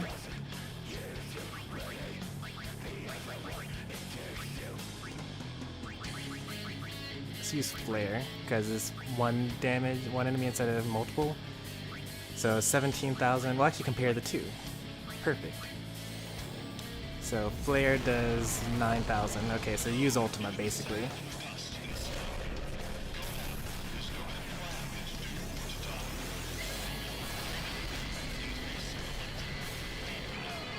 Oh, 11,000. That's actually not that much more.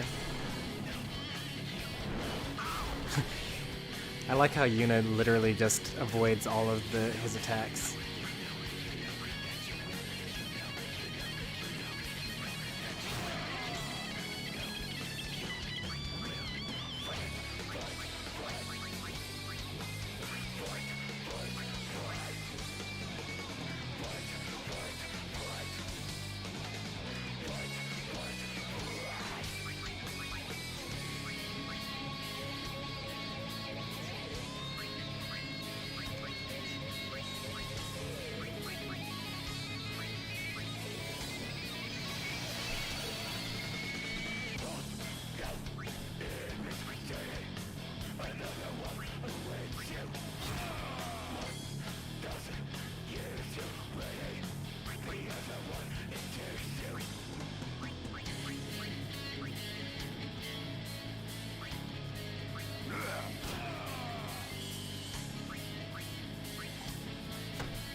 I actually wanted Yuna there.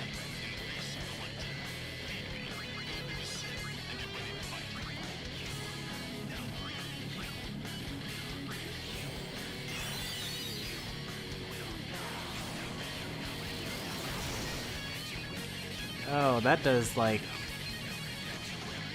stuff. That like stoned him.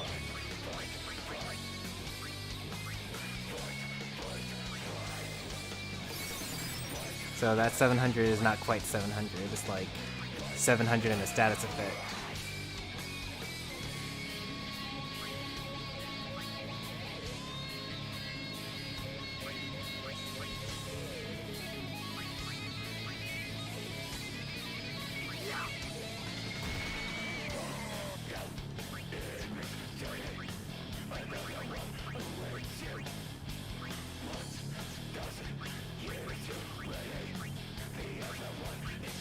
Just to be safe, you know, you never know.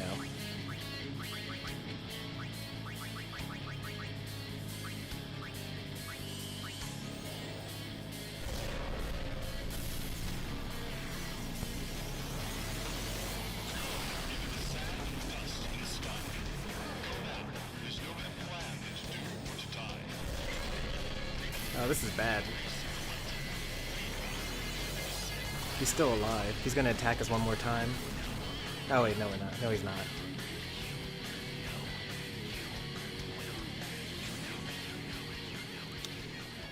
It's kind of interesting.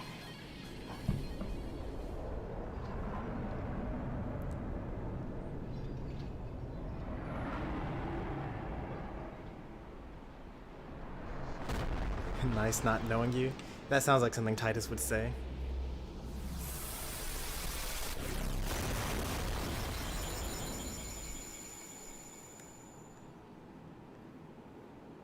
So that little firefly with the red tail that came out of Jack's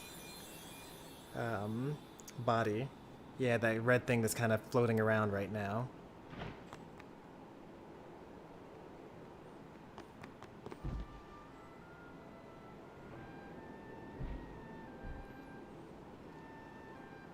Hey there, Anlazaro. My Switch is making that beeping noise that usually happens a couple of, like an hour or less before the Switch overheats. Might end up having to take like a 5-minute break in the middle of the final boss. You're gonna cry. You always cry. See? You're crying.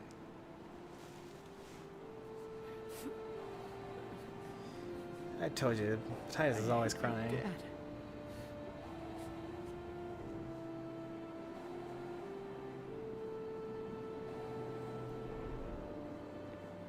Save it for later. Right. We've got a job to do, don't we? Good.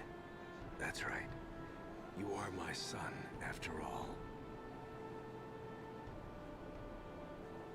You know, for the first time I'm glad Now that I've killed to you. have you as my father.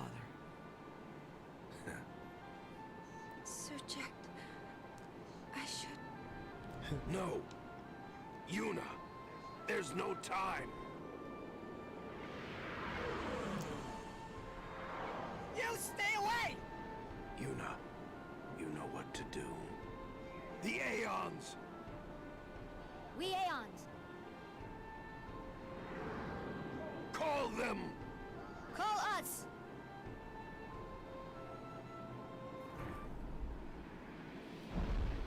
Is he sending himself? No, he didn't get any fireflies released from him. Oh no, there they are. He sent himself. I guess you can do that when you don't have anything tying you back or tying you down to the real world.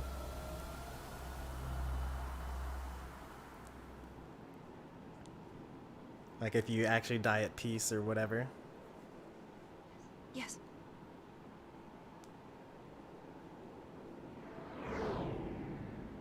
Here it comes.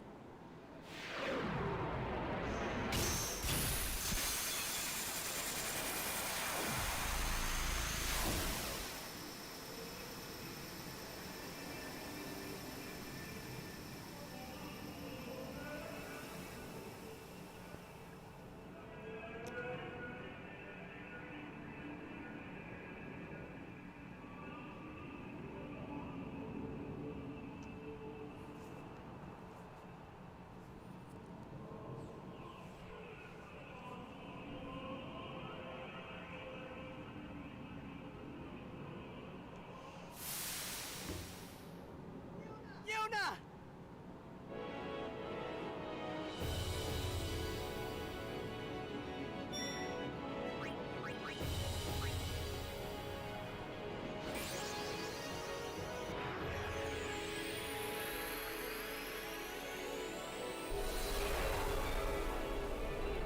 Are we trying to defeat our own Aeons or something?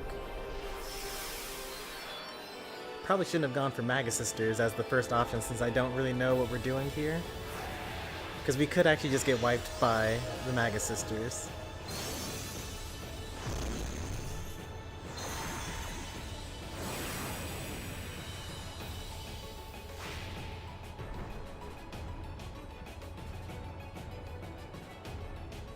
Yep, possessed by you, Yevon. I don't know if it was a bad call to start with this or not.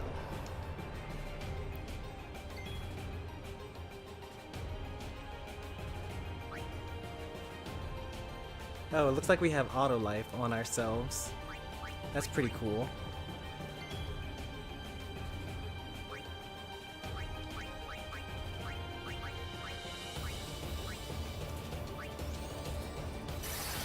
Because we're definitely going to need it.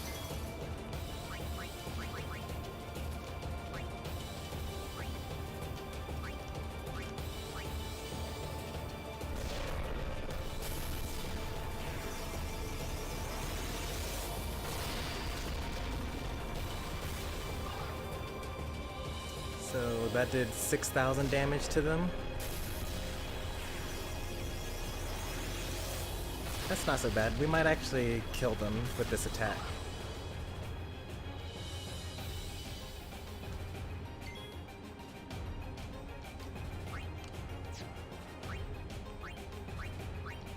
Because they actually don't have that much HP. Yeah, they're all almost dead here. Hell, except for the fact that we can't actually hit them.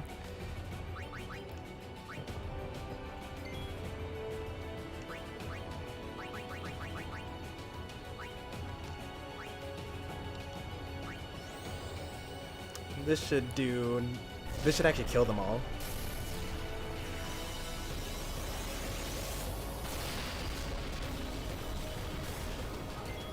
Yeah, with overkill even.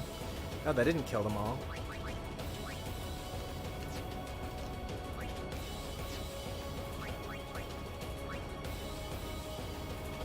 So that's why we captured all those Aeons. Yeah, so we can sacrifice them.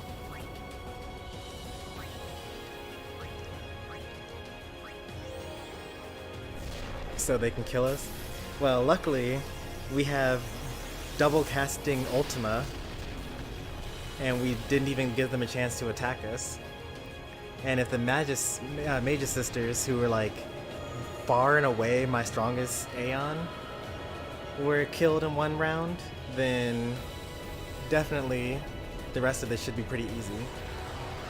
Like, maybe Anima might give us some trouble here.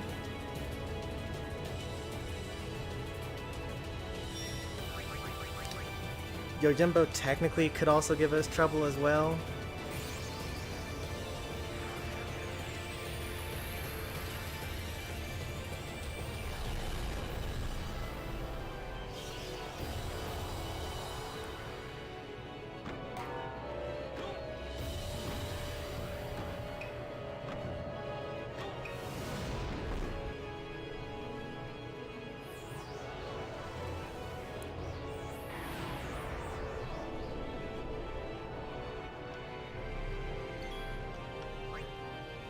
He has 6,000 HP.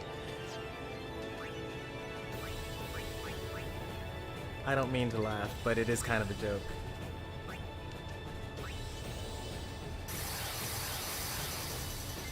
Not worried about King Bahamut?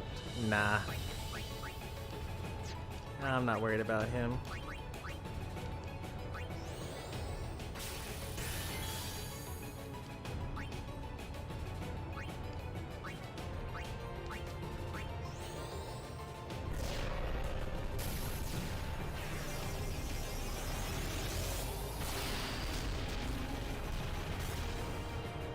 We overkilled him immediately.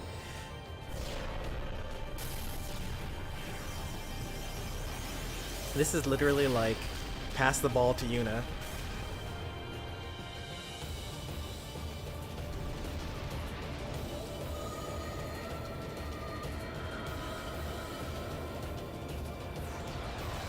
The Yuna show featuring Tidus casting haste on Yuna.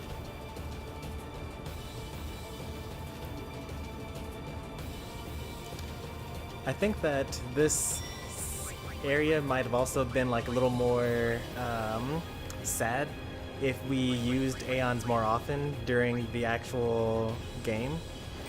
Because like between every fight, Yuna is like really sad because she's summoning her Aeons in order for Yu Yevon to keep possessing them.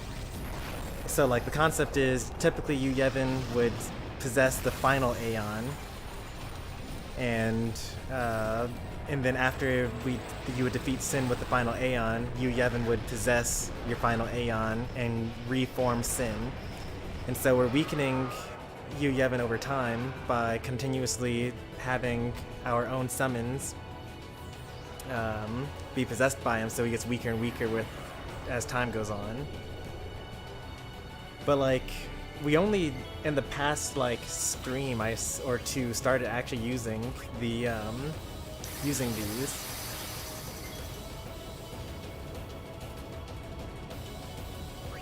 Alright, these guys, I'm a little worried that this won't kill. And if it doesn't kill, then I don't know what we're gonna do. Anima can't kill everyone at once, and we also have auto life on, so like, it's not that worrisome. It just would break our perfect streak though. Yeah, this isn't gonna kill. Anima has more than 16,000 HP, or does he? Or does she? Actually, maybe she doesn't. Yeah, she doesn't have more than 18,000. Alright, so Anima went down. I'm not worried about anyone at this point. Is there a final summon? There was one, it died a long time ago. And hence, Yuna was supposed to convert one of her guardians to become a Fate so that they could become the final summon. Let's do Bahamut last, actually. Since, like, he's the king of, you know, dragons. We'll do him last there.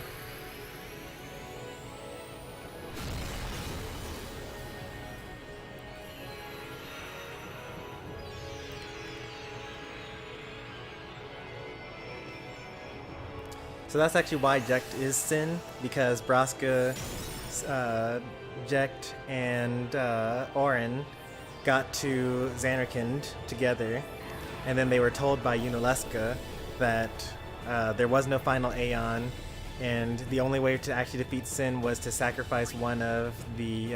ooh, she is fast. Yikes. Oh man. Alright, so we're actually gonna get hit once here.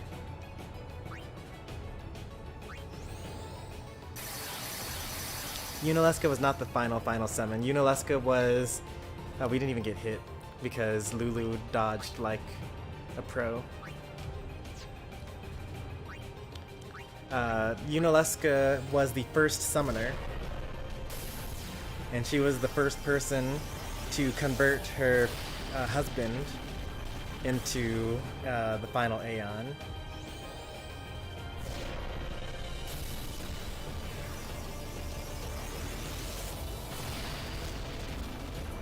Yeah, she was the first summoner. She was the first person to create the final Aeon, and she was there to tell us how to convert a guardian into the final Aeon.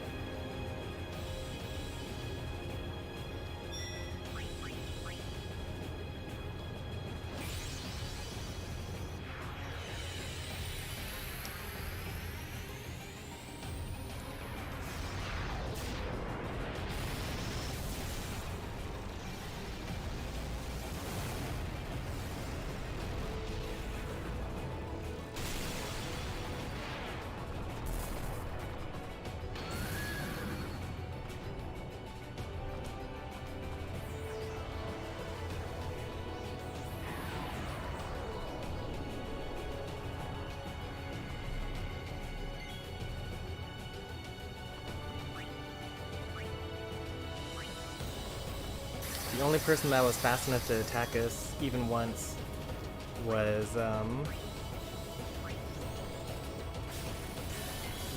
Shiva. Balfour might also be fast enough to attack us, and actually Balfour's magic defense is pretty high. Ixion's is higher, so we're gonna see really soon. Yeah, it only did 5,000 damage. But none of my Aeons have over 9999, so 4 9s. None of them have that much HP. So Yuna should one-shot everybody with an Ultima.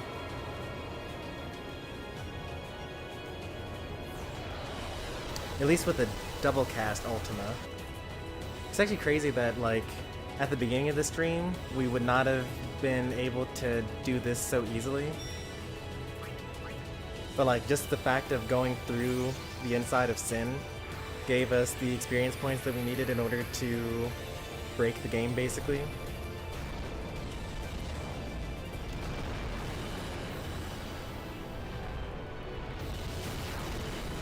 Other things to note, if we hadn't gone monster hunting for the side quests, I don't know if we would have been able to actually finish this.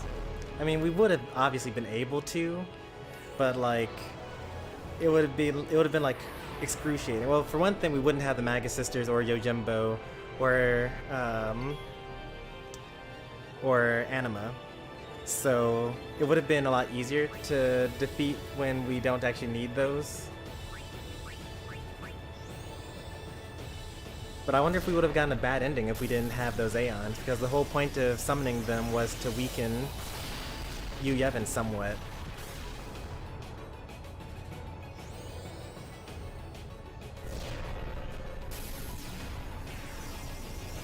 Don't worry, I corrected myself. I'm sure I would have been able to actually beat the guy, because like, it was easy to win this time, because we're so strong. But we wouldn't have even had Holy. Well, we probably would have gotten Holy while we were in the inside of Sin. But this dungeon probably would have taken, like, you know, probably, so like the enemies that are here, the inside of Sin, were the same enemies that we would have fought in, inside of the Omega Ruins. So all the levels that we got as part of the Omega Ruins, we probably would have gotten here instead, because we would not have been using no encounters. It probably would have taken like 4 hours to get through that first room. And then we probably would have taken, you know, another 4 hours to get through that second room. We also still never got that treasure chest while we were in the second room, but I'm sure it's not as good of an item as what we already have. We put all this work into Balfour just for him to die. That's so sad. Actually, you know what? I am actually sad about Balfour being sacrificed here, because I actually put in effort and tried to use him to the best of his abilities, even though he kept on failing me. Despite that, I kept on trying. So like, I actually feel something killing Balfour here. I should have saved Balfour for last, but we'll do Bahamut for last. Bahamut was like my mid-game carry before we had Anima. We used Bahamut when Yuna was like by herself and like in Via Purifico.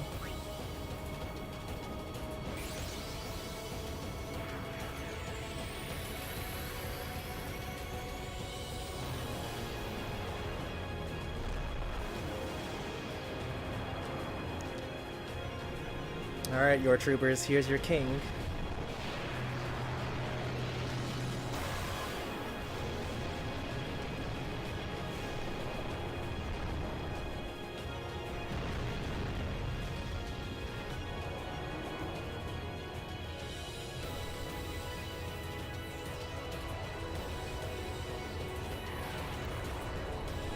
The fact that they give us auto life during this battle really tells you that the game doesn't really want you to actually lose during this fight.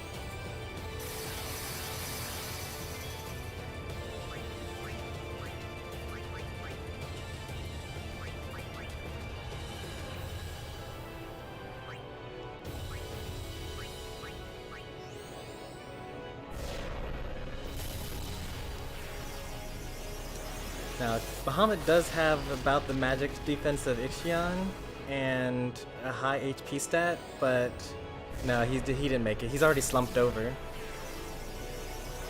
I was trying to think of a way that he could possibly actually live this, but no. Alright, for fun, we're going to try to take on Dark Balfour after this. I'm pretty sure that it's going to end in us getting one shot.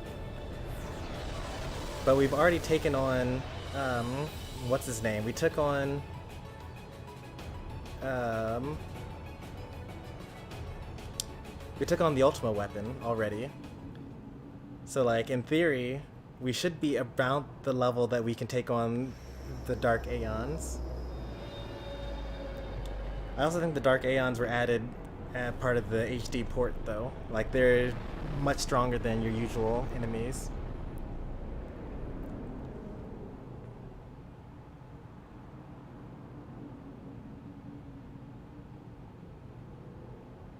Everyone?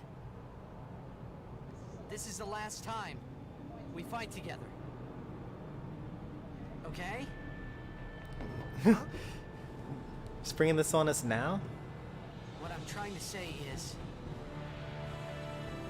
after we beat you, Yevon, I'll disappear. What are you talking about?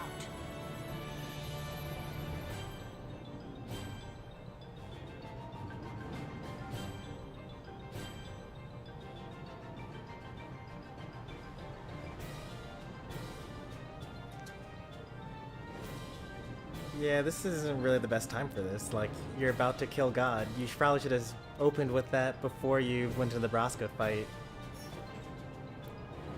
I'm saying goodbye. Not now. Yeah, exactly, not now. I suppose there's really it's no selfish, but this is my story. good time to say, hey, by the way, when we actually fulfill our mission, I'm going to die. But at the same time, that's literally what Yuna had to go through. Like, Yuna was going to be the one to die.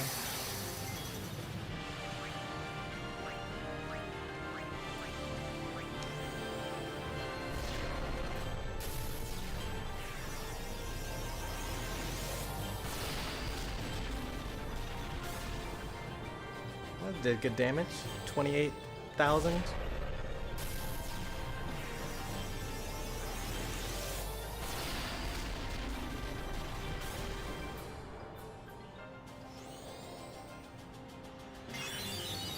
$999. That's like not nearly enough, actually.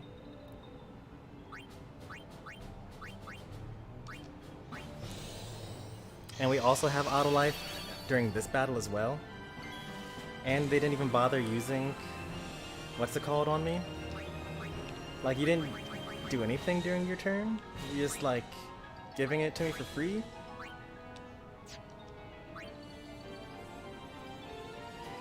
Should we give everyone a chance? Yeah, nah. Not that interested.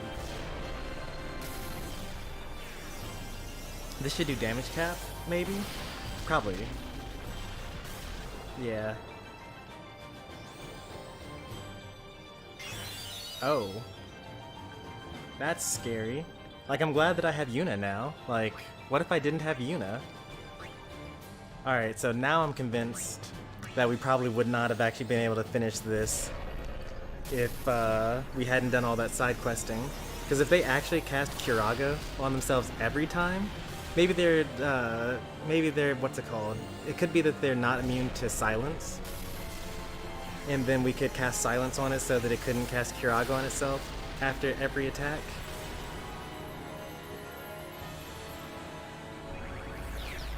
I think that's the end.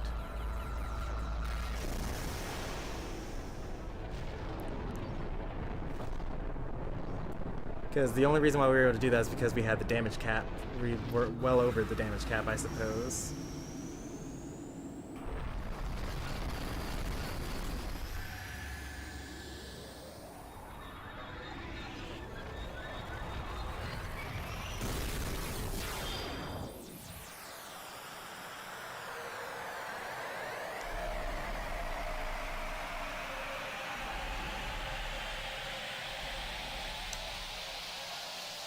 That's actually about how I remember the final boss going. Like, the final boss is kind of a joke by the time you get to him. But, like, it's kind of like more of a cinematic finish, you know? Very similar to the ending of Breath of the Wild or the ending of a couple of other ones, but you know, sometimes the final boss is not so boss-like. It's more of like a cinematic journey that you're fighting through.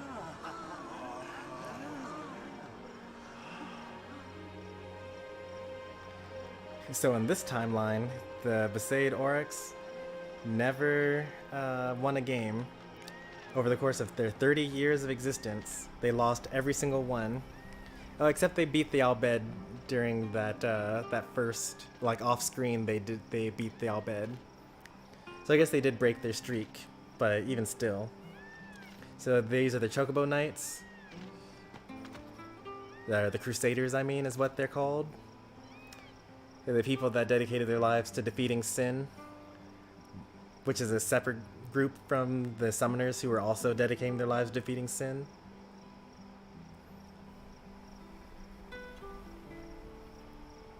This is the Temple of Besaid, with the old guy that teaches us stuff, and some random monk. We're currently listening to what's known as the Hymn of the Fate.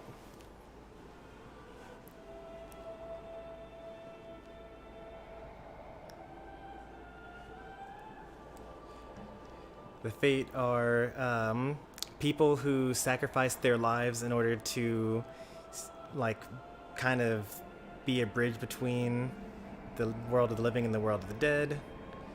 And they offer their strength to summoners in order to become Aeons. But you can see that they are now dying because the Fate are tired of using their energies to maintain the dream world that is Xanarkand and the summons. So we lost Balfour, here's Shiva that we're losing. I don't know why they did it out of order. This one is Ifrit.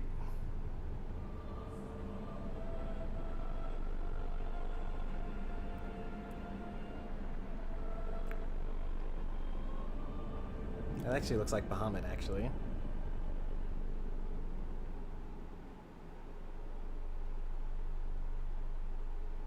That's definitely Bahamut right there.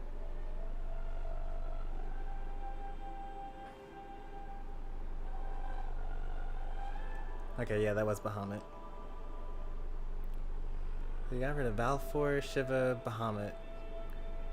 I wonder if they chose my top 3 Aeons, because those are the ones I summoned the most during gameplay.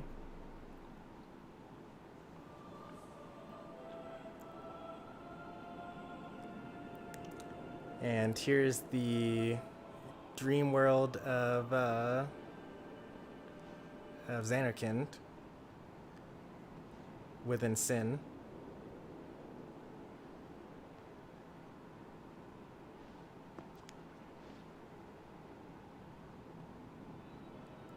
Keep going. Don't stop, Yuna, just because Orin's being sent. Don't stop. But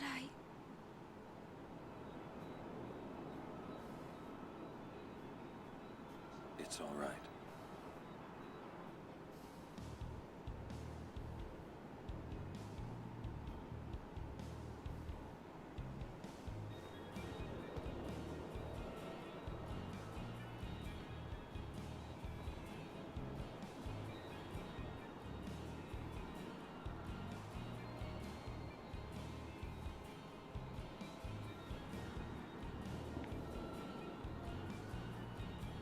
It's been long enough.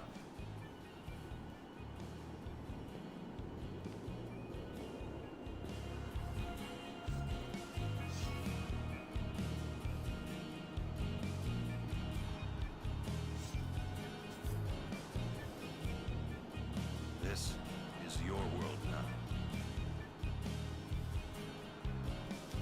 You got interlacing Orin's theme with the Hymn of the Fate.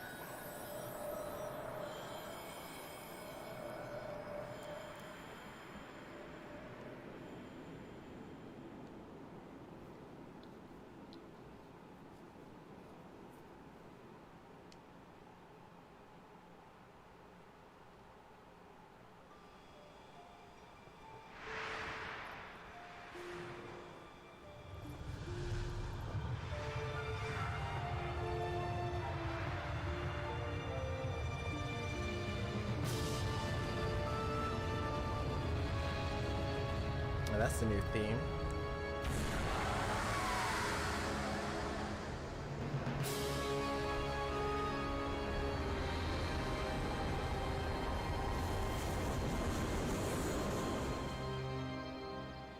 That's a lot of souls they just got sent.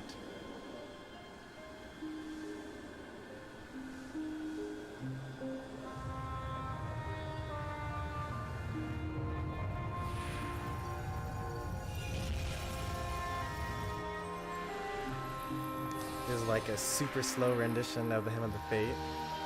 It's also transposed down a couple of keys.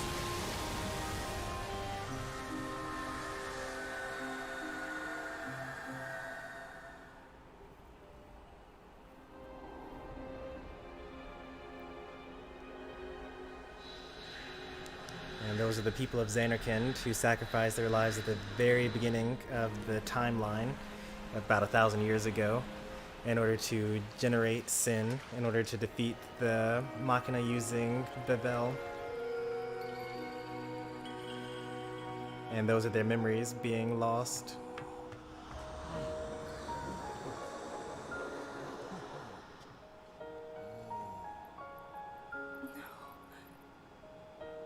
Yuna, I have to go.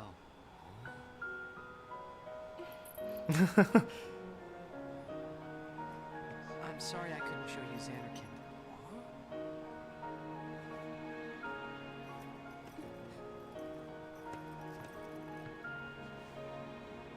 Goodbye. Hey! We're gonna see you again!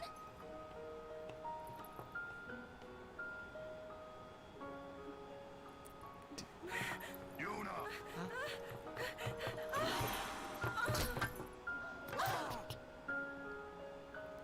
He no longer even has a physical form.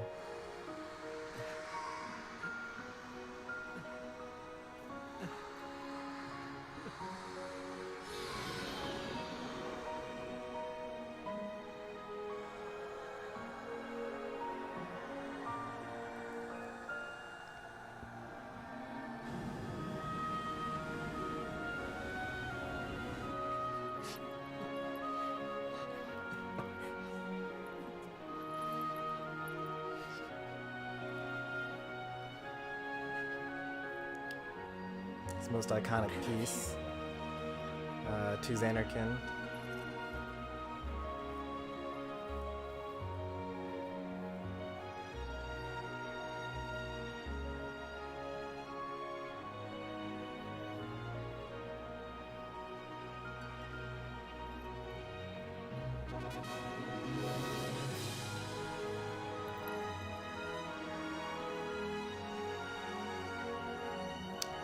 This is not quite the happy ending that we saw at the end of Final Fantasy IX.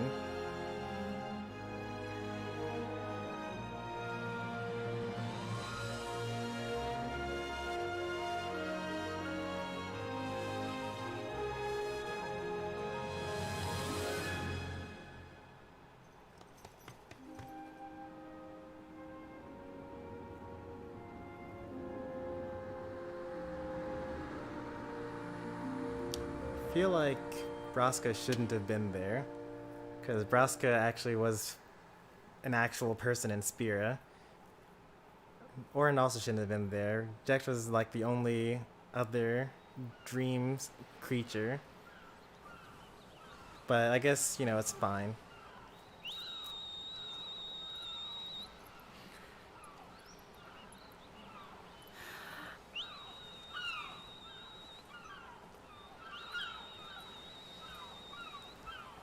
This is a really good looking cutscene.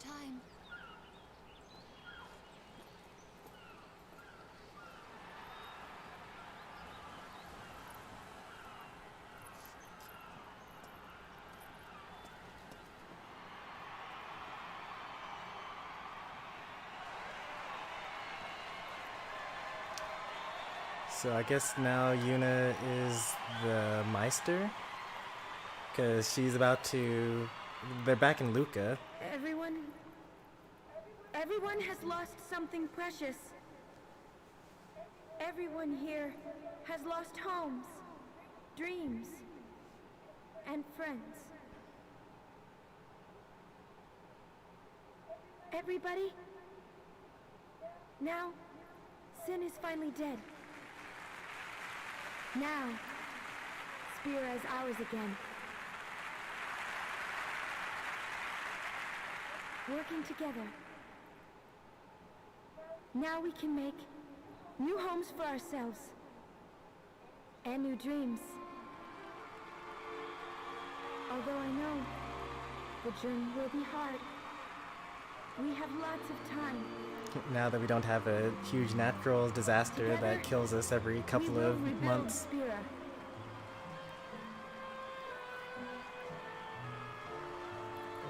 The road is ahead of us. So let's start out today.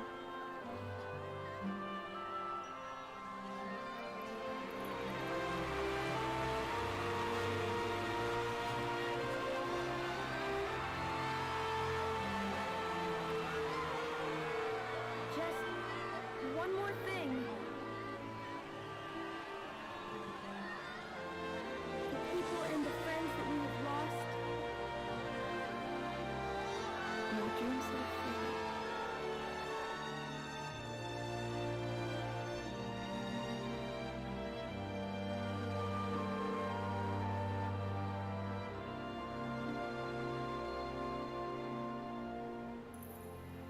Never forget them.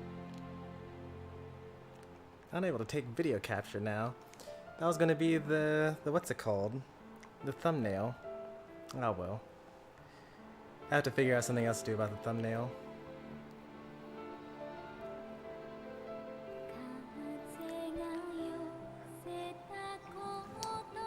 The song here is a variation of Yuna's theme with lyrics. It's called Suteki Dane, which just means isn't it wonderful, or wonderful isn't it?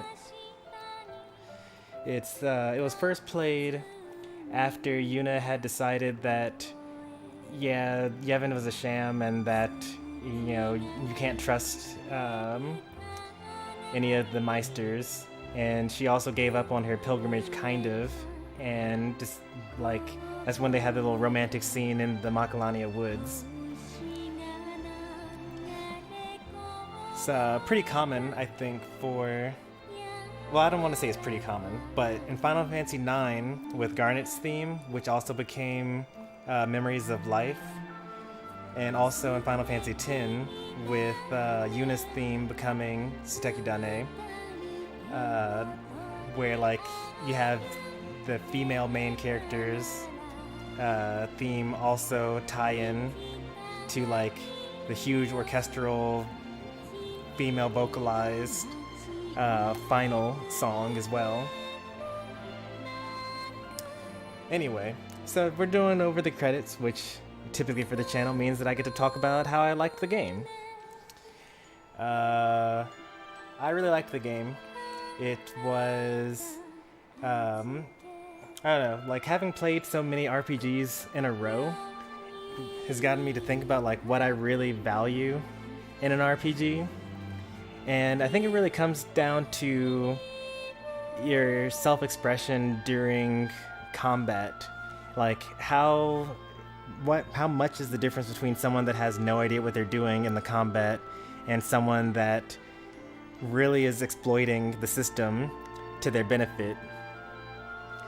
And games like, you know, Final Fantasy X, Xenoblade Chronicles, Octopath Traveler, like these have like really high gaps in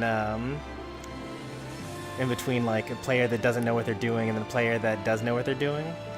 Whereas like some of the earlier games, like say Final Fantasy V or even really 7 for that matter, you can just kind of press the fight button and just like keep on pressing the fight button and like you'll do fine enough in the game. I really like character development, like even more so than having a cool character itself. I really prefer having, well, I mean, I prefer having a cool character at first that also grows, but generally I like having a character that starts off in one state at the beginning of the game and grows into something more. You know, like in Tidus, for example, in this game, he starts off as like this spoiled brat that's like all about himself and like being a sports star and like hating his father. And like every single one of those things along the way has kind of like been stripped away. Like he learned to respect his father. He like became selfless. He dedicated himself fully to Yuna's cause and like even gave up his dreams of like going back to Xanarkand. Granted, he kind of was forced to because it was impossible for him to go back. Waka started off as a racist, ended up being a pretty cool guy.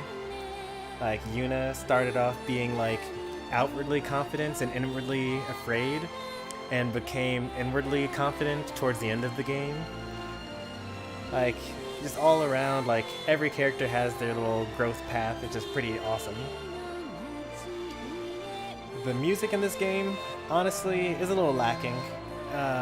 There are a couple of really, really great songs here. Like the battle theme is amazing. I also liked Eject's theme, the theme that was playing during his boss battle. The Xanarkand, Yuna's theme, the vocal version of it, Stekidane, we're listening to right now, also a good one. But like, listening to the soundtrack, a lot of them are just kind of like ambient noise meant for like you walking around. Not that memorable. Like only really these really big songs that play during important parts of the game and very often throughout the game really come out as like being actually really, really good. So music, you know, it could be better, but there are a couple of there are good songs within the game though, so that's good.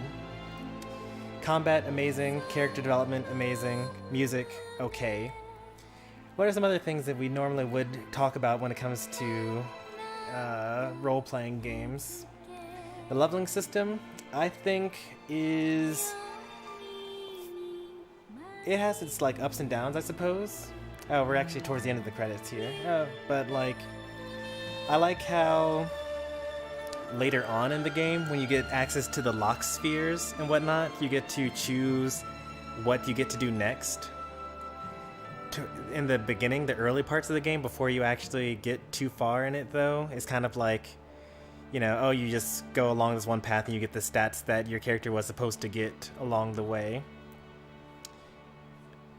We already covered fighting. That's the combat portion. I love the combat in this game. What is this now? Oh look, it's Tidus. What's he doing here still?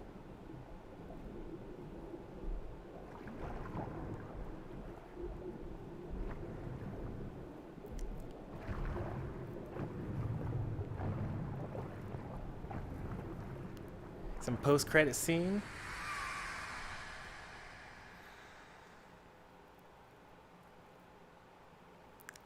Very nice, very awesome. Is it gonna ask me whether I want to save my game here? This will have to do for the thumbnail, I suppose.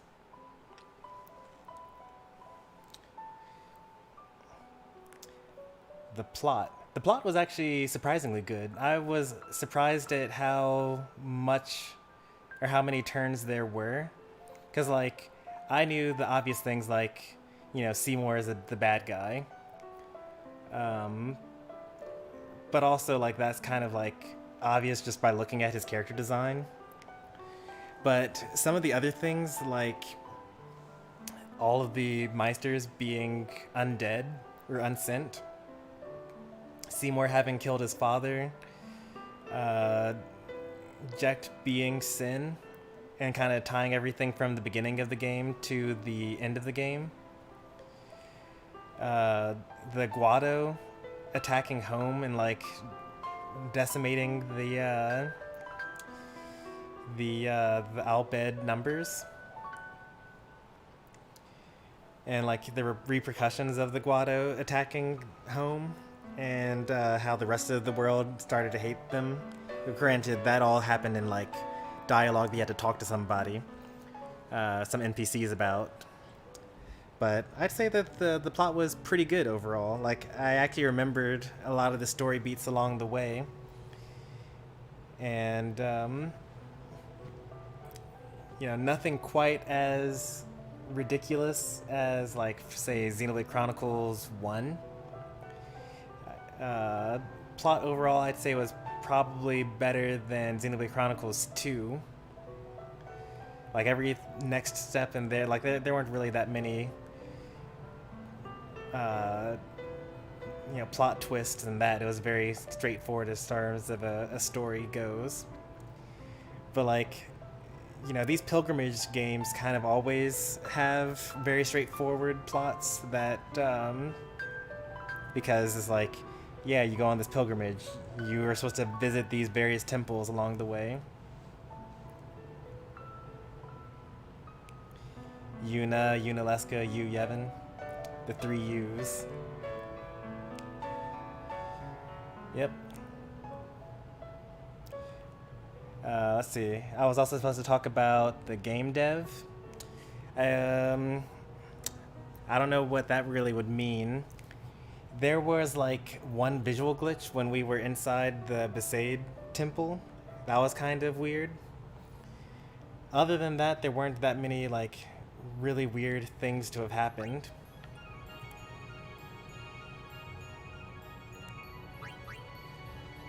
Yeah, so it doesn't, there's no like extra save file. We don't have, there's no new game plus or anything like that. What else was I going to say? It was a fairly reasonably developed game, I suppose. I think that enemies being immune to sensor is kind of annoying because it kind of takes away from the game. One complaint I will say about the game is that the equipment was somewhat inconsequential for the vast majority of the game. Like the stuff that we got in the very first town, like plus 5% defense and whatnot, was good enough to last us the entire game, and I never felt compelled to buy more equipment or to like equip new equipment that we got in the treasure chests along the way. And like the crafting system is great for like super late game and post game stuff, but the items that you need for the good stuff are so few and far in between that like you wouldn't really use them ever. Like we used it in at the very last moment, and none of the stuff that we actually ended up equipping ended up mattering because we were equipping for like, okay, well that's actually not entirely true. The only thing that we actually really that was important was the first strike stuff that we equipped to Waka and Orin. We didn't equip it to Orin, we equipped it to Waka because that allowed him to move first even if he were ambushed. So like that sort of stuff was important. But like I can't really see any benefit for that stuff towards the actual end of the game. Now for the post-game stuff, like, you know, defeating the super strong post-game bosses, those I could see. As promised, we're going to exit here and go check out one of the Dark Aeons. You're counting on. So just for fun, we'll see how much of a difference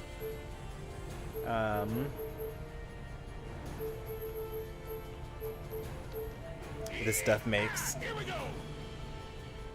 The thing is, offensively, we are like pretty powerful, but defensively, we're still quite lacking.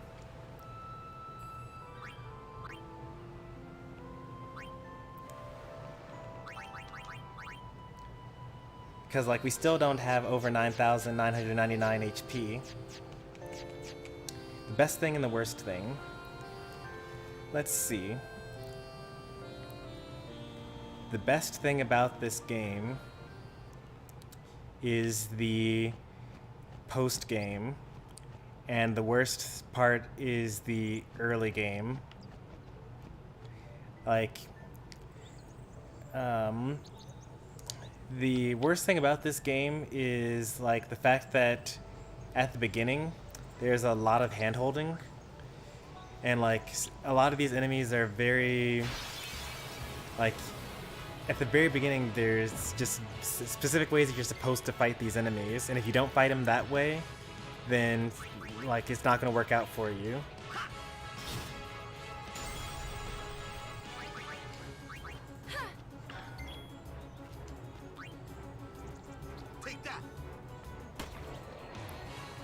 Like the fact that the flans are resistant to physical damage, the way that only Waka can hit flying enemies for a large portion of the game until you like put other people on his path and give them accuracy up.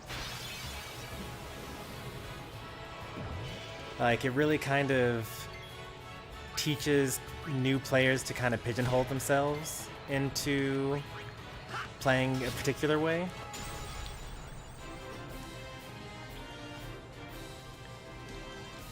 And like, I've seen a couple of people come by the stream that are like, oh, why are you so much stronger than I am?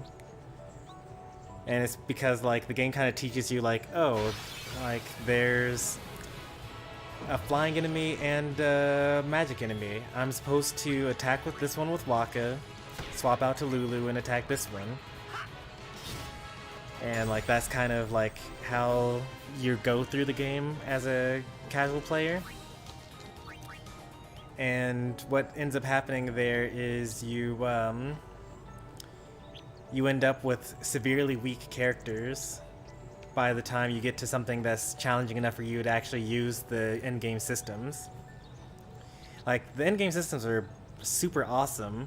Like, the swapping in between and, like, using, like, you can swap out, so, like, if, one good example that I do this all the time, or I used to do this a lot during the Omega Ruins, is like, let's say there's an enemy that's weak to sleep.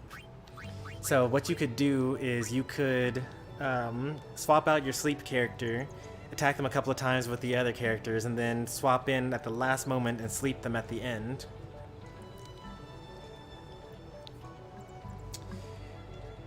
And so like late game strategizing around like how to use your characters best is definitely the best part of the game. And the early parts of the game kind of makes you not even think about that as a strategy. It's actually kind of similar to, so I'm speaking directly to your troopers here, but we've both watched, what's his name, Chugga Conroy go over his Xenoblade Chronicles 2 playthrough. And the way that he harps on about the Xenoblade Chronicles 2 tutorial system, and how they're like, oh yeah, like pouch items, and like, yeah, you can do this thing, but like you have to get yourself in particular positions in order to actually, for the game to explain it to you, and then the game doesn't actually explain it very well. This game explains the most basic way to play the game, and doesn't actually have any explanation on how you can like play it better.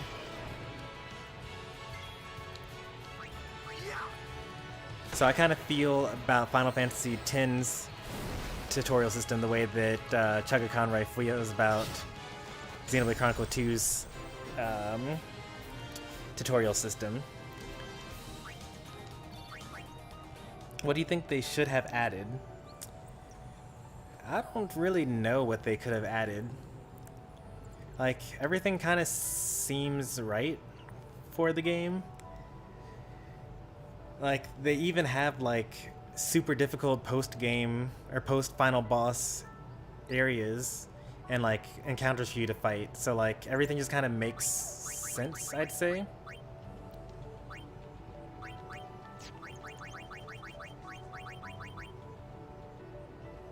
Alright, so Auron and Waka are going to be our first strikers here. Auron's going to lead Tidus in? No, that doesn't make any sense. It's actually got to be Lulu here. with Auron to bring in Tidus.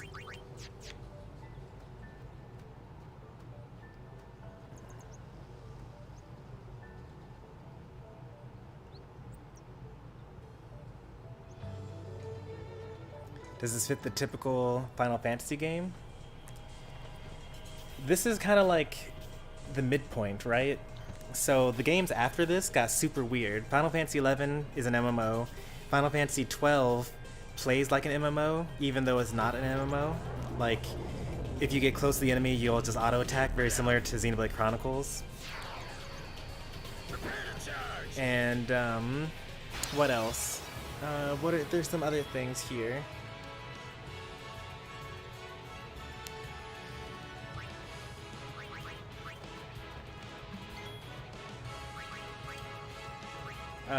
And then 13 has, like, you're only able to control one character at a time. And, like, there's just, like, a lot of weird things going on with the various Final Fantasy games that come after this. But particularly for this game is still a turn-based game, even though they got rid of the ATB. It like has its own flavor of turn-based combat. You know, you actually still have traditional roles, like you got your white mage and your black mage and your ranger, your thief, your knight, your sentinel, things like that. And the spear grid kind of enforces that, because the stats you get within their spears correspond to what their role in the party is. So Auron has a lot of defense and HP. Wakka has a lot of attack and accuracy.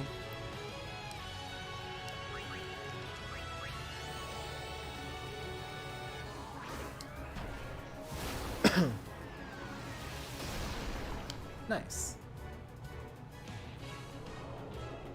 Energy Ray. That's their overdrive. Why are they using it so early? How much damage does this do? A lot, but not enough.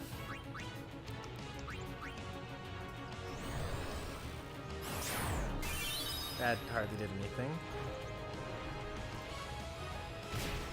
999. That's sad.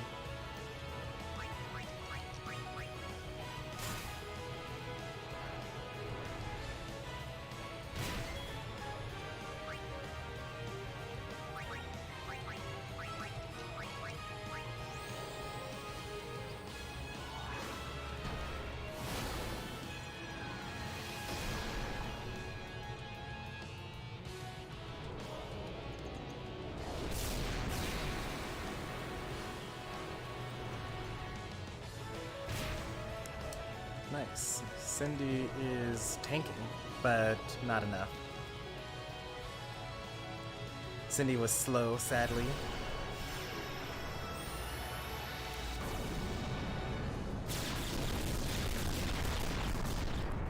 Alright, I'm fairly confident that Dark Balfour is still way too strong for me.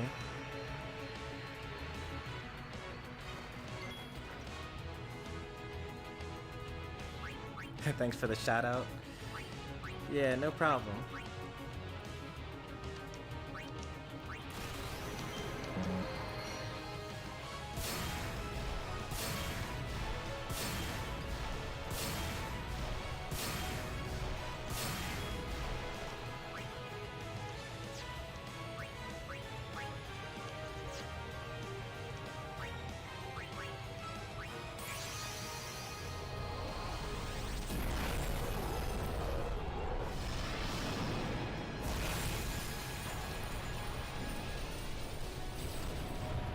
This was a good one, though. I really enjoyed Final Fantasy X.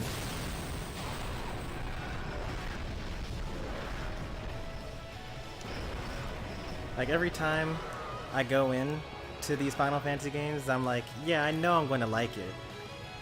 But then, like, while I'm there, I'm like, wow, I actually ended up liking it more than I expected. Wow, that did a lot of damage. Please miss. No? No such luck?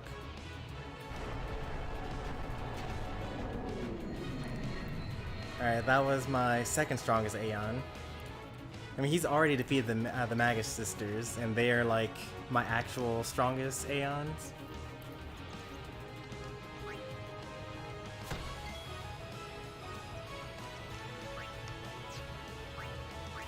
But we lasted more than last time.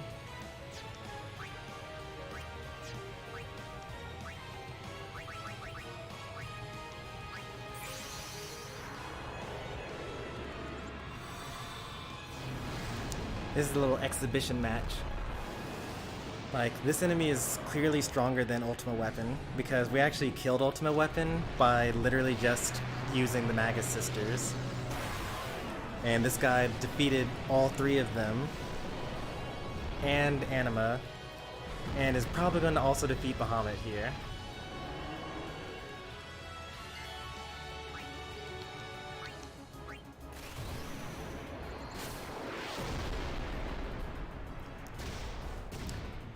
I'm not sure if this enemy is going to actually like slump over when he's in yellow health. It'd be nice if he did, because I have no idea how close he is to actually dying. That did good damage. 84,000?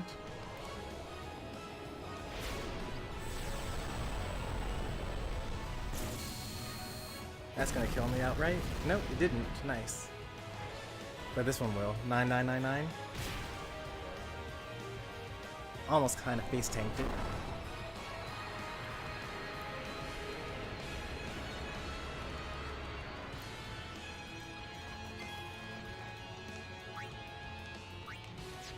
This is bad. This is really bad. Please be... Nope, you're immune to that. Alright, well, that's the game. Let's see how much this does. This is probably going to do well over 9999 damage to all characters here. Yeah, 47,000. We're still way, way, way off from defeating the Dark Aeons. Like, not even close. The Dark Aeons, I'm starting to think they actually might be even stronger than the, than like Nemesis and something like that. The, you know, the final monster in the monster arena. They were added as part of the, what's it called? Post-game, super post-game, or later releases of Final Fantasy X, I think. But the guides that I looked at actually did have mention the Dark Aeons, though, so maybe they weren't actually new additions. Yep, time to give up. Everyone, take a moment of silence and respect for Final Fantasy X. The next time we load up this disc will be in order to play Final Fantasy X-2. Actually, there is this other thing in here. I don't know what... There's like another thing listed underneath Final Fantasy X.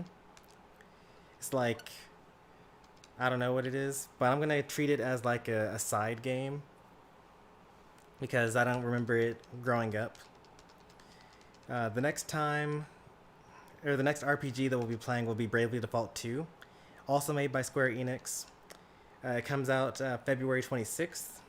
I'll probably stream it day one. Yeah, Final Fantasy X Eternal Calm. I don't know what that is, but it's a thing.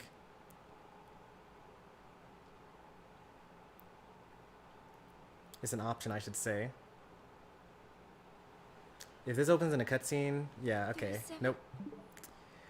We're not gonna experience that right now. We'll experience that at a dedicated time, not at the 5-hour mark within the stream. Disc. Yeah, this would have been... I don't know if this was on the original disc. Like, I played through as much of Final Fantasy X as I remember, and Eternal Calm was like not one of the things that was available at the time. But yeah, next role-playing game will be Bravely Default 2. Until then, we've got about 2 weeks. And I don't really know what we're going to do in those 2 weeks. I think we could play Onimusha. Also, we could play some like Super Metroid or like some other type of Super Nintendo game. Yeah, it was the first game on the PS2. It wasn't the first game, but it was the first Final Fantasy game on PS2. Just like Final Fantasy IX was the final game on the PlayStation 1.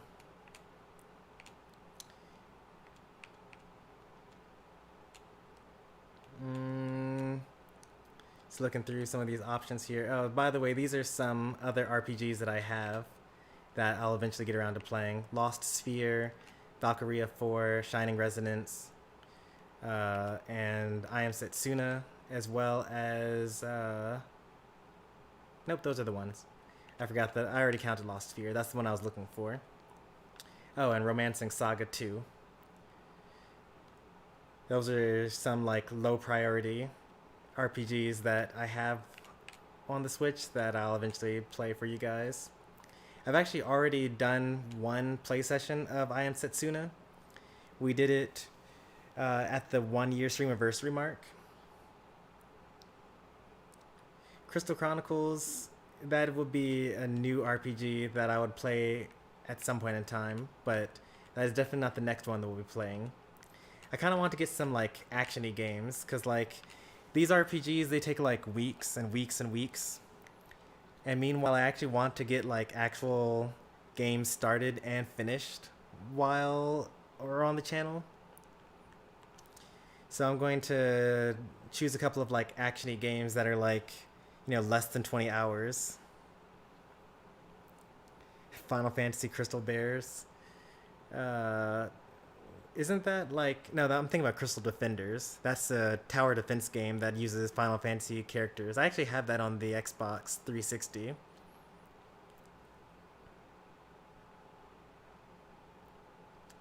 What is the Crystal Bears? I've never heard of that game. Is that a remake of Final Fantasy 1?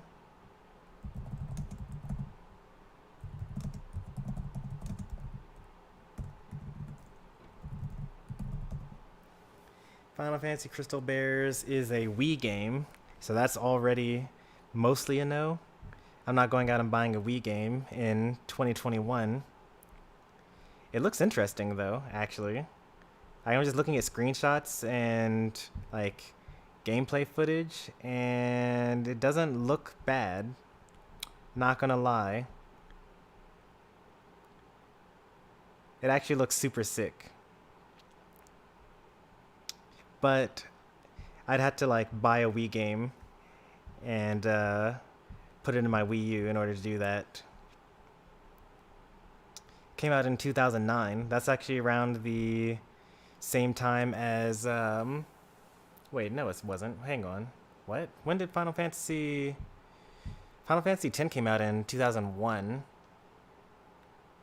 Final Fantasy 13 had already been out for a while by 2009, and this was a year before Xenoblade Chronicles came out. Oh, it's a Crystal Chronicles game. No wonder it looks good.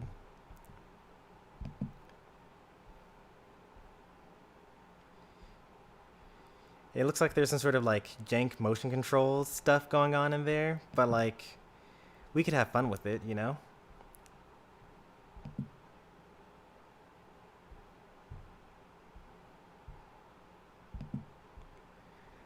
If I already owned this game, I would totally play it. If I were like a for real streamer with like sub goals and things like that, because like, you know, on Twitch, subbing actually equals money for streamers as opposed to on YouTube where it's free, then that would totally be a sub goal, to play like worse and worse spin-off Final Fantasy games. It isn't that impressive for Final Fantasy? Well, I mean, it's a Crystal Chronicles spin-off. Like, even Crystal Chronicles so far doesn't even have like an actual story. It has a pretty cool premise though. But the premise was created in order to justify 4-player gameplay on one screen.